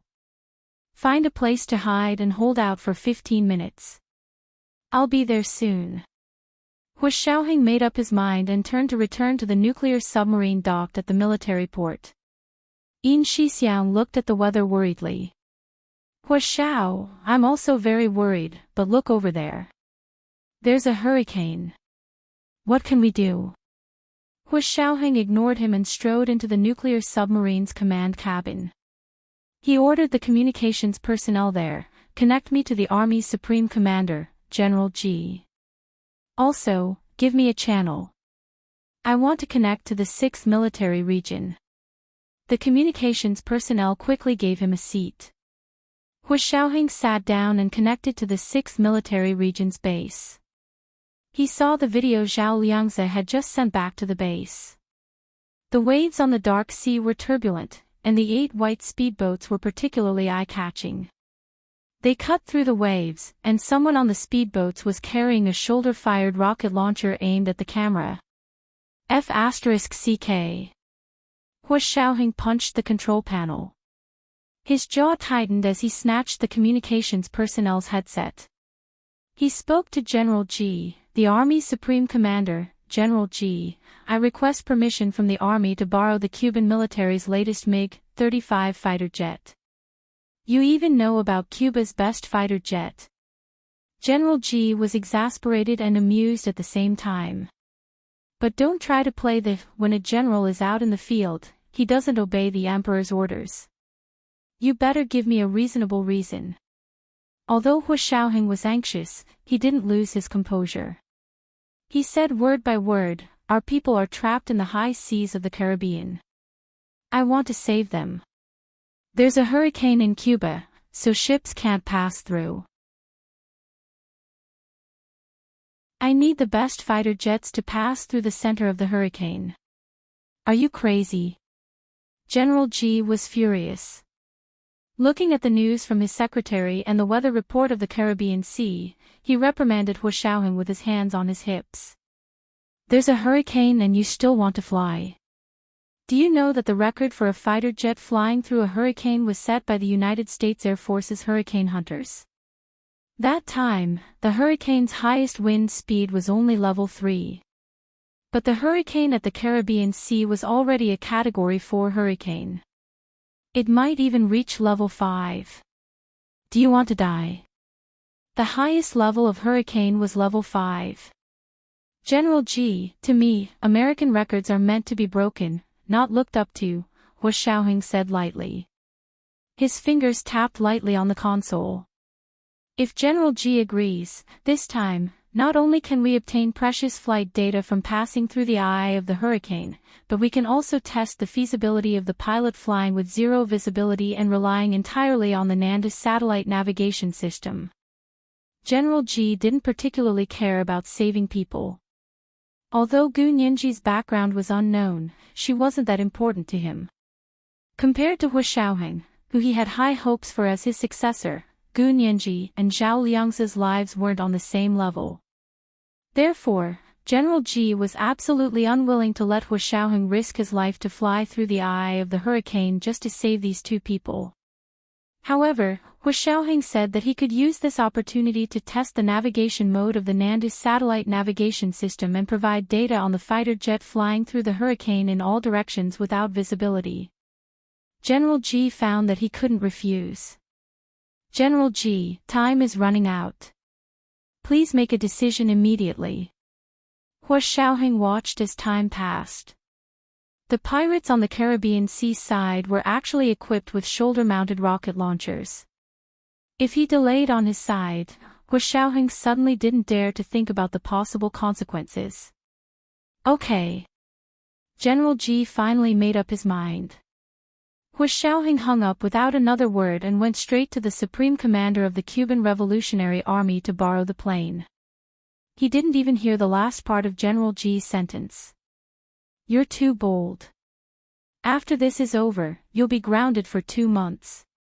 With the support of the Supreme Commander of the Huaxia Imperial Army and the mediation of the ambassador from the Imperial Embassy in Cuba, the borrowing of the fighter jet went smoothly. 10 minutes later, Hua Xiaoheng and Yin Shixiang boarded the MiG-35, the best fighter jet Cuba had just imported from Russia. The soldiers of the Cuban Air Force stood at the airport and saluted Hua Xiaoheng and Yin Shixiang with their eyes. It was as if they were looking at heroes who had come to their deaths. They watched in awe as Hua Xiaoheng and Yin Shixiang took off in their fighter jets and flew towards the low clouds not far away. No one expected them to make a smooth return flight. Even the best American fighter jets and the best American pilots couldn't challenge the center of a Category 4 hurricane, let alone the Huaxia Imperial pilots who had never achieved anything. Although they would lose the MiG fighter jet, the Huaxia Empire would compensate them. They wouldn't lose anything. Above Cuba's waters, Hua Xiaoheng gripped the control stick tightly as he continued to increase the altitude of the fighter jet. The strong wind mixed with the large raindrops smashed into the fighter jet. His vision was getting blurry. The fighter jet flew into the hurricane clouds, and it was like diving into a thick pile of paste. Black clouds surrounded him from all sides, and his visibility was zero. The compass on the fighter jet spun, and the body of the plane tilted and rolled in the wind. Yin Shixiang felt like he was going to throw up his dinner. Hua Xiaoheng connected to the Nandus satellite navigation system and connected all the data to the Huaxia Empire's Nandus satellite command center. At this point, he was completely relying on the Nandus satellite navigation system to fly the fighter jet. His eyes were useless. Gu Nianji watched as Zhao Liangzi hung up and asked nervously, "Will they come to save us?" Because when Shi was by their side, Gu Nianji and Zhao Liangzi didn't mention Hua Xiaoheng's name. Gu Nianji didn't even say, "Uncle Hua." It was fine as long as they knew who the other was talking about. "Yes, but let's hold on for 15 minutes. Zhao Liangzi looked anxiously at the rising waves and the approaching speedboats. "Hide, they have shoulder-fired rocket launchers." As soon as he finished speaking, there was a loud whooshing sound from the sea. A rocket cut through the rain and hit the engine room on the lowest level of the cruise ship. Seawater gushed in, and the cruise ship began to tilt and sink. Gu Nianji grabbed Zhao Liangzi's arm, her voice hoarse. "Oh no! They're going to sink the ship." It turned out that the pirates didn't want to climb onto the cruise ship and fight them face to face. They chose to sink the cruise ship. "Let's go." Zhao Liangzi carried the unconscious Wen Shuyi on his back and left the open-air amusement park on the 4th floor to run to the 3rd floor. More rockets hit the Princess cruise ship, and more seawater poured in. The 2nd floor was quickly submerged, and seawater slowly rose to the 3rd floor. This is the first update. The second update should be 2 updates in one, including the monthly votes of 4,900 plus 1 update. It'll be around 1 in the afternoon. Don't forget the monthly votes and recommendation votes, dear friends. Mwah. Oh, intersection. Oh.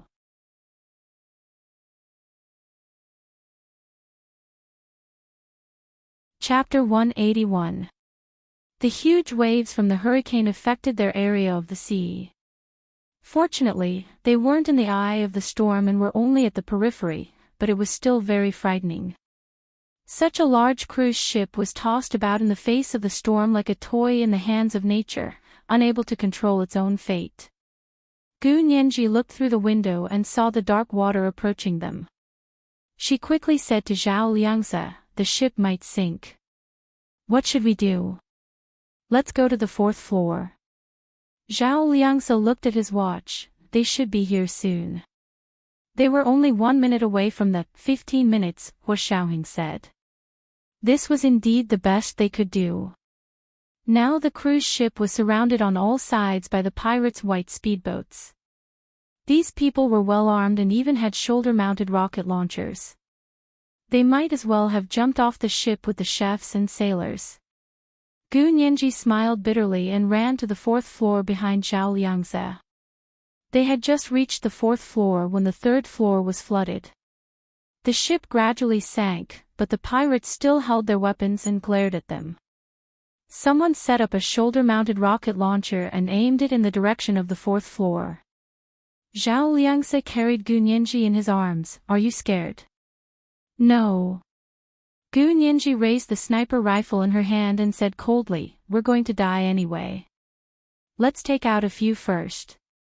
She aimed at the guy with the rocket launcher and pulled the trigger without mercy. A sniper rifle was still faster than a rocket launcher. The man was shot between the eyebrows and his entire body stiffened. With a splash, he fell into the sea with his rocket launcher. The pirates on the speedboat saw this and jumped up in anger. They pointed at Gu Nianji and cursed and fired at them at the same time. Zhao Liangzi quickly pulled Gu Nianji to the deck. At this moment, a fighter jet emerged from the center of the hurricane not far away and flew toward them at lightning speed. It was as fast as lightning and almost flew close to the surface of the sea like a gray sparrow hawk. The plane flipped in midair, turned 90 degrees, and flew a circle around Gu Nianji's cruise ship at high speed.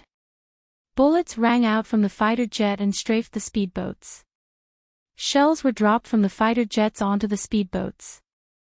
The latest MiG-35 fighter jet against the unknown passenger speedboat was a crushing massacre.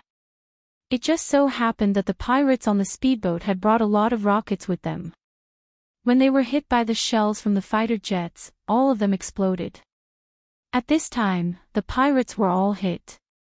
The speedboats exploded one after another, sending flames, smoke, and huge waves into the sky. The pirates who were not killed on the spot jumped into the sea. The fighter jet did not intend to let them go. Hu Xiaoheng pulled up the control lever to increase their visibility. Yin Shixiang operated the machine gun in the fighter jet as he expressionlessly chased after the pirates who were trying to escape in the sea. As long as someone stuck their head out, a string of bullets would immediately follow. This change happened so quickly that the entire process took less than 10 minutes, and the 8 arrogant white speedboats were all buried in the sea. Gu Nianji raised her head and stared intently at the fighter jet flying from the center of the hurricane. She watched as it spun and flipped in the air. She watched as sparks shot out of the fighter jet's muzzle. Her emotions surged. She knew that this had to be Uncle Hua's fighter jet. He was the best fighter jet pilot in the Huaxia Empire. She had seen him train before, there was no mistaking it. Gu Nianji broke free from Zhao Liang's arm and stood up from the deck. She jumped and screamed at the sky, her soft voice rising to a high pitch, but dissipated in the fierce wind. Hu Xiaoheng saw the delicate figure bouncing on the deck and smiled. He was about to instruct Yin Shixiang to lower the rope ladder when he suddenly saw several tiny red dots appear on the plane's radar screen. It was a signal that a plane was approaching from the north. Hu Xiaoheng quickly pulled up the plane and flew backwards in a combat stance. The planes from the north did not attack them. They circled the cruise ship once and flew away. It turned out to be 2 drones. Hu Xiaoheng looked up and saw the tracks of a large ship in the northern waters. Upon closer inspection, he saw that it was no ordinary ship, but a military vessel. There were cruisers, destroyers, and even a few well-equipped speedboats flying the American flag. They were speeding towards Gu Nianji's cruise ship. The person standing on the fastest speedboat was Gu Nianji's professor, He Zhichu. Yin Shixiang also saw it and asked urgently, "Hua Xiao, what should we do?" As he spoke, the military vessel's radar had already detected Hu Xiaoheng's fighter jet and immediately responded with a missile lock. Hu Xiaoheng made a snap decision and jerked the control stick to turn the plane 180 degrees. He flew straight into the hurricane's center. As soon as they entered the center of the hurricane, the U.S. military vessel's missile lock failed because the thick clouds and heavy rain had completely paralyzed the enemy's radar. Hua Xiao. Those people. Yin Shixiang was so anxious he forgot to feel dizzy. The plane shook like a patient in the middle of the hurricane, and the fuselage was dented in several places. Hu Xiaoheng said calmly, "He Zhichu must be here to save them." He couldn't let the U.S. military lock onto them, and he couldn't let them think that the Cuban military was trying to provoke them. Yin Shixiang didn't say anything else and focused on the navigation as he flew the fighter jet out of the hurricane center with Hu Xiaoheng. When they appeared on the Cuban Air Force's radar, everyone was stunned. They actually made it back alive. Ow, ow, ow. The group of people shouted and jumped as they rushed out to welcome the MiG-35 fighter jet that was slowly descending. Although the plane was riddled with holes, they finally made it out of the hurricane alive. Gu Nianji watched as the plane flew back into the hurricane's clouds. She stood alone at the bow and stared in the direction the plane had disappeared. She didn't even notice that the cruise ship was gradually sinking to the 4th floor. She didn't feel the seawater rising to her feet until someone walked to her side and picked her up. "Nianji, are you okay?" She trembled and looked away to see He Zhichu's shimmering, sultry eyes looking at her. Gu Nianji blinked. She hadn't recovered from the shock of seeing the plane. Nianji. He Jichu called again and wiped the rainwater off her face. He kissed her forehead and pressed her against his chest. He patted her back and murmured, "It's okay. Don't be afraid, I'm here." Gu Nianji was extremely nervous and disappointed. Finally, like a bowstring that had been pulled too tight, it snapped with a snap. Her body went limp and she fainted in He Jichu's arms. Zhao Liangzi stood up with Wen Shuyi on his back and looked at He Jichu. "Professor He, let's go. This ship is going to sink." He Jichu nodded and picked Gu Nianji up in his arms before turning to board the speedboat. Because the cruise ship had already sunk below the surface, the small speedboat was almost level with the highest level of the cruise ship. The speedboat sped towards the U.S. Navy's warship with them. Zhao Liangzi squinted and asked, "Professor He, you contacted the U.S. Navy?" He Jichu's face was livid. He looked at Gu Nianji intently and said without looking up, "It was an emergency, so I had to ask them for a favor." Zhao Liangzi didn't expect He Jichu to reveal the truth with just one question, but his evaluation of He Jichu increased. He pointed at Wen Shuyi, who was still unconscious. "She took a bullet for Nianji, so we only gave her a simple bandage. I'm afraid she'll have to go to the operating room for surgery immediately after we get back." He Jichu finally looked at Wen Shuyi. He only glanced at her before turning back to wipe the rainwater from Gu Nianji's hair. There was a ready-made operating room on the U.S. Navy's warship, as well as highly skilled military doctors.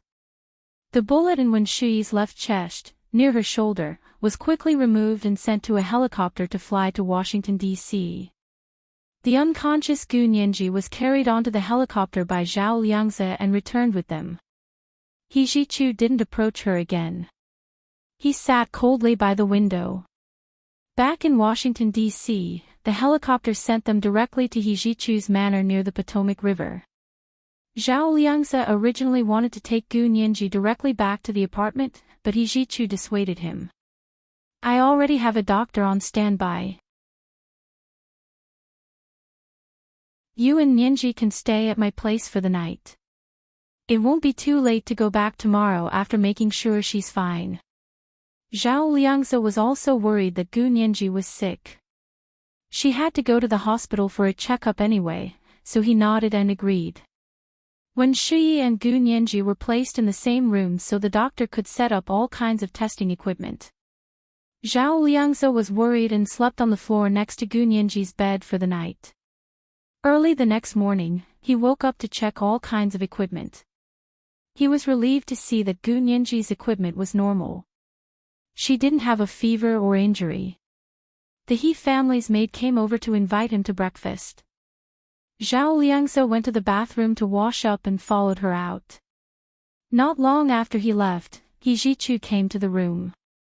He first checked Gu Nianji's condition and was relieved to see that she was fine. He sat by Gu Nianji's bed and silently watched her sleep, lost in thought. He still had a lingering fear when he thought about what had happened yesterday. 6 or 7 days ago, his father, Mr. He, had suddenly fallen seriously ill and sent word that he had to go back. He had no choice but to go and return quickly. It would be no problem for him to return before Gu Nianji's birthday. He didn't expect to find his father's condition more serious than he had imagined when he returned. He was delayed for 2 more days. Fortunately, Auntie Qin was taking care of his father, so he could return with peace of mind.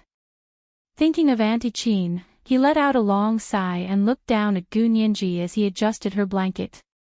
As soon as he returned from his hometown, he rushed to the Caribbean Sea. When he discovered that all communications on the Princess cruise ship had been cut off, he knew something must have happened. He didn't want to remember how he felt when he received the news. That chaotic, anxious, regretful, and helpless feeling. He didn't expect to experience it again after 6 years. Driven by this extreme emotion, He Jichu used his connections at the highest level to borrow a warship from the U.S. Navy to go to sea for rescue. Fortunately, he arrived in time and didn't cause a bigger disaster. If he had arrived a minute later, Hijichu thought of the floating bodies on the sea and the fighter jet that had disappeared into the center of the hurricane. His face turned ashen again. Professor He. When Shi's voice sounded from the other side of the room, Hijichu turned to look and got up to walk over. You're awake. He put his hands in his trouser pockets and stood in front of Wen Shi's bed. How are your injuries? His tone was so gentle and his greeting was so caring that Wen Shi trembled with excitement. She struggled to get up from the bed. I'm much better. Professor He, thank you for your hard work. How is Mr. He? Slap. Hijichu suddenly slapped Wen Shi hard in the face. The slap was so hard that Wen Shi rolled off the bed and onto the floor. Her head tilted to one side and she couldn't get up. You've grown up. Hijichu squeezed out the words from between his teeth. He suddenly took out a gun and pointed it at Wen Shi's temple. What did I say? Did you forget? I think you want to die. Gu Nianji's eyes widened as she watched the usually elegant and refined Professor He reveal his violent side. She was so shocked that she couldn't close her mouth. She had woken up when Hijichu came in but didn't want to open her eyes, so she pretended to be asleep. It wasn't until she heard the slap that she opened her eyes to see Hijichu still pointing a gun at Wen Shi. No matter what, Gu Nianji had to admit that Wen Shi had saved her this time. Although she was wearing a bulletproof vest, who knew where the pirate would hit? What if he hit her in the head? She wasn't wearing a bulletproof helmet. Wen Shi stood in front of her and took the bullet for her. She didn't know why Hijichu wanted to kill Wen Shi, but she knew she couldn't just sit back and watch. Professor He. Gu Nianji called weakly. What are you doing? Hijichu looked up at her with his shimmering, sultry eyes. His gaze immediately softened. Professor He, teaching assistant when saved my life. I haven't thanked her properly. Gu Nianji slowly sat up. Hijichu put away his gun and walked over to sit on the bed beside Gu Nianji. He held her shoulders and said with concern, Happy birthday. Nianji, I owe you a grand birthday. Gu Nianji shook her head with a smile. Professor He, you don't owe me. I'll never forget this birthday. The corners of Hijichu's mouth twitched as he continued to ask her, How are you feeling? Are you feeling unwell? Are you hungry? Do you want to get a doctor to check you again? He was able to control his emotions so easily that Gu Nianji shrank into the bed uncomfortably. I'm fine, I don't feel unwell. I'm just a little hungry. She looked at Wen Shi lying on the floor and felt sorry for her.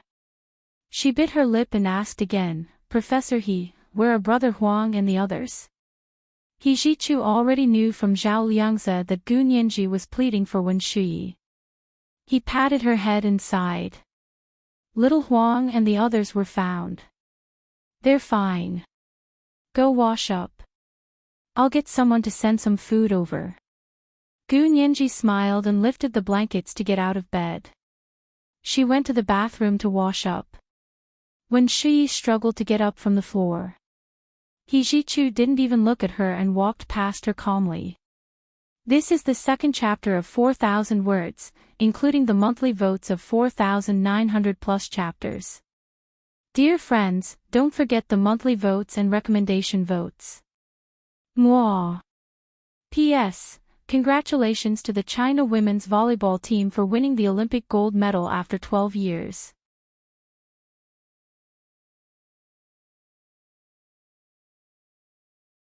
Chapter 182. Gu Nianji ran into Zhao Liangzi at the breakfast spot. Come and sit. Zhao Liangzi pulled out a high-backed chair for her. Breakfast is good. Have some corn chowder and crab cheese chowder. Gu Nianji's stomach growled when she saw the delicacies. Zhao Liangzi patted her head with a smile. Hurry up and eat. You're so hungry you can't even talk. After breakfast, they bid farewell to Hijichu and left. Hijichu was in the study dealing with business and didn't see them. He only sent a butler to get a driver to take them back. After Gu Nianji and Zhao Liangzi left, Hijichu ordered someone to call Wen Shuyi over. Wen Shuyi wore a baggy white striped hospital gown. She had changed into it on the Navy warship. Her face was pale, and her right cheek still had a handprint from Hijichu's slap. Her round face was visibly haggard, and her lips were dry and peeling. Only her slender eyes remained calm and steady. Heavy dark green velvet curtains hung from the study window, and dark gold curtains hung diagonally from hooks on either side of the window. The lights weren't turned on, and only a blue Tiffany table lamp on Hijichu's desk was on. Hijichu's face was hidden behind the table lamp, and he looked at her darkly without speaking. Although Wen Shuyi was prepared, Hijichu's gaze still made her sweat profusely. She tried her best to remain calm. After a while, she said, "Professor He, why did you want to see me? What happened on the cruise yesterday? Where did those pirates come from?" Hijichu leaned against the large leather chair in the study, playing with a silver revolver in his hand. "Don't tell me you don't know anything." Wen Shuyi's eyes suddenly reddened. She closed them and choked out, "I really don't know anything. If Professor He doesn't believe me, you can kill me. My whole family is from the He family. My family won't complain if you kill me. You think I wouldn't dare?" Hijichu spun the gun in his hand and aimed it at Wen Shuyi. He said coldly, "Who do you think you are? Don't think I wouldn't dare to touch you just because my father sent you to me." Wen Shuyi's tears flowed uncontrollably, but she still kept her eyes closed. She did not open them, nor did she argue. She looked like she was ready to be beaten and killed. Hijichu pointed the gun at her for a long time but didn't fire. "Remember this. If Nianji hadn't interceded for you, you would have been carried out and buried a long time ago." Hijichu put the gun away and tossed it into the drawer. He leaned back against the back of the chair. "Tell me, if it wasn't you, then who was it? Who dares touch my ship? Who wants their lives?" Hijichu had bought the cruise ship specifically for Gu Nianji's 18th birthday. Unfortunately, it had been destroyed by the pirates. Wen Shuyi's eyelashes fluttered and she slowly opened her eyes. She touched the wound on her chest and thought for a moment before saying in a low voice, "Professor He, I really don't know who did this to me. But I found something even more interesting." "What's more interesting? Don't try to change the subject."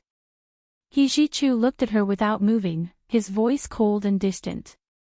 Wen Shuyi lowered her eyes and went through the entire sequence of events in her mind. She said, "It's about Gu Nianji." "Speak." "This happened so suddenly that I thought we were all doomed. In the end, Gu Nianji and her guardian really opened my eyes. Their marksmanship was just too good. You only invited them to the cruise ship for your birthday, but they actually brought sniper rifles and semi-automatic submachine guns. Think about it, what kind of person would bring these things on a trip?" Hijichu was taken aback. They brought their own guns. He had seen the guns in Gu Nianji and Zhao Liangzi's hands yesterday and thought they had gotten them from the pirates. After all, they were all American brands, so he didn't think of anything else. He wasn't surprised that Gu Nianji and Zhao Liangzi knew how to play with guns. Shooting was indeed a sport, and many people liked it. Of course, shooting was not a sport that everyone could afford to play. "Yes, I saw them take it out of the suitcase with my own eyes." Wen Shuyi's nervous mood finally relaxed. Also, her resume states that her parents died and she grew up with a guardian. However, her guardian had changed in such a short period of time. Tell me, what kind of family would have two grown men as their guardians? Hijichu leaned forward and clasped his hands together on the desk. His brows furrowed. Also, we ran a check on her according to her resume. Since her birth, it's been flawless. There's no abnormality at all. Everything has witnesses and physical evidence. Don't you think it's funny? It's obvious that none of it is real, but it's made to look like it is. If we hadn't obtained her blood sample and investigated her background, it would have been impossible for anyone else to know that the evidence was fake.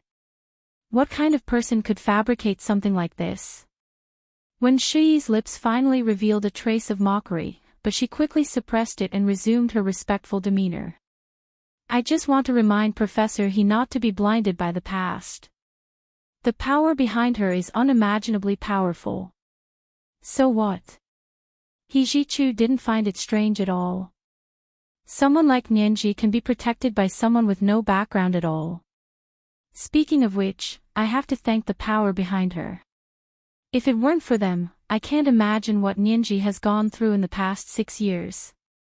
When Shiyi didn't expect He Jichu to be so protective. Her heart ached, and the wound on her chest seemed to hurt even more. She pressed her hand on the wound and forced a smile. Of course. I know she's very important to you, so I protected her at all costs. I was even willing to take a bullet for her.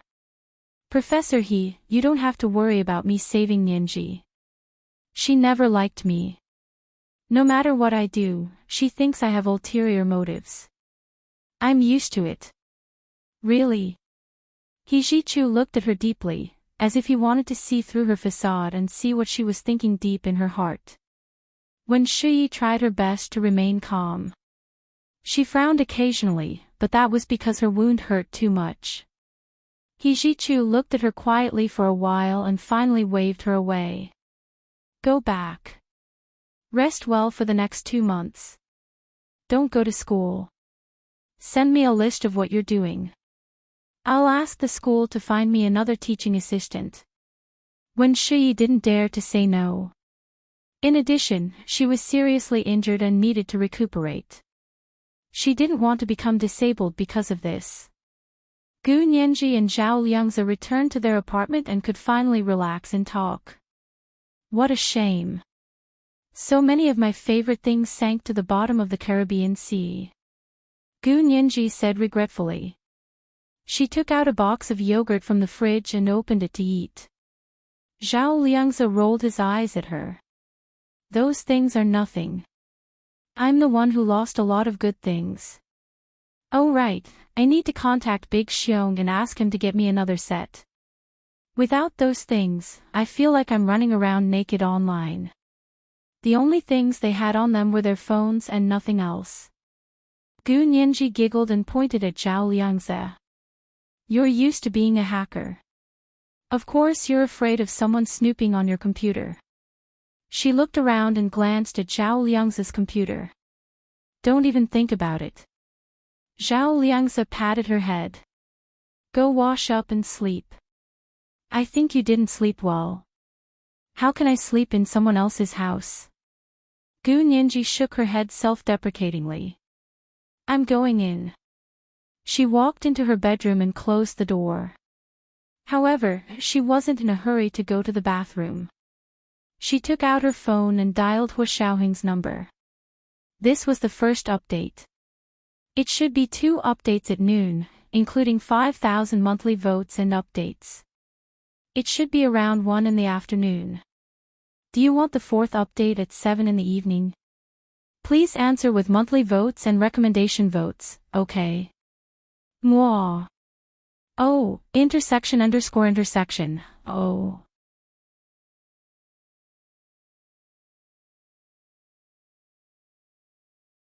Chapter 183. Hu Xiaoheng's phone rang for a long time, but no one picked up. Gu Nianji didn't hang up as usual, but left him a message. Uncle Hu, it's Nianji. I had my 18th birthday yesterday, did you come yesterday? After leaving the message, Gu Nianji went to the bathroom to shower. She hadn't showered at He Jichu's house yesterday, and had only dried her hair and washed her feet. After showering, she blow-dried her hair and went to sleep. She was fully recovered the next day, and woke up early to work at the Appropriations Committee. At noon, she went to see Brother Huang at the Committee for Freedom of Ocean Travel, only to discover that he was on sick leave. Gu Nianji was speechless. Even her direct confrontation with the pirates hadn't called in sick, but Brother Huang had. She gave him a call. "Senior Brother Huang, what's wrong? I heard you're sick." Brother Huang was sleeping in his apartment, wrapped in blankets. He heard his phone ring and picked it up, groaning, "Nianji. I did all of this for you. I almost lost my life for your birthday, do you know that?" Gu Nianji remembered the speedboat, and was surprised. "What's wrong? I heard from Professor He that you're okay." "My body's fine, but my mind's in shock." Brother Huang had never experienced such a thrilling experience in his life. Being held to the head by several strong black men had scared him to the point of wetting his pants. "Then rest well." Gu Nianji could only comfort him. "Why don't you tell me what happened? Maybe you'll feel better if you tell me." Brother Huang was about to confide in someone, but quickly said, "I still don't know what happened. We were supposed to go on a cruise, but that van dragged us to an empty house and tied us up. I thought I was going to die the whole afternoon. I missed my wife and family so much I was going crazy." "Brother Huang, it's okay, it's okay. Professor He won't let you suffer for nothing." Gu Nianji's heart leaped, but wasn't teaching assistant when the one who arranged for that van, including the speedboat. It was her, but she couldn't guarantee we wouldn't run into bandits. Senior Brother Huang expressed his understanding. Barbados is a small country with average law and order. With such a large group of pirates, there's nothing they can do. Then Professor He found someone, and the Barbados police rescued us. She then wailed, "But I'm still scared. Even now, I can't sleep normally. Every time I close my eyes, I feel the cold barrel of the gun pointed at my head." Gu Nianji comforted him a bit more and discreetly asked for more details before hanging up. "Brother Huang, rest well. I'll bring you good food tonight." For the entire day, Gu Nianji had been thinking about the pirates. She really wanted to know who the culprit was. If it was Wen Shui, why would she want him dead? If it wasn't her, then who was it? What was his motive? However, after thinking about it for a whole day, she still felt that there were too few clues. Other than Wen Shui, who was the most suspicious, she basically couldn't think of anyone else. Moreover, she did not have any evidence to prove that Wen Shui did it. On the contrary, because she had taken a bullet for her, she could no longer express her emotions to Wen Shui as freely as before. So in the end, Gu Nianji let it go. She wasn't the type to dwell on a dead end. If she couldn't figure it out, then she wouldn't think about it for now. She was alive and well, and the person who should be furious was the person who had spent $10 million to buy her life. Gu Nianji shrugged and put it all to the back of her mind. When she returned to the apartment that night, she and Zhao Liangzi brought food to Brother Huang. Zhao Liangzi also took the opportunity to ask Brother Huang a lot of information. Zhao Liangzi was a professional and asked many details that Gu Nianji had overlooked. When they returned to their apartment, Zhao Liangzi frowned at Gu Nianji. "Which one of us has an enemy in Barbados? You or me? Why do you say that?" Gu Nianji propped her chin up and widened her eyes like a curious baby. According to what Brother Huang just said, the culprit needed a lot of connections in Barbados. Do you think any random person would be able to pull off a crime like this in the capital of Barbados? Zhao Liangzi ruffled Gu Nianji's hair. "Don't even think about it. Leave it to us to investigate." "I think Professor He should be the one to investigate," Gu Nianji said quietly. "He's lost too much." She remembered when Shui saying that He Zhichu had bought the cruise ship specifically for them. It was brand new, but now it had sunk. There might even have been compensation for the guests. No matter how she looked at it, He Zhichu should be the most furious. He'll definitely investigate it too. Zhao Liangzi returned to his computer desk. I'll tell Big Xiong about the new situation. Gu Nianji refused to leave and dawdled for a while. She asked in a roundabout way, Brother Zhe, where are Big Xiong and the others? Zhao Liangzi paused and turned to look at her with a smile. Why are you asking? Didn't you say they went to Cuba? It'll take more than a day or two to get a nuclear submarine back, right? Gu Nianji looked at him eagerly. Then Uncle Hua. Oh, you want to ask Hua Xiao? Zhao Liangzi's eyes flashed with mockery. Hua Xiao and Big Xiong have already returned to the Huaxia Empire. They've already returned. Gu Nianji was shocked. That fast? Yes, something happened in the empire. They left on a private plane. Zhao Liangzi relayed Big Xiong's words. However, Big Xiong didn't know what Hua Xiaoheng was doing. As soon as they returned to the Huaxia Empire, Hua Xiaoheng was summoned by the Supreme Commander of the military, General Ji. It was said that he was carrying out a top-secret military mission. In reality, Hua Xiaoheng was placed in detention by General Ji. In order to maintain Hua Xiaoheng's authority, only a few people knew about this, including General Ji himself, Speaker Long of the Senate, and Hua Xiaoheng's father, Wu Guanchen, the director of the military's political department. 2 months, not a day less. Everyone in the military knew that detention was very unpleasant. Although it wasn't corporal punishment, it was worse than corporal punishment. The loneliness of being cut off from the world and having no one to talk to could sometimes drive people crazy. But Hua Xiaoheng was an exception. Confinement was also part of their training for the Special Operations Forces. That was why General Ji placed Hua Xiaoheng in detention as a warning rather than a punishment. Hua Xiaoheng didn't argue and went to the detention room alone. He was a major general and couldn't let anyone know that he was in detention. Therefore, his detention room was a small room that General Ji had temporarily prepared. It had its own kitchen and bathroom, a bed, a desk, a computer with no internet access, and a large cabinet of books and files. He couldn't go online for the next 2 months, but he could read. The books and files were enough to kill 2 months of his time. Of course, his phone, tablet, and other things were confiscated and couldn't be brought in. General Ji personally guarded him and supervised his confinement. With such high standards, Yin Shixiang and Zhao Liangzi definitely wouldn't be able to get any specific information. Gu Nianji didn't receive any calls from Hua Xiaoheng. She sighed in relief when she heard that he was carrying out a top-secret military mission. But she also felt a little regretful. It was her 18th birthday, and she didn't even hear Uncle Hua say, "Happy birthday," to her. Gu Nianji returned to her room and took a shower. She changed into her pajamas and went to bed. She was going to watch the news for a while before going to bed when her phone rang. Gu Nianji looked at the caller ID and saw that it was He Zhichu.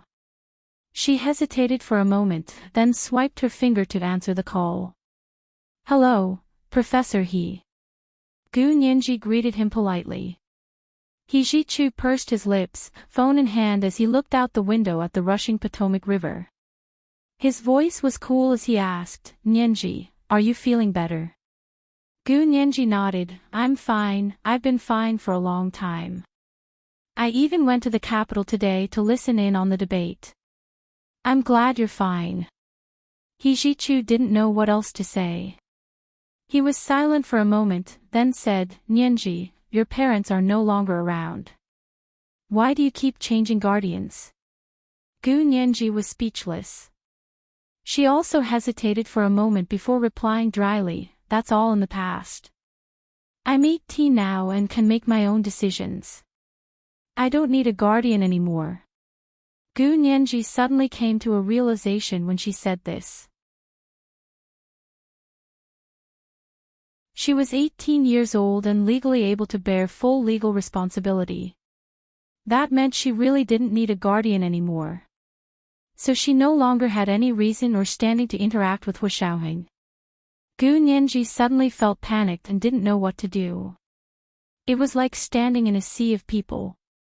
Everyone walked past her, but she didn't recognize a single person. Gu Nianji hugged the panda pillow and shrunk deeper into the bed. She wanted to bury her entire body behind the pillow. He Jichu saw that Gu Nianji didn't want to answer his question, so he didn't continue asking. Gu Nianji said she didn't need a guardian anymore. She probably meant she would have more autonomy in her life in the future. He Jichu quietly looked out the window at the Potomac River, his shimmering, sultry eyes sparkling in the mid-autumn night. He took a deep breath and decided to hang up. Okay, I'll let you know directly if there's anything in the future. Okay. Gu Nianji gripped the phone and buried her face in the pillow. She asked in a low, muffled voice, Professor He, did you find out who the pirates were? He Jichu shook his head, they're all dead. How can I find out? But they took hostages in Barbados. Can't we find out? Gu Nianji didn't understand. With He Jichu's ability and influence, he should have found out something. Barbados isn't the United States. My hands aren't that long. He Jichu smiled bitterly. Nianji, do you think I'm omnipotent? Of course not. Gu Nianji blurted out, completely unaware that He Jichu's face had darkened on the other end of the line. She said, I know they committed a crime on international waters and took hostages in Barbados. It's not easy to find out. But they destroyed Professor He's cruise ship. It's such a huge loss. Don't you want to find out who's behind it and compensate them? They paid $10 million for our lives. That means the mastermind is rich. He Jichu's mood was ruined by Gu Nianji's, of course not. He wanted to sneer but tried his best to hold it in. He said coldly, it's just a cruise ship. I don't care. Also, the cruise ship was given to you. If you don't care, why should I? Oh. For me. Gu Nianji looked up from the pillow in shock. That cruise ship was really given to me. Of course. Didn't you see the words carved on the cruise ship? He Jichu said angrily, or did Wen Shui not do as I said? Oh, no, no. I saw the words, but I thought Professor He was just being polite. Gu Nianji smiled sheepishly. After all, the words were painted and could be changed at any time. If the cruise ship was really hers, well, they would have to prove it. For example, whether or not the cruise ship deed was written in her name, there was no deed and only a few words were painted on the cruise ship. Sorry, she wasn't an ignorant girl who didn't know the law. She couldn't bear this false reputation. I said it's yours. Of course, there's no point in saying it now. He Jichu didn't harp on the matter. The cruise ship had sunk anyway. The most he could do was ask the insurance company for some insurance money. Gu Nianji rubbed her forehead and shook her head, insisting on opposing He Jichu's statement. Professor He, if it's not mine, it's not mine. You can't just say it's mine and carry such a huge gift on my back. I can't bear it. You're saying I lied to you. He Jichu finally understood what Gu Nianji meant. When have I ever lied to you? Angry, he walked back to his study and pulled up the legal documents for the cruise ship from his computer, including the purchase receipt and deed. However, as soon as he pulled it up, he was speechless. The name on the deed was still He Jichu, not Gu Nianji. In other words, Gu Nianji wasn't wrong. She didn't want to bear this false reputation. This cruise ship only had her name painted on it. He Jichu couldn't take it anymore. He hung up and kicked over his desk. He immediately called Wen Shui, who was already recovering in Boston. Wen Shui. I asked you to transfer the ownership of the cruise ship to Nianji. How dare you disobey? If Wen Shui were standing in front of He Jichu now, he would have strangled her to death. Wen Shui's heart skipped a beat. She didn't understand why someone would care about the name on the deed when the ship had already sunk. Professor He, here's the thing. Nianji isn't American. The procedures to transfer the cruise ship to her are very complicated. I'm still waiting for her background check, so... Wen Shuyi smiled gently. Professor He, now that the cruise ship is gone, do you still want to transfer it to her? If you do, I can ask the company doing the background check to hurry up and finish it. There's no need. I'll buy her something else for her birthday. He Jichu's voice was even colder than 10,000-year-old ice. After you recover, you don't have to be my teaching assistant anymore. I'll make it clear to your family. You don't have to follow me anymore. Wen Shuyi closed her eyes. Her hands were trembling, but she didn't argue. She replied gently, okay, I'll listen to Professor He. With that, she hung up and fell back onto the bed. She turned around and leaned against the pillow to cover the sound of her choking sobs. This is the second and third chapter in one, with 4,000 words, including 5,000 additional monthly votes. Do you want the fourth chapter at 7 p.m.? Please answer with your monthly votes and recommendation votes, okay? Mwah. Oh, ___, oh.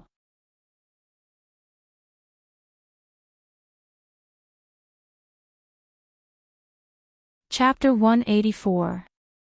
Every time Gu Nianji thought back to what had happened on her 18th birthday, the one that left the deepest impression was the silver gray fighter jet roaring through the wind and rain. Although it was a pity that Hu Xiaoheng hadn't come in person, Gu Nianji stubbornly regarded it as beauty without regret. The pinnacle of beauty was beauty without regret, such as Venus' broken arm and the unfinished Dream of the Red Chamber. He Jichu had not hesitated to repair his relationship with the U.S. military and borrow a Navy warship to rescue her. She was grateful, but she had never thought to accept such a big gift from him. After that, she kept her distance from He Jichu and devoted herself to her work and studies. He Jichu sensed her alienation, and although he felt bad, he knew he couldn't force her too much. He had to give her time to slowly adapt, so he temporarily put Gu Nianji's matter aside and traveled between Harvard University in Boston and B University in the capital of the Huaxia Empire, teaching and mentoring graduate students. Time always passed the fastest when one was working hard. Soon, it was December, and winter had arrived in Washington. In the evening, Gu Nianji walked out of Capitol Hill in a delicate silver-gray cashmere horn-button coat and walked to her apartment hotel. Because her apartment was very close to Capitol Hill, she had insisted on walking back for the past 2 months and considered it a form of exercise. When she arrived at the door, she saw a voluptuous Chinese-American woman in a dark red coat standing there, talking to the hotel doorman. The doorman recognized Gu Nianji, and quickly waved when he saw her. Miss Gu. Someone's looking for you. Gu Nianji looked at the woman. She had a fair complexion and eye-catching arched eyebrows. Beneath the arched eyebrows was a pair of almond-shaped eyes that were kind and gentle. She had a dainty nose and a pair of similarly dainty lips that were lightly colored. She looked like she was in her 20s and was very calm and steady. She was very beautiful and refined, but Gu Nianji was sure she didn't know this woman. Gu Nianji nodded to her. Hello, may I ask who you are? The woman smiled as she looked at Gu Nianji, her eyes filled with amazement. She quickly walked over and introduced herself to Gu Nianji. I'm Jiang Hongcha, I don't know if Mei Xiaoan mentioned me to you. The Weibo name of Black Tea's Sky flashed across Gu Nianji's mind. This woman must be Mei Xiaoan's first girlfriend, I don't remember if he mentioned it or not. Gu Nianji smiled. She hadn't been in much contact with Mei Xiaoan lately. Mei Xiaoan felt that he was always the one taking the initiative to approach Gu Nianji. It had already been half a year, but Gu Nianji was still lukewarm. He was unwilling to give up and decided to leave Gu Nianji out in the cold for a while, playing hard to get. When she couldn't take it anymore and came to him, he would treat her well. That was the only way he could truly win over this little girl's heart. Gu Nianji knew that she would be going back at the end of the year, but she hadn't figured out how to face Mei Xiaoan, so she didn't take the initiative to contact him. Now that she saw Jiang Hongcha, Gu Nianji couldn't help but sigh inwardly. Did you need something from me? Jiang Hongcha felt uneasy seeing Gu Nianji like this. She had seen Gu Nianji's face and thought that she was just a pretty and smart commoner girl. She could do whatever she wanted to her. However, the woman in front of him had just passed her 18th birthday, and the aura she exuded was clearly the elegance and restraint that could only be nurtured in the upper-class society. Could it be that she had been reborn in just half a year in the U.S. Congress? Jiang Hongcha suppressed the bitterness in her heart and smiled warmly at Gu Nianji. I do have something to tell you. It's about me and Mei Xiaowen. Would you like to have a cup of coffee with me? Seeing Gu Nianji's hesitation, Jiang Hongcha immediately said, We're not going anywhere else, just here. This is a hotel, so there should be a coffee shop, right? Yes, come with me. Gu Nianji didn't want to talk to Jiang Hongcha at first, but when she heard that it was about her and Mei Xiaowen, she didn't want to refuse. Most importantly, she was very hesitant. She couldn't see any way out of her relationship with Mei Xiaowen, so she needed to listen to other people's opinions. Jiang Hongcha was Mei Xiaowen's first girlfriend, so she should have the right to speak. They went to the Capital Hotel's coffee shop and found a corner to sit down. Large pots of green plants formed a small, secluded space. Gu Nianji ordered a cappuccino and slowly swirled the spoon in her coffee cup. She propped her head up with one hand and looked calmly at Jiang Hongcha, who sat across from her. Jiang Hongcha didn't order coffee, but a glass of warm milk. I can't drink coffee right now. She smiled gently at Gu Nianji. Gu Nianji thought that Jiang Hongcha's smile was filled with the radiance of motherhood. She looked down and tossed the spoon away, then took a sip of the warm cappuccino. Jiang Hongcha held the warm milk in her hands and looked as if she didn't know where to start. After a while, she said, Nianji, can I call you Nianji? Whatever. Gu Nianji smiled and looked up at Jiang Hongcha. Her voice was soft and slightly raspy. She'd been debating with people on Capitol Hill all afternoon about appropriations, and her voice was now hoarse. My family and the Mei family are family friends, we were childhood friends. Jiang Hongcha was lost in fond memories. But we were only together in high school. Gu Nianji frowned slightly. She was getting impatient. She had been busy with work and hadn't had lunch today. She was in a hurry to go home for dinner. If Jiang Hongcha continued to tell her story from the beginning, how long would it take? Gu Nianji coughed lightly and said, Xiaowen mentioned that he had a first girlfriend who went abroad after high school. They broke up later. That was you, wasn't it? Jiang Hongcha hadn't expected Gu Nianji to tell her all about her beautiful first love in one sentence. She felt a little uncomfortable. Gu Nianji had brought up the beautiful memories of her first love with Xiaowen in such a way. As expected, this girl had grown up without parents.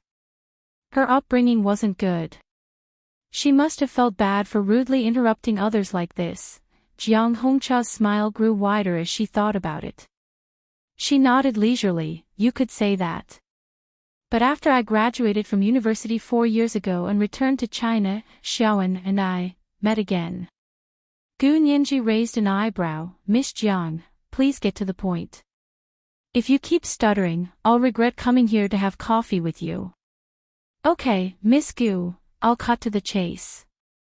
Jiang Hongcha sat up straight and leaned forward slightly. The thing is, I wanted to ask, are you Mei Xiaowen's girlfriend? Gu Nianji closed her eyes. Not yet. Then you're not, are you? Jiang Hongcha smiled good-naturedly, then I don't feel so guilty anymore. The thing is, Xiaowen and I can't forget our first love, but there's a barrier in our hearts that we can't get over if we want to be together. Therefore, we made an agreement to give each other another chance to have a try. However, this time, there are no restrictions. Don't worry, Miss Gu, we are in an open relationship. Even if I can date someone else, he can also court other women, such as you. Gu Nianji opened her eyes and looked at Jiang Hongcha quietly. Jiang Hongcha said sympathetically, I know Miss Gu and Mei Xiaowen also had an agreement. You let him wait 6 months, and if he still likes you after 6 months, you'll agree to be his girlfriend, right? Ah, little girl, how can you be so naive? How can you let a man do as he pleases? Miss Jiang, this is between me and Mei Xiaowen. I don't think I need to explain anything to you. Gu Nianji looked out the window impatiently.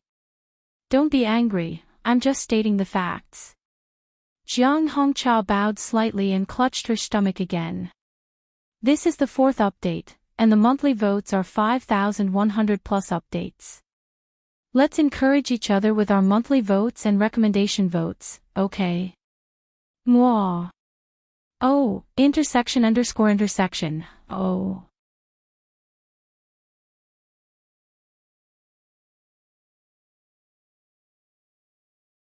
Chapter 185. Unfortunately, Gu Nianji ignored her, and only took a sip of her cappuccino. I hope Miss Gu doesn't misunderstand. I'm not Xiaowen's girlfriend, and it won't affect your relationship in the future. Jiang Hongcha had no choice but to put on a sincere face and tell the truth, like a caring sister. Gu Nianji remained unmoved.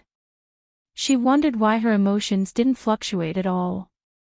Perhaps Gu Nianji's expression was too calm, and didn't contain the indignation, grievance, or anger that she had expected.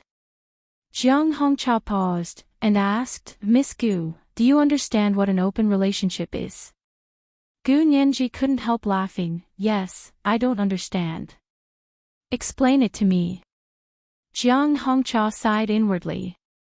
She had expected this, and patiently explained to her, an open relationship means that between a man and a woman, no one restricts the other party's right to find other sexual partners.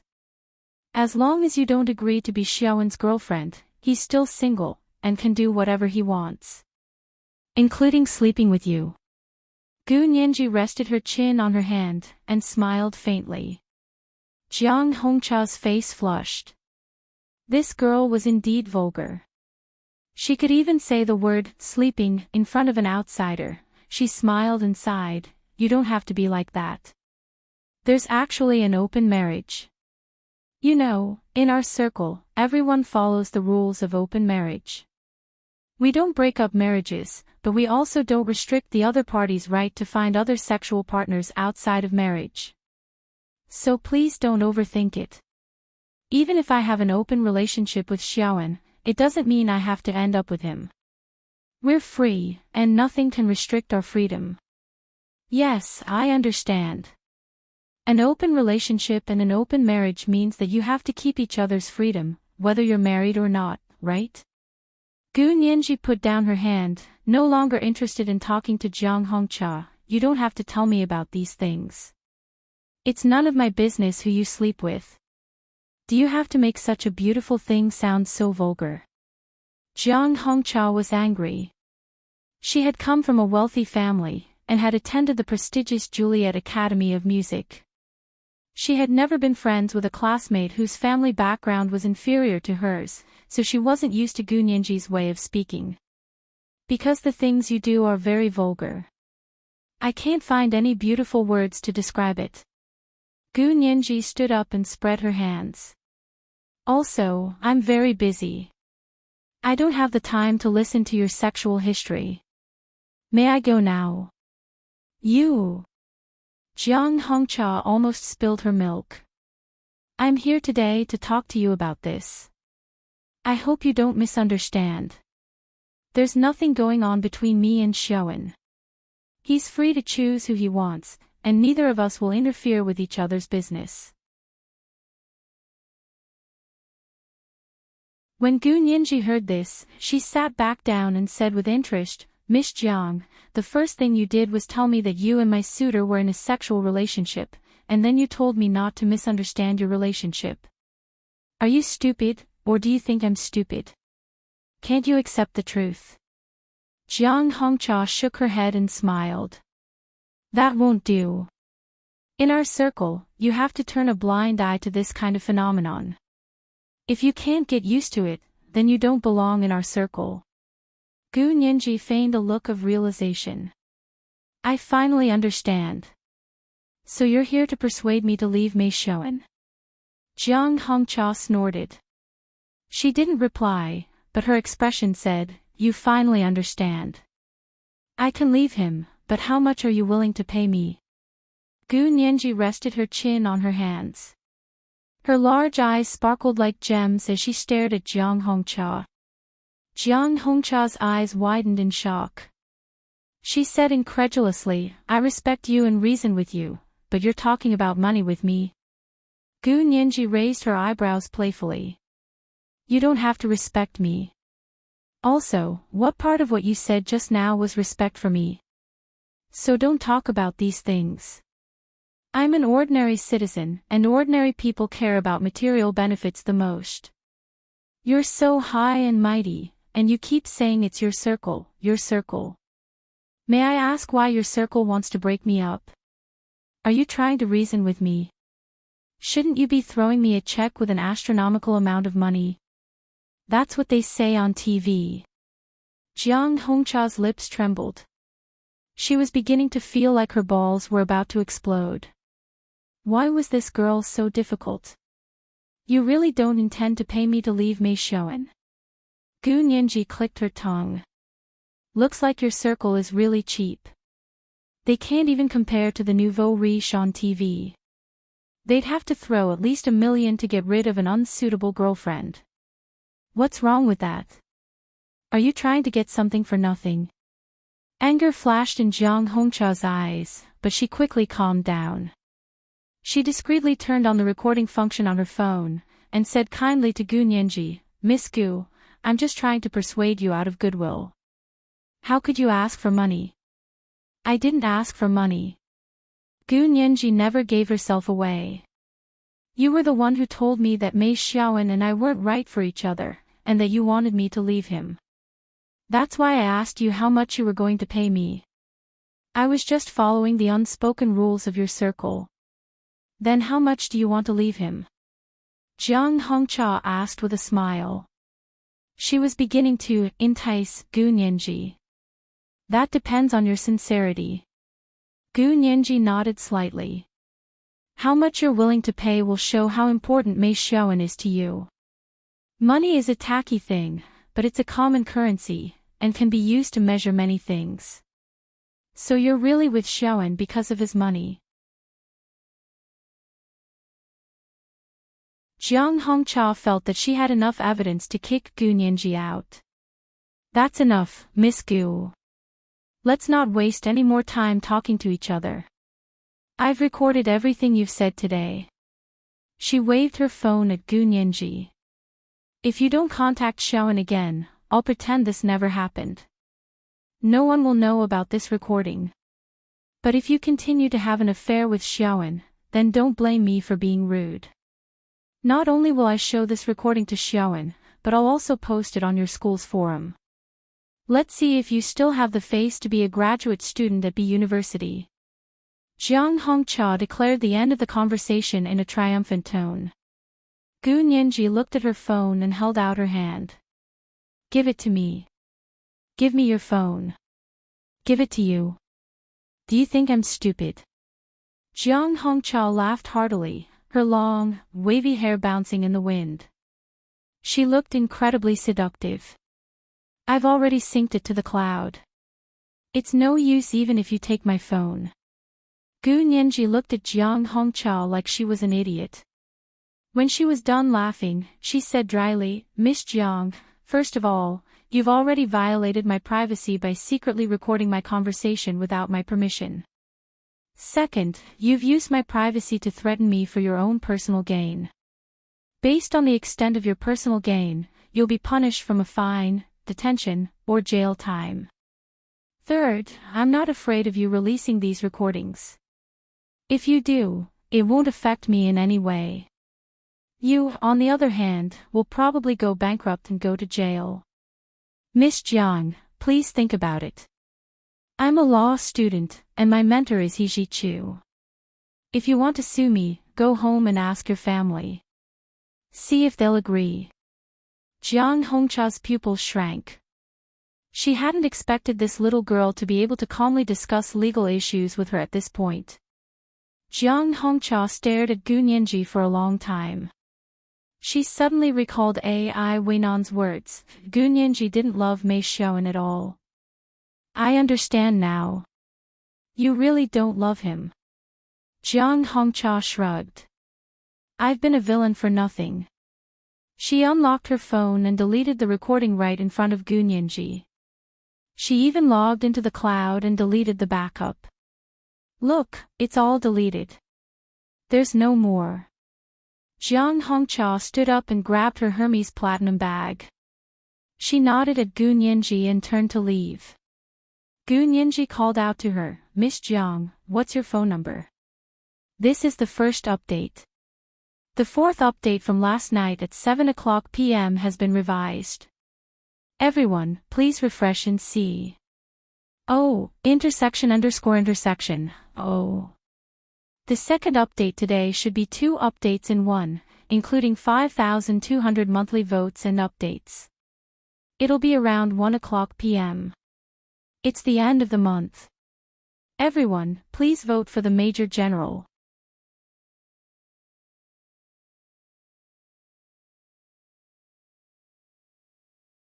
Chapter 186. Jiang Hongcha turned around and frowned. Why are you asking for my phone number? To verify your identity, Gu Nianji said with a half-smile. Gu Nianji said with a half-smile, you say you're Jiang Hongcha, but I don't know Jiang Hongcha. I have to prove it, right? You understand. You think I'm an imposter. Jiang Hongcha looked at the sky, speechless, and gave a string of numbers. Gu Nianji entered the numbers into her phone. Almost immediately, Jiang Hongcha's phone rang. Gu Nianji smiled widely. It's really Miss Jiang. Jiang Hongcha thought her smile was irritating, and couldn't help taking out the VCA decal necklace she had prepared in her Hermes platinum bag. This is Xiaoan's birthday present for you. It's your 18th birthday, and I happen to be sick. Xiaoan had to stay with me in the hospital, so he couldn't come.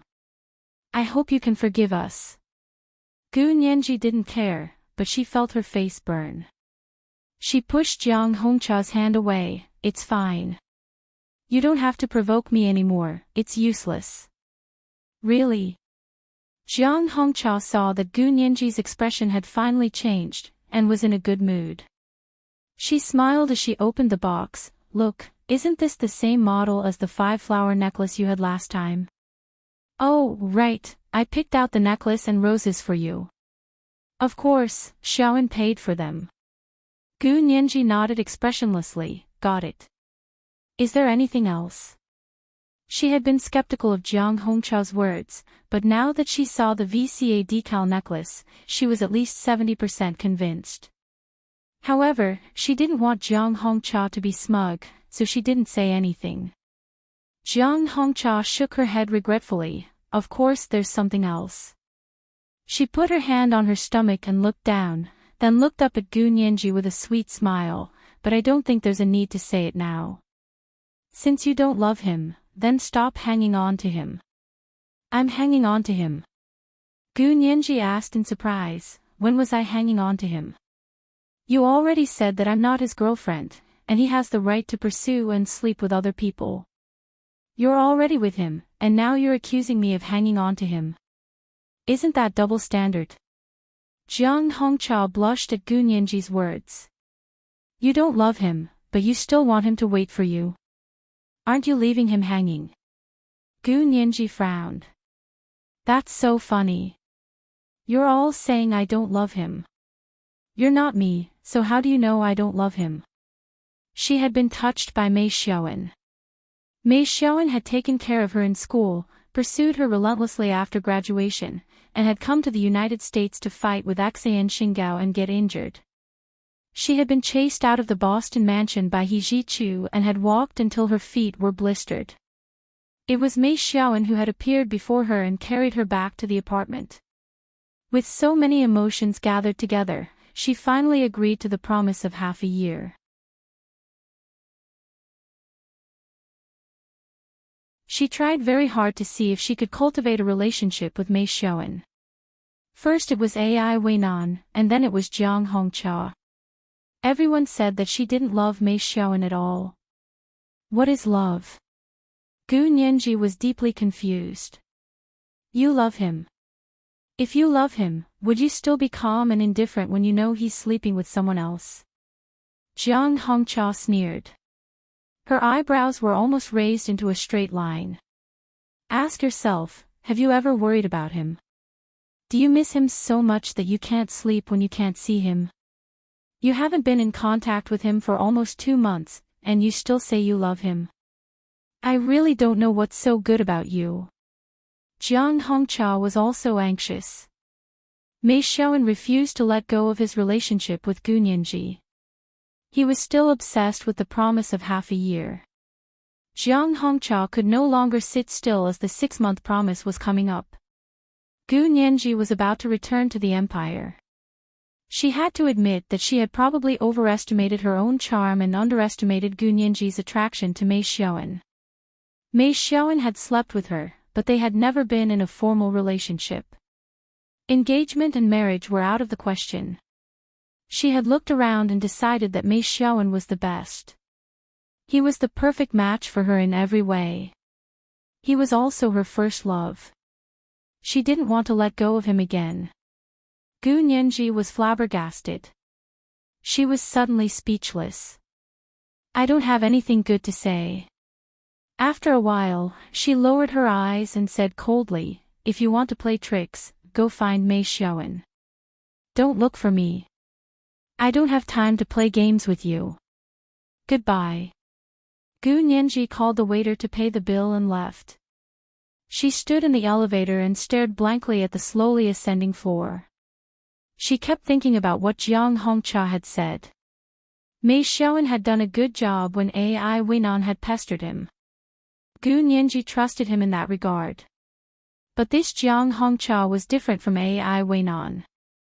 Because of the Weibo post, Red Tea's Sky, Gu Nianji felt that Jiang Hongqia was different from Ai Weinan. She wasn't sure now. Jiang Hongqia's words about whether or not she loved him made Gu Nianji tremble with fear. She even felt a little guilty. Yes, she didn't have those feelings for Mei Xiaoan.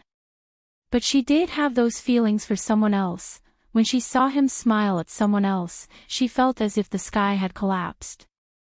She was so angry that she wanted nothing more than to take revenge on society. When she couldn't see him, not only did she worry about him, but she also couldn't eat or drink.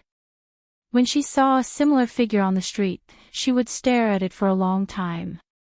If she found out he was sleeping with someone else, Gu Nianji swayed. She took a deep breath and held the elevator railing. Not only was it difficult to breathe, but her heart was about to stop. No, she couldn't think about it anymore. Stop, please stop. She was going to commit a crime if she kept thinking about it.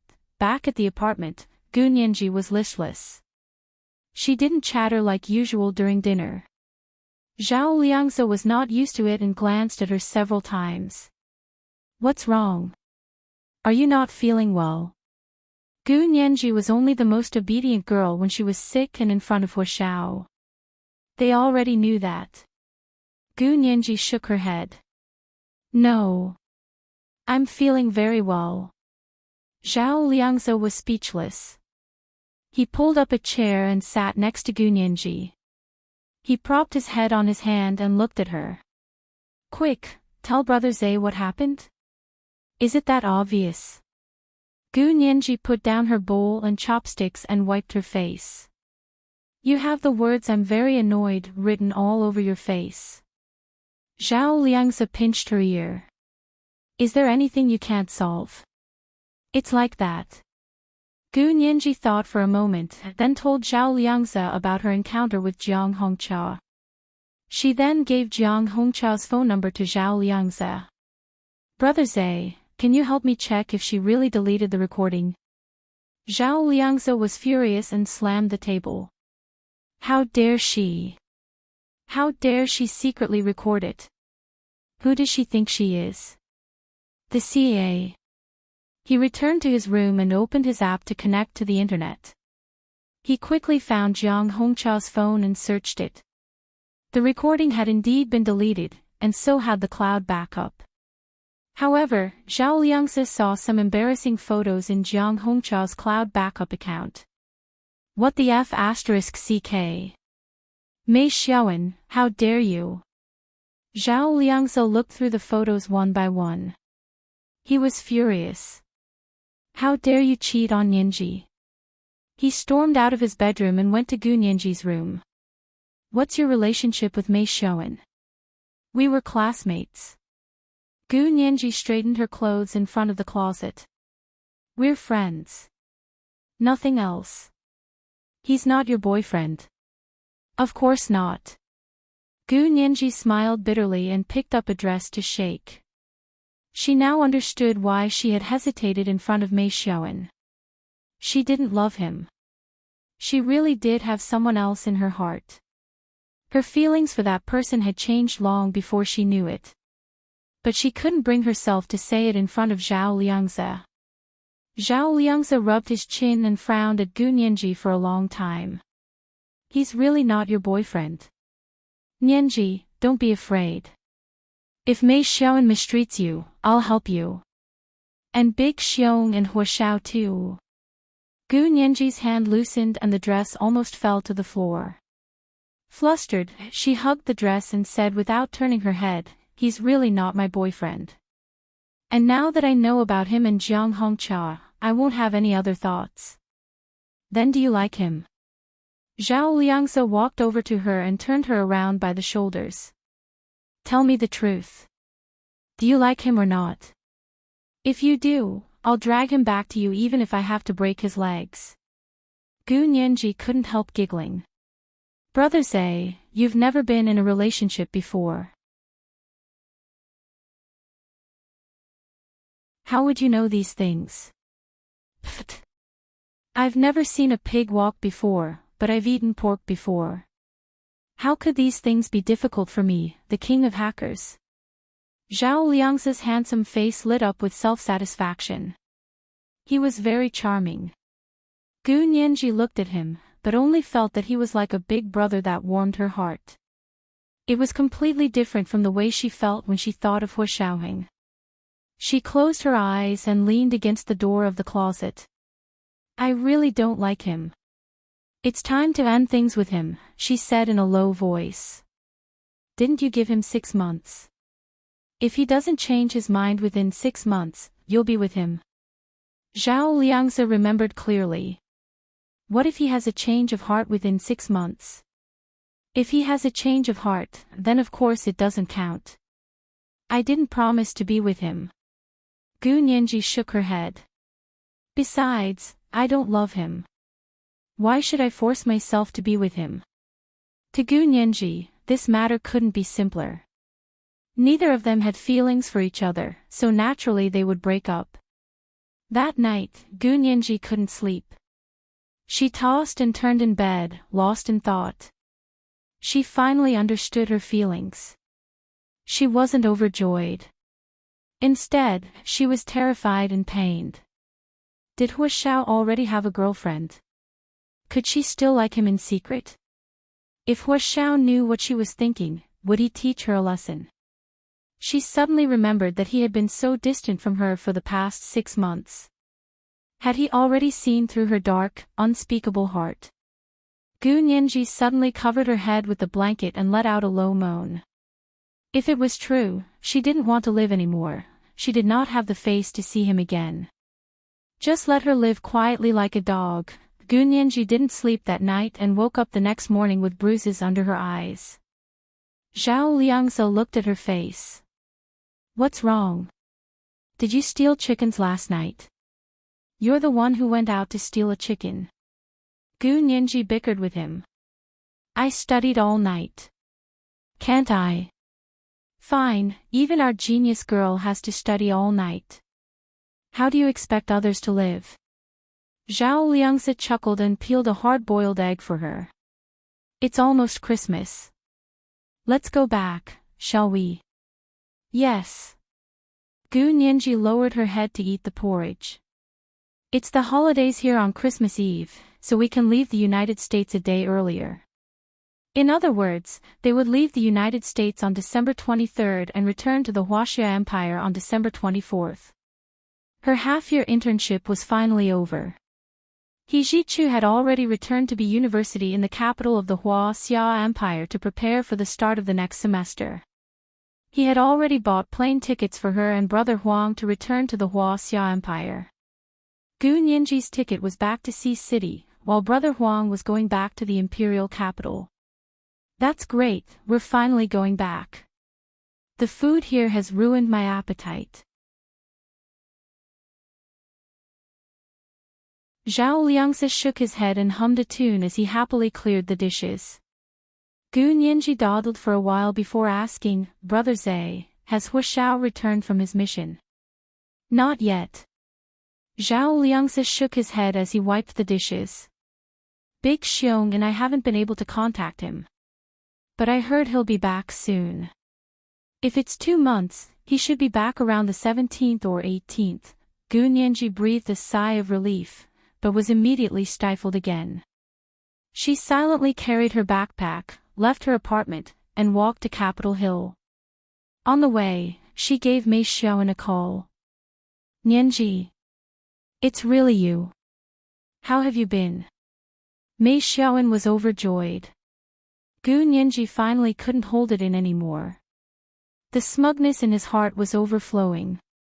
Gu Nianji smiled wryly and said quietly, Class rep, I'm fine. How about you? Class rep? Why are you still calling me class rep? Mei Xiaoan was unhappy. What did I say? You'll be my girlfriend in 10 days. Gu Nianji was speechless. She took a deep breath and switched the phone from her right hand to her left. She coughed and said, Class rep, I think it's better for us to be friends. We're not suitable as lovers. What did you say? Mei Xiaoan froze.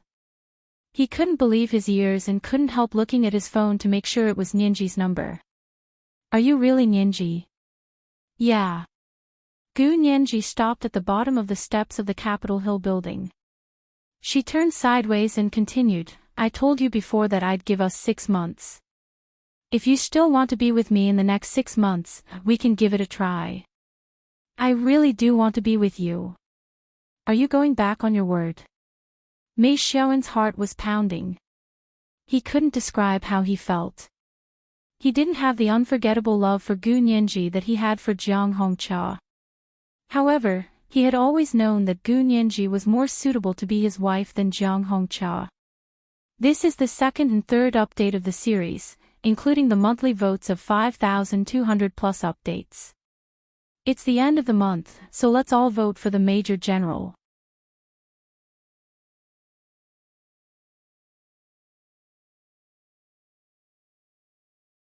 Chapter 187. It's not that I broke my promise, it's that you don't want to be with me, so our 6-month promise is invalid. Gu Nianji replied coolly. The December morning wind in Washington was bone-chilling, and Gu Nianji tightened her coat. A Hermes flamenco silk cashmere scarf hung around her neck, adding a touch of color to her iron-gray military-style cashmere coat. It was especially alluring on a winter morning. Familiar congressional staff and congressmen greeted her one after another. Good morning. Gu, I like your outfit today. Gu, do you want me to bring you breakfast? Gu Nianji waved at everyone with a smile, then pointed to her phone. Everyone looked at each other and smiled, indicating that they understood. She turned around and didn't stand by the steps. Instead, she went to a barren tree on the street and put her hands in her coat pockets as she sat on a bench by the street. Mei Xiaoan obviously didn't accept her explanation, and sneered, You're still saying you didn't break your promise. When did I say I don't want to be with you? I just said you'll be my girlfriend soon, and you've already forgotten? Can't our straight-A student be so forgetful? Mei Xiaowen, you really want to be with me? Gu Nianji was very calm. When she spoke, her red lips, which were like water chestnuts, turned into frost. Her Mongol-like face was shrouded in white mist, and she had the hazy beauty of a soft mirror. How many times have I said that I want to be with you? I want you to be my girlfriend, I even want to marry you. Why don't you believe me? Mei Xiaowen stood on his balcony and looked at the lights of the city. He was furious. Why was this girl so stubborn? Gu Nianji sighed, and said hoarsely, Mei Xiaowen, your words and actions are completely different. Who do you think I should believe? Do you believe in empty words, or do you believe in what you have done? Mei Xiaowen clearly didn't expect Gu Nianji to say this. He was silent for a moment. Nianji, what do you mean? My meaning is very clear. Since neither of us has the heart, we don't have to force ourselves to be together. Her hands and feet were starting to feel cold after being outside for a long time. Gu Nianji got up and walked to the Capitol building. She didn't expect that such a simple phone call would drag on for so long. Mei Xiaowen paced back and forth on the balcony. How am I careless? I've been longing for your return with all my heart, and you treat me like this? Have you had a change of heart? Was it you? I haven't had a change of heart. Gu Nianji's voice was very calm. There had always been only one person in her heart, and that had never changed. Since you haven't changed your mind, why did you say that? I like you, and you like me. What else do you want? Nianji, stop fooling around and come back. I'll treat you better when you come back. I'll make you the envy of all the girls.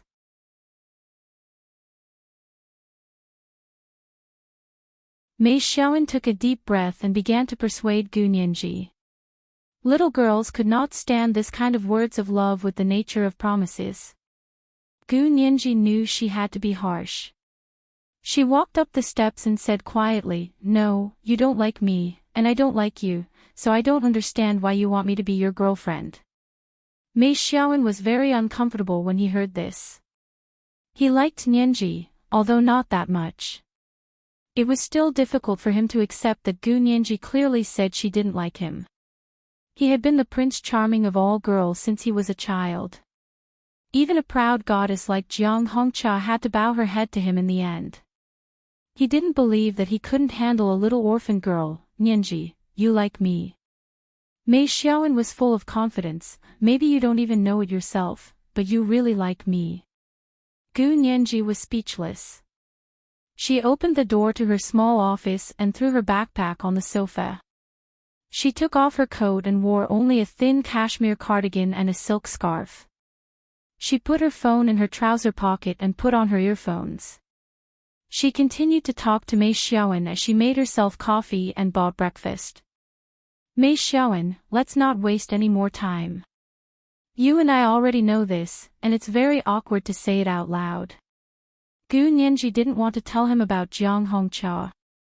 In her opinion, that was the evidence that would only be revealed when they fell out. For now, she wanted to end things with Mei Xiaowen politely. You're determined to break up, aren't you? Mei Xiaowen couldn't help being sarcastic when he saw that she wouldn't listen to him no matter what he said. Why don't you just say that you had a change of heart, that you cheated on me, and that you had an affair? Why do you have to put the blame on me and say that I don't want to be with you? Don't you think you're distorting the truth? Gu Nianji walked back to her small office with coffee and a plate of muffins. She laughed when she heard this. Mei Xiaowen, you and I are both law students, and we need evidence for everything we say and do.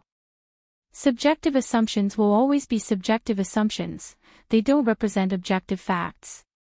First of all, we've never been together, so how can we break up? I'm warning you, if you dare distort the truth and exaggerate in public, I won't laugh it off. You know that I'm a very serious person. Don't blame me for being ruthless when you're embarrassed. Besides, do I need to remind you who broke our 6-month promise? Of course not. Because you're the one who broke your promise. You don't want to be with me. Mei Xiaowen's guilty conscience made him appear even more fierce. I'm telling you, I don't agree. Mei Xiaowen, actions speak louder than words. When it comes to sentencing, the consequences of actions are the basis for sentencing. The legal consequences of words must be judged by the consequences of actions they lead to.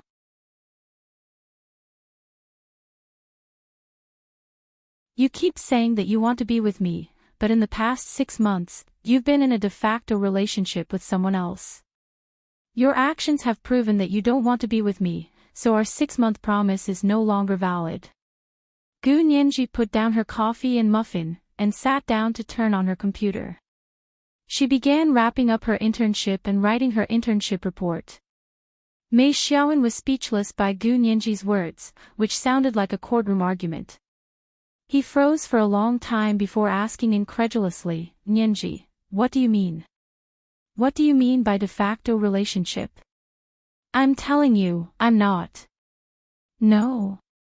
You're saying that you've been clean for the past 6 months, and haven't had anything more than a friendship with another woman. Gu Nianji frowned. Mei Xiaowen was really difficult to deal with. Perhaps she should say Jiang Hongcha's name. But saying Jiang Hongcha's name would make it seem like she was jealous and trying to catch her cheating boyfriend. She didn't want to give Mei Xiaowen that impression at all. Mei Xiaowen wasn't her boyfriend, so she didn't really care who he slept with. But Mei Xiaowen kept saying that he wanted to be with her, while he slept with another woman. This was challenging Gu Nianji's bottom line. As Jiang Hongcha had said, Gu Nianji really couldn't adapt to the unwritten rules of their circle. Mei Xiaowen understood what Gu Nianji was trying to say, but he didn't want to admit his relationship with Jiang Hongcha. He was sure that no one else knew about their special relationship, so he kept insisting that Gu Nianji had a change of heart. Gu Nianji was annoyed and busy writing her internship report. She said to Mei Xiaowen, all right, class rep, I've never liked you, so there's no such thing as a change of heart. I tried my best to like you, but I couldn't do it. It's a mistake to continue doing things that I can't do, and it's irresponsible to others and myself. Mei Xiaowen's face paled at Gu Nianji's words. He slumped on the sofa, his lips trembling. He wanted to lash out, but when he remembered the legal consequences Gu Nianji had mentioned, he regained his rationality. This was the first update. Today's second update should be 2 updates in one, including 5,300 monthly votes and updates. It'll be around 1 p.m. It's the end of the month, so let's all vote for the Major General.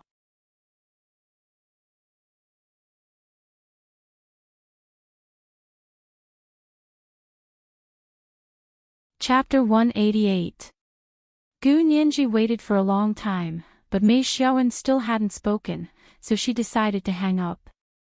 That's it then. Class rep, I'll mail the necklace you gave me back to you.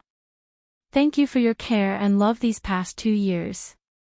I wish you a bright future. Mei Xiaowen composed himself and said quietly, Nianji, for the sake of our 2 years of friendship, and for the sake of my sincerity towards you, will you say goodbye over the phone? Gu Nianji was speechless. Nianji, I've been your classmate for 2 years. Don't you know what kind of person I am? Mei Xiaowen's voice was low, but he had a sober and rational smile on his face. Gu Nianji thought to herself, I really don't know what kind of person you are. Otherwise, why would you say you'd wait for me, and then get involved with Jiang Hongcha?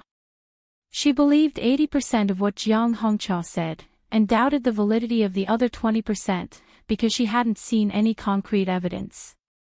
Alright, Nianji, I won't force you if you don't want to be with me. I'm not being mean to you, but I'm not a clingy person. Mei Xiaowen lay on the sofa and propped his legs up on the coffee table.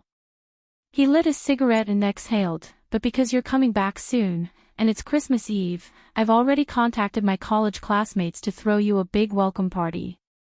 No need. Gu Nianji quickly declined, you guys have fun, I still have things to do. Nianji, we can't be lovers, but we can at least be friends, right? Mei Xiaowen stared fixedly at the sculpture of a little angel on the ceiling, I've already sent you an invitation to welcome you. I didn't say anything else. Can you not do me the honor? Gu Nianji frowned and didn't speak. She didn't know how to reject him. However, Mei Xiaoan didn't give her any leeway. Nianji, to tell you the truth, I've already convinced my family to open a new company in the capital just to accompany you to school. I understand that you don't want to be with me right now. But don't be so heartless, okay? Just think of it as a reunion. Your roommates will all be there. You can ask them if you don't believe me. Green Tea Fong, Little Temptress, and Lady Chow have already bought plane tickets to the capital from Sea City. Oh. They're going too. Gu Nianji was a little tempted, but she was also very cautious. She didn't want him to make it a fait accompli, so she reminded him, I can come, but you can't pull any tricks at the party. Why would I do that? Mei Xiaoan shook his head with a smile. Do you think I'm that shameless? Why would I ask for a snub if I knew you would reject me? He knew Gu Nianji's personality. She wasn't the kind of person who would compromise for the sake of face. Perhaps it was because she was still young, or perhaps it was because she had never been wronged in her life. Mei Xiaoan vaguely felt that something was amiss, but he didn't think too much about it.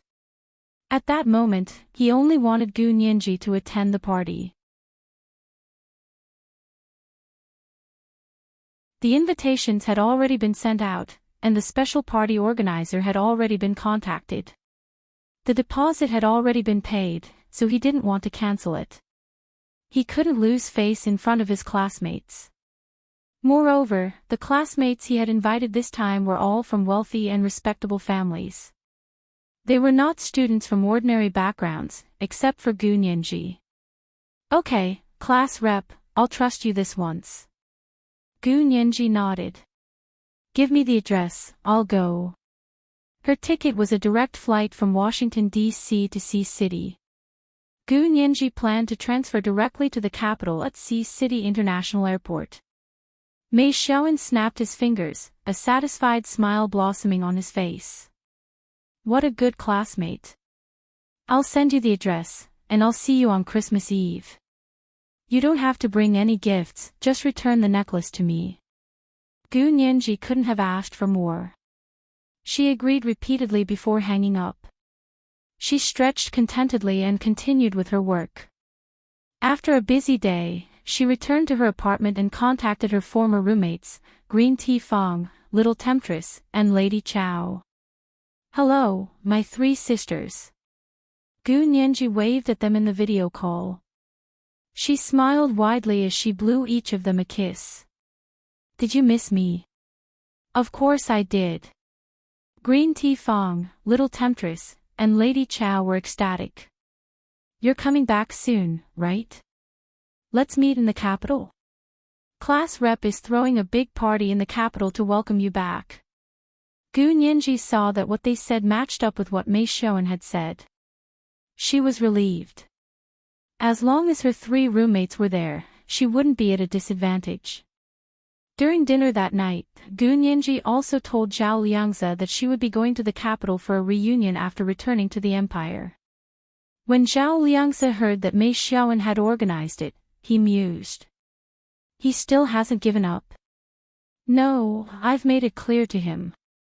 Although he's not happy, he's not an unreasonable person. Gu Nianji carefully sought Zhao Liangzi's opinion. Brother Zhe, to be honest, I was in the wrong too. I shouldn't have been so impulsive and agreed to his 6-month appointment. Although it's over now, but... Nianji, don't blame yourself.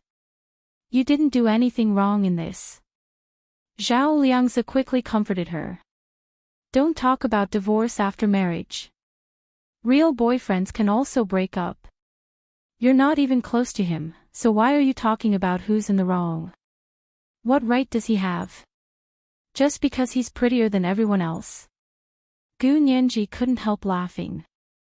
Brother Zhe, I didn't know you had such a sharp tongue. My sharp tongue. That's because you haven't heard Hua Xiao's sharp tongue. Zhao Liangzi clicked his tongue as he savored the aftertaste. Alright, you can go if you want to have a gathering with your classmates. Don't be afraid. Although Zhao Liangzi said she didn't have to be afraid, he still prepared everything for Gu Nianji. The night before they returned to the Huaxia Empire, Zhao Liangzi called Gu Nianji to his room and said mysteriously, "Nianji, I'll show you some photos, but you have to swear not to let Huaxiao know I showed them to you." "What photos?" Gu Nianji was very curious but still said honestly, "If Huaxiao asks, I won't lie to him." Zhao Liangzi rolled his eyes. "Do you have to be so obedient? I risked my life for you, and you won't even give me this little bit of face." "Brother Zhe." Gu Nianji hugged Zhao Liangzi's arm and shook it vigorously. She dragged out her voice and said coquettishly, "You know I listen to Huaxiao the most. I promise, as long as Huaxiao doesn't ask, I won't tell." Zhao Liangzi looked at her sideways. "Swear." "I swear, if I tell you, I'll..." Zhao Liangzi didn't have the heart to continue before Gu Nianji could finish. "Fine, fine, I believe you. This has nothing to do with Huaxiao, that's why I'm telling you." As Zhao Liangzi spoke, he opened the folder containing the photos of Mei Xiaoan and Jiang Hongqia in bed. These photos weren't the ones they had sent someone to take, but the ones in Jiang Hongqia's cloud account on her phone.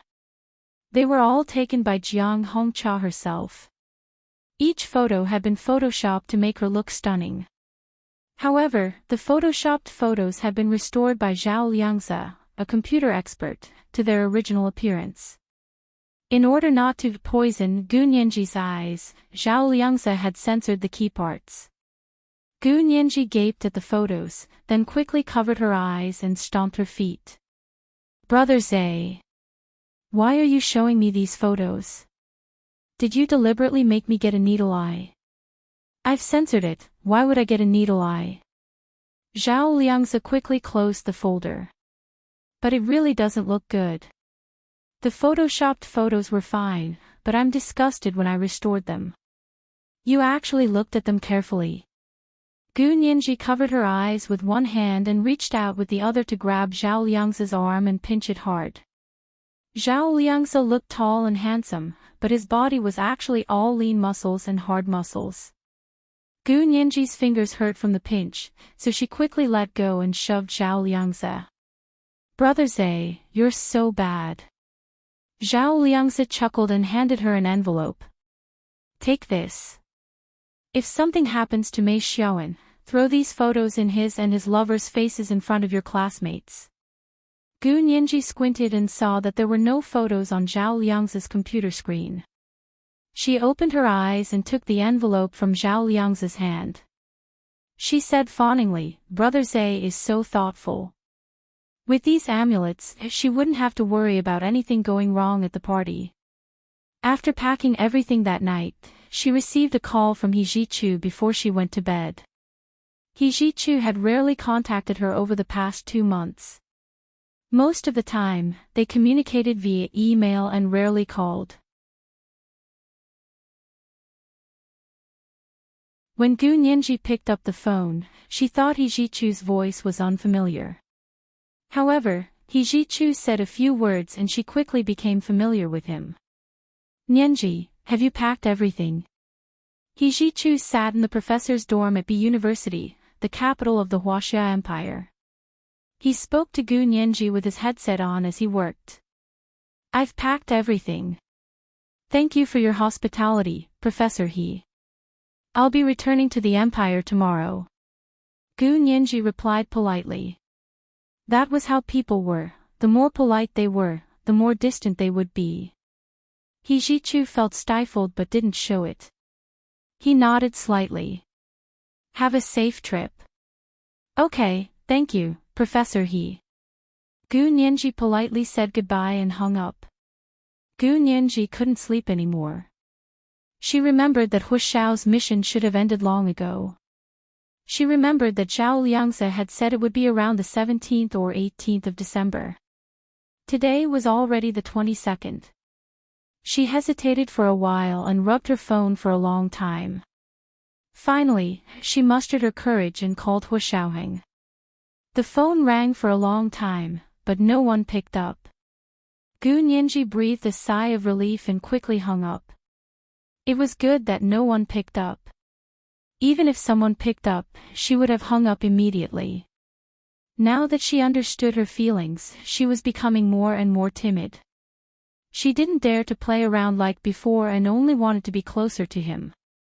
Gu Nianji had something on her mind that night and couldn't fall asleep. She woke up at 5 the next morning and went to the airport with Zhao Liangze. The two of them had to check in 4 large suitcases before they could transport all of their luggage. Zhao Liangze saw the dark circles under Gu Nianji's eyes and asked her with a smile, "Too happy to sleep?" Gu Nianji nodded. "Yeah, I was really excited, but I can sleep on the plane." The flight from the United States to the Huaxia Empire was 12 to 14 hours. It was really boring and could sleep the whole way back. He Zhichu had bought a first-class ticket for Gu Nianji, and Zhao Liangze had reimbursed his travel expenses. He had originally been in business class, but after speaking to the stewardess with his handsome face, the stewardess took the initiative to upgrade his cabin for free and moved him to first class. Gu Nianji watched Zhao Liangze walk proudly to the seat across from her and asked in surprise. "You paid for the ticket yourself?" "I paid for my face." Zhao Liangze touched his face and winked at Gu Nianji. Gu Nianji made a nauseous expression and then happily fell asleep. With Zhao Liangze by her side, she slept especially peacefully. She didn't speak during the flight and really slept for 10 hours before waking up. Zhao Liangze was also sleeping. Under the dim lights, his face was handsome and bright. Gu Nianji saw several flight attendants come over to cover him with a blanket from time to time. Gu Nianji secretly smiled and took out a facial mask from her backpack to apply. The plane would land in 2 hours, so she had to dress up and return to the Huaxia Empire to meet her friends. Zhao Liangze also woke up and opened his eyes to see a woman with a pale face sitting across from him. He was shocked, but quickly realized it was Gu Nianji putting on a facial mask. "You're putting on a facial mask on a plane?" Zhao Liangze snorted. "After spending half a year in the United States, you've become more fastidious. I wasn't even 18 years old before, so I was still a tender minor. Now that I'm older and an adult, of course I need to take care of my skin," Gu Nianji said confidently. Zhao Liangze, who would be turning 26 after the new year, was so depressed he almost vomited blood.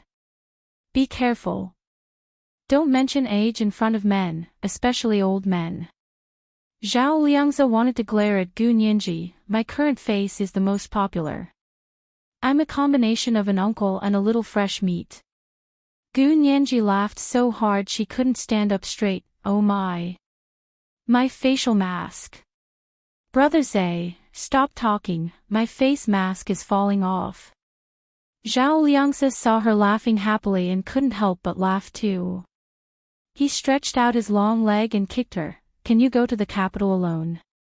I just got a message from Big Xiong that I have a mission back." He had been stifled in the United States for the past few months and couldn't wait to return to the base to show off his skills. Gu Nianji nodded quickly. "No problem. I'll stay in the capital for 1 night and fly back the next day." Finally returning to his own territory, Zhao Liangze contacted his people in the capital and asked them to help watch over Gu Nianji before returning to the base with peace of mind. After they got off the plane, Gu Nianji would directly transfer to the capital at the airport. Zhao Liangze brought his luggage back to the base. They parted at the airport and Gu Nianji glanced at Zhao Liangze again. "Brother Zay, do you have any news from Huaxiao?" "Not yet." Zhao Liangze patted her head. "He should be out soon. We'll pick you up when you get back tomorrow." Gu Nianji nodded and dragged her cherry blossom pink suitcase onto the plane to the capital. The flight from the United States back to Sea City arrived at 11 in the morning, so it took her an hour to leave customs to collect her luggage before boarding the plane to the capital. 3 hours later, at 2 in the afternoon, Gu Nianji left the capital airport. took a taxi, and headed to the address Mei Xiaoan had given her. Mei Xiaoan's address was within the capital's 3rd Ring Road, which was a very good location. This is the second update, 2 updates, a total of 14,000 words, including 5,300 monthly votes and updates. It's the end of the month, so let's all vote for the Major General.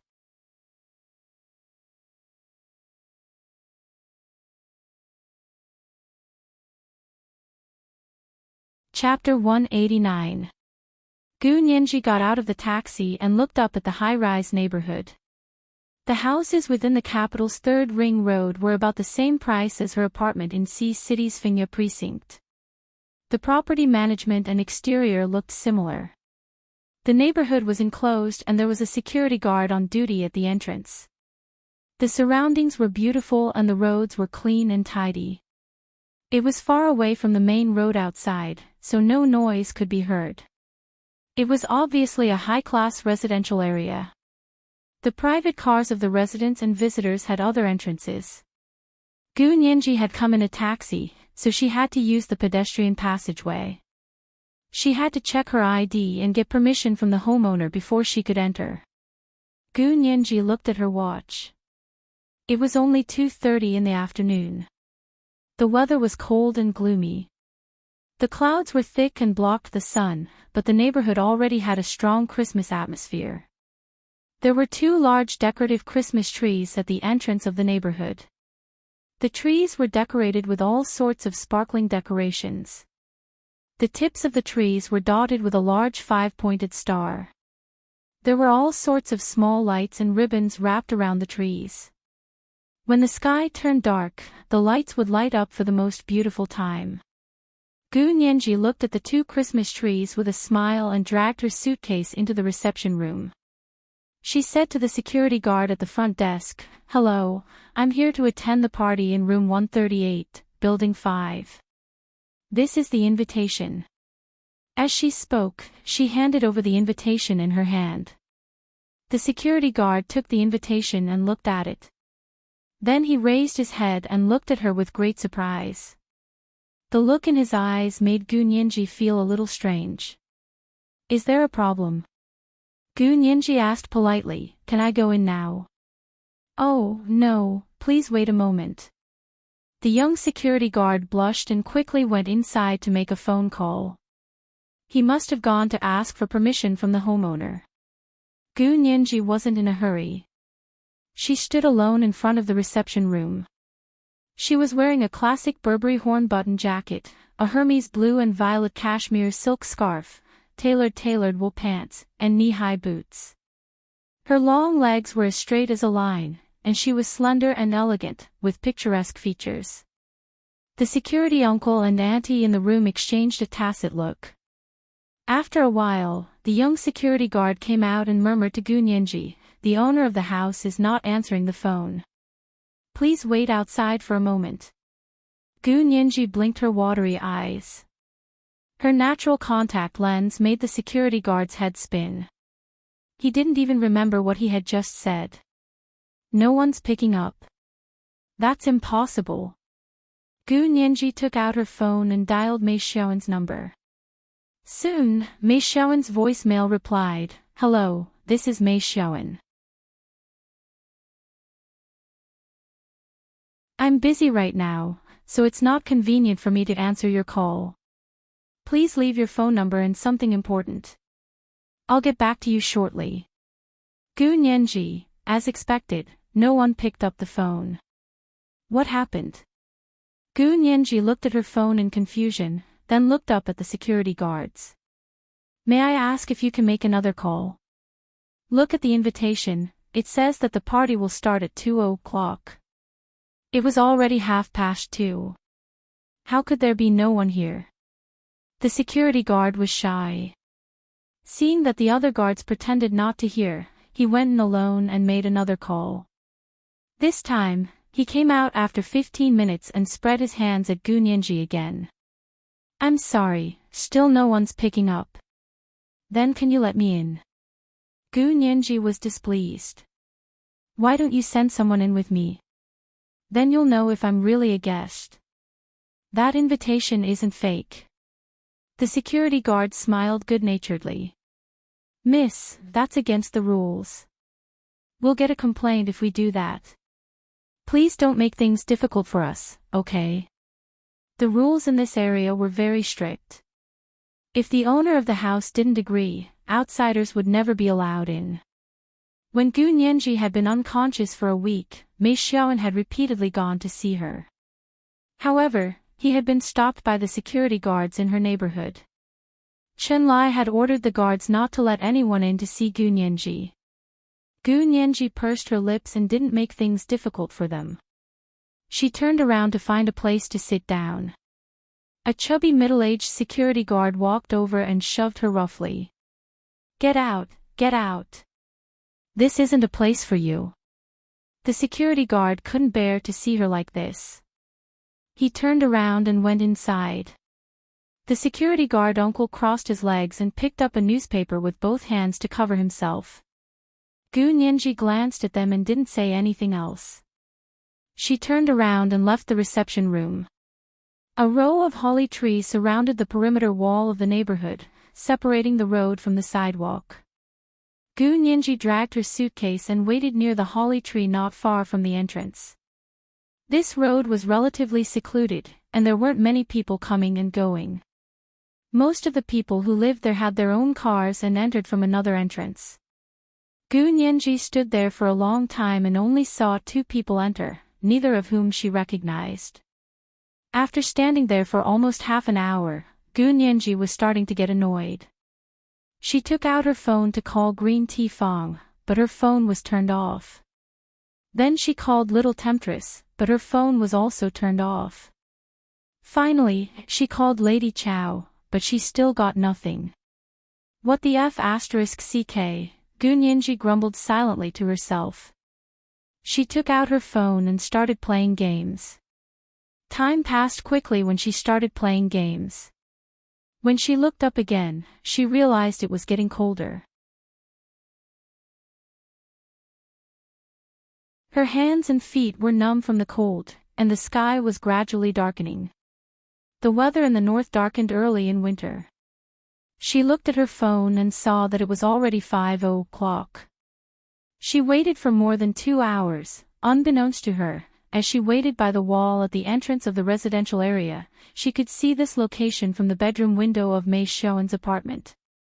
Mei Xiaoan stood in front of the floor-to-ceiling window in the corner of the room with a cup of hot coffee in his hand. He silently stared at the tall, beautiful figure standing at the entrance of the neighborhood, a trace of indignation and pride flashing in his eyes. I'll wait at the gate for 2 hours first. He looked at his watch and saw that it was already 5 o'clock. If he didn't let her in soon, Little Temptress and the others would go out to look for her. Mei Xiaoan picked up his phone and called the security guard at the entrance. He asked pleasantly, "Is this the security office?" "I'm at room 138, building 5. Is my guest here yet?" The security guard answered the phone, sweating profusely. She's here. I couldn't get through to you, so I didn't let her in." "Thank you, please let her in." Mei Xiaoan put the phone away and turned to find Jiang Hongcha. "Gu Nianji is here." Jiang Hongcha nodded knowingly. "I'll go get ready." Mei Xiaoan turned and walked to the living room. He smiled at his classmates who were having fun playing games. "Keep your voices down, everyone. Nianji is here." "Oh. Nianji is finally here." Little Temptress jumped up. Where is she?" "She'll be right there. I'll go get the door myself." Mei Xiaoan smiled as he walked to the entrance and gestured for everyone to be quiet. Gu Nianji took the VCA necklace Mei Xiaoan had given her and walked to his apartment. The gift box on the necklace was intact. It was the same box Mei Xiaoan had sent her. It had been wrapped in another box on top of the VCA necklace. She entered the elevator and walked out to room 138. Gu Nianji tidied her hair and pressed the doorbell. The doorbell chimed and the door opened quickly. Mei Xiaowen was wearing a cashmere cardigan and gold-rimmed glasses. He stood at the door with a smile and nodded at her. Nianji, you're here. They hadn't seen each other for half a year, and Gu Nianji had grown up. The trace of childishness on her face had disappeared, and her comic book-like face had gained an air of calmness. However, when she smiled, her red, curvy lips curled up like a seductive kiss. Mei Xiaowen turned his head away. Come in. Gu Nianji handed the gift box to him and smiled. Hello, Class Republic, you're so polite. You're even giving me a gift. Mei Xiaowen snapped out of his daze when he saw the gift box. He reached out to take it and teased her. Gu Nianji realized that his voice was unusually loud. She couldn't help but look at him, but didn't say anything. She left the suitcase in the corner of the room. Mei Xiaowen turned around with a smile and waited for her to enter the hallway before closing the door. Nianji. Gu Nianji's 3 roommates ran over and held her hand as they entered. Green Tea Fong, Little Temptress, Lady Chow. I haven't seen you in 6 months and you've all become more beautiful. Gu Nianji smiled as she hugged each of her sisters and kissed them. A boy from her class rushed over and opened his arms to Gu Nianji. Classmate Gu, I want a hug too. Hug your head. Go back and hug yourself. Little Temptress pushed the boy away and escorted Gu Nianji to the living room. When they reached the center of the living room, Jiang Hongqia suddenly walked over with the gift box that Gu Nianji had just brought in. She blocked her way. You're Gu Nianji, aren't you? Jiang Hongqia smiled good-naturedly, as if this was the first time she had seen her. We can't accept this gift. Please take it back. Gu Nianji froze. It was the necklace that she had just given to Mei Xiaowen. The 5-flower necklace from VCA was expensive. She wouldn't keep it. This isn't a gift. Gu Nianji said dryly. I'm returning it to Class Republic, is that so? Jiang Hongqia smiled. She reached out and unwrapped the gift box. She opened the lid to reveal its contents. Gu Nianji's heart immediately sank. She saw that the gift box no longer contained the 5-flower necklace from VCA, but a pair of Hugo Boss men's underwear. Gu Nianji looked up at Mei Xiaowen, her expression calm. Her clear eyes stared at Mei Xiaowen. He felt guilty, but he didn't back down. He smiled faintly and said slowly, Nianji, I know you've been begging me for 6 months, but I don't think we're right for each other. I can't force myself. I'm sorry, but I can't be with you. He wrapped his arms around Jiang Hongqia's waist. Hongqia was my first girlfriend. She recently came back from abroad, and I realized that I still love her. Nianji, can you forgive me? The living room was silent for a moment. The students' eyes darted back and forth between Gu Nianji, Mei Xiaowen, and Jiang Hongqia. They were all excited. Gu Nianji blinked and smiled. Class rep, what's going on between you and Miss Jiang? I don't understand it at all. Jiang Hongqia gracefully nudged Mei Xiaowen. Xiaowen, Nianji is still young. Don't treat her like this. She then said kindly to Gu Nianji, don't be shy, little girl. Xiaowen is easily embarrassed. If he's misunderstood you in any way, I'll apologize on his behalf. Wait. Gu Nianji made a paused gesture and looked directly at Jiang Hongqia. Miss Jiang, are you the one who misunderstood me, or am I the one who misunderstood you? Don't pretend that this is the first time you've seen me. When you went to the United States on December 16th to look for me, and showed me photos of you and Mei Xiaowen in bed, I already made it clear to you that Mei Xiaowen and I were never a couple. If he misunderstood me as pursuing him, then it was purely a ploy to boost his social status. You wouldn't be so stupid as to believe it, would you? As she spoke, she took out an envelope and shook it. A stack of photos fell out of the envelope. This was the first chapter. The monthly votes for the second chapter today were 5,400 plus updates. The monthly votes for the new books were all paid off. Around 1 in the afternoon. It's the end of the month. Everyone, please vote for the Major General. Oh, N_N. Oh. You're tuning in to the LoveLore Library YouTube channel. We're so grateful for your support, and don't forget to subscribe to join us on this incredible journey through captivating stories. Your generosity through donations truly makes a world of difference, as it's the primary source of revenue that allows me to expand and enhance this channel for you. Thank you from the bottom of my heart for being a part of this adventure.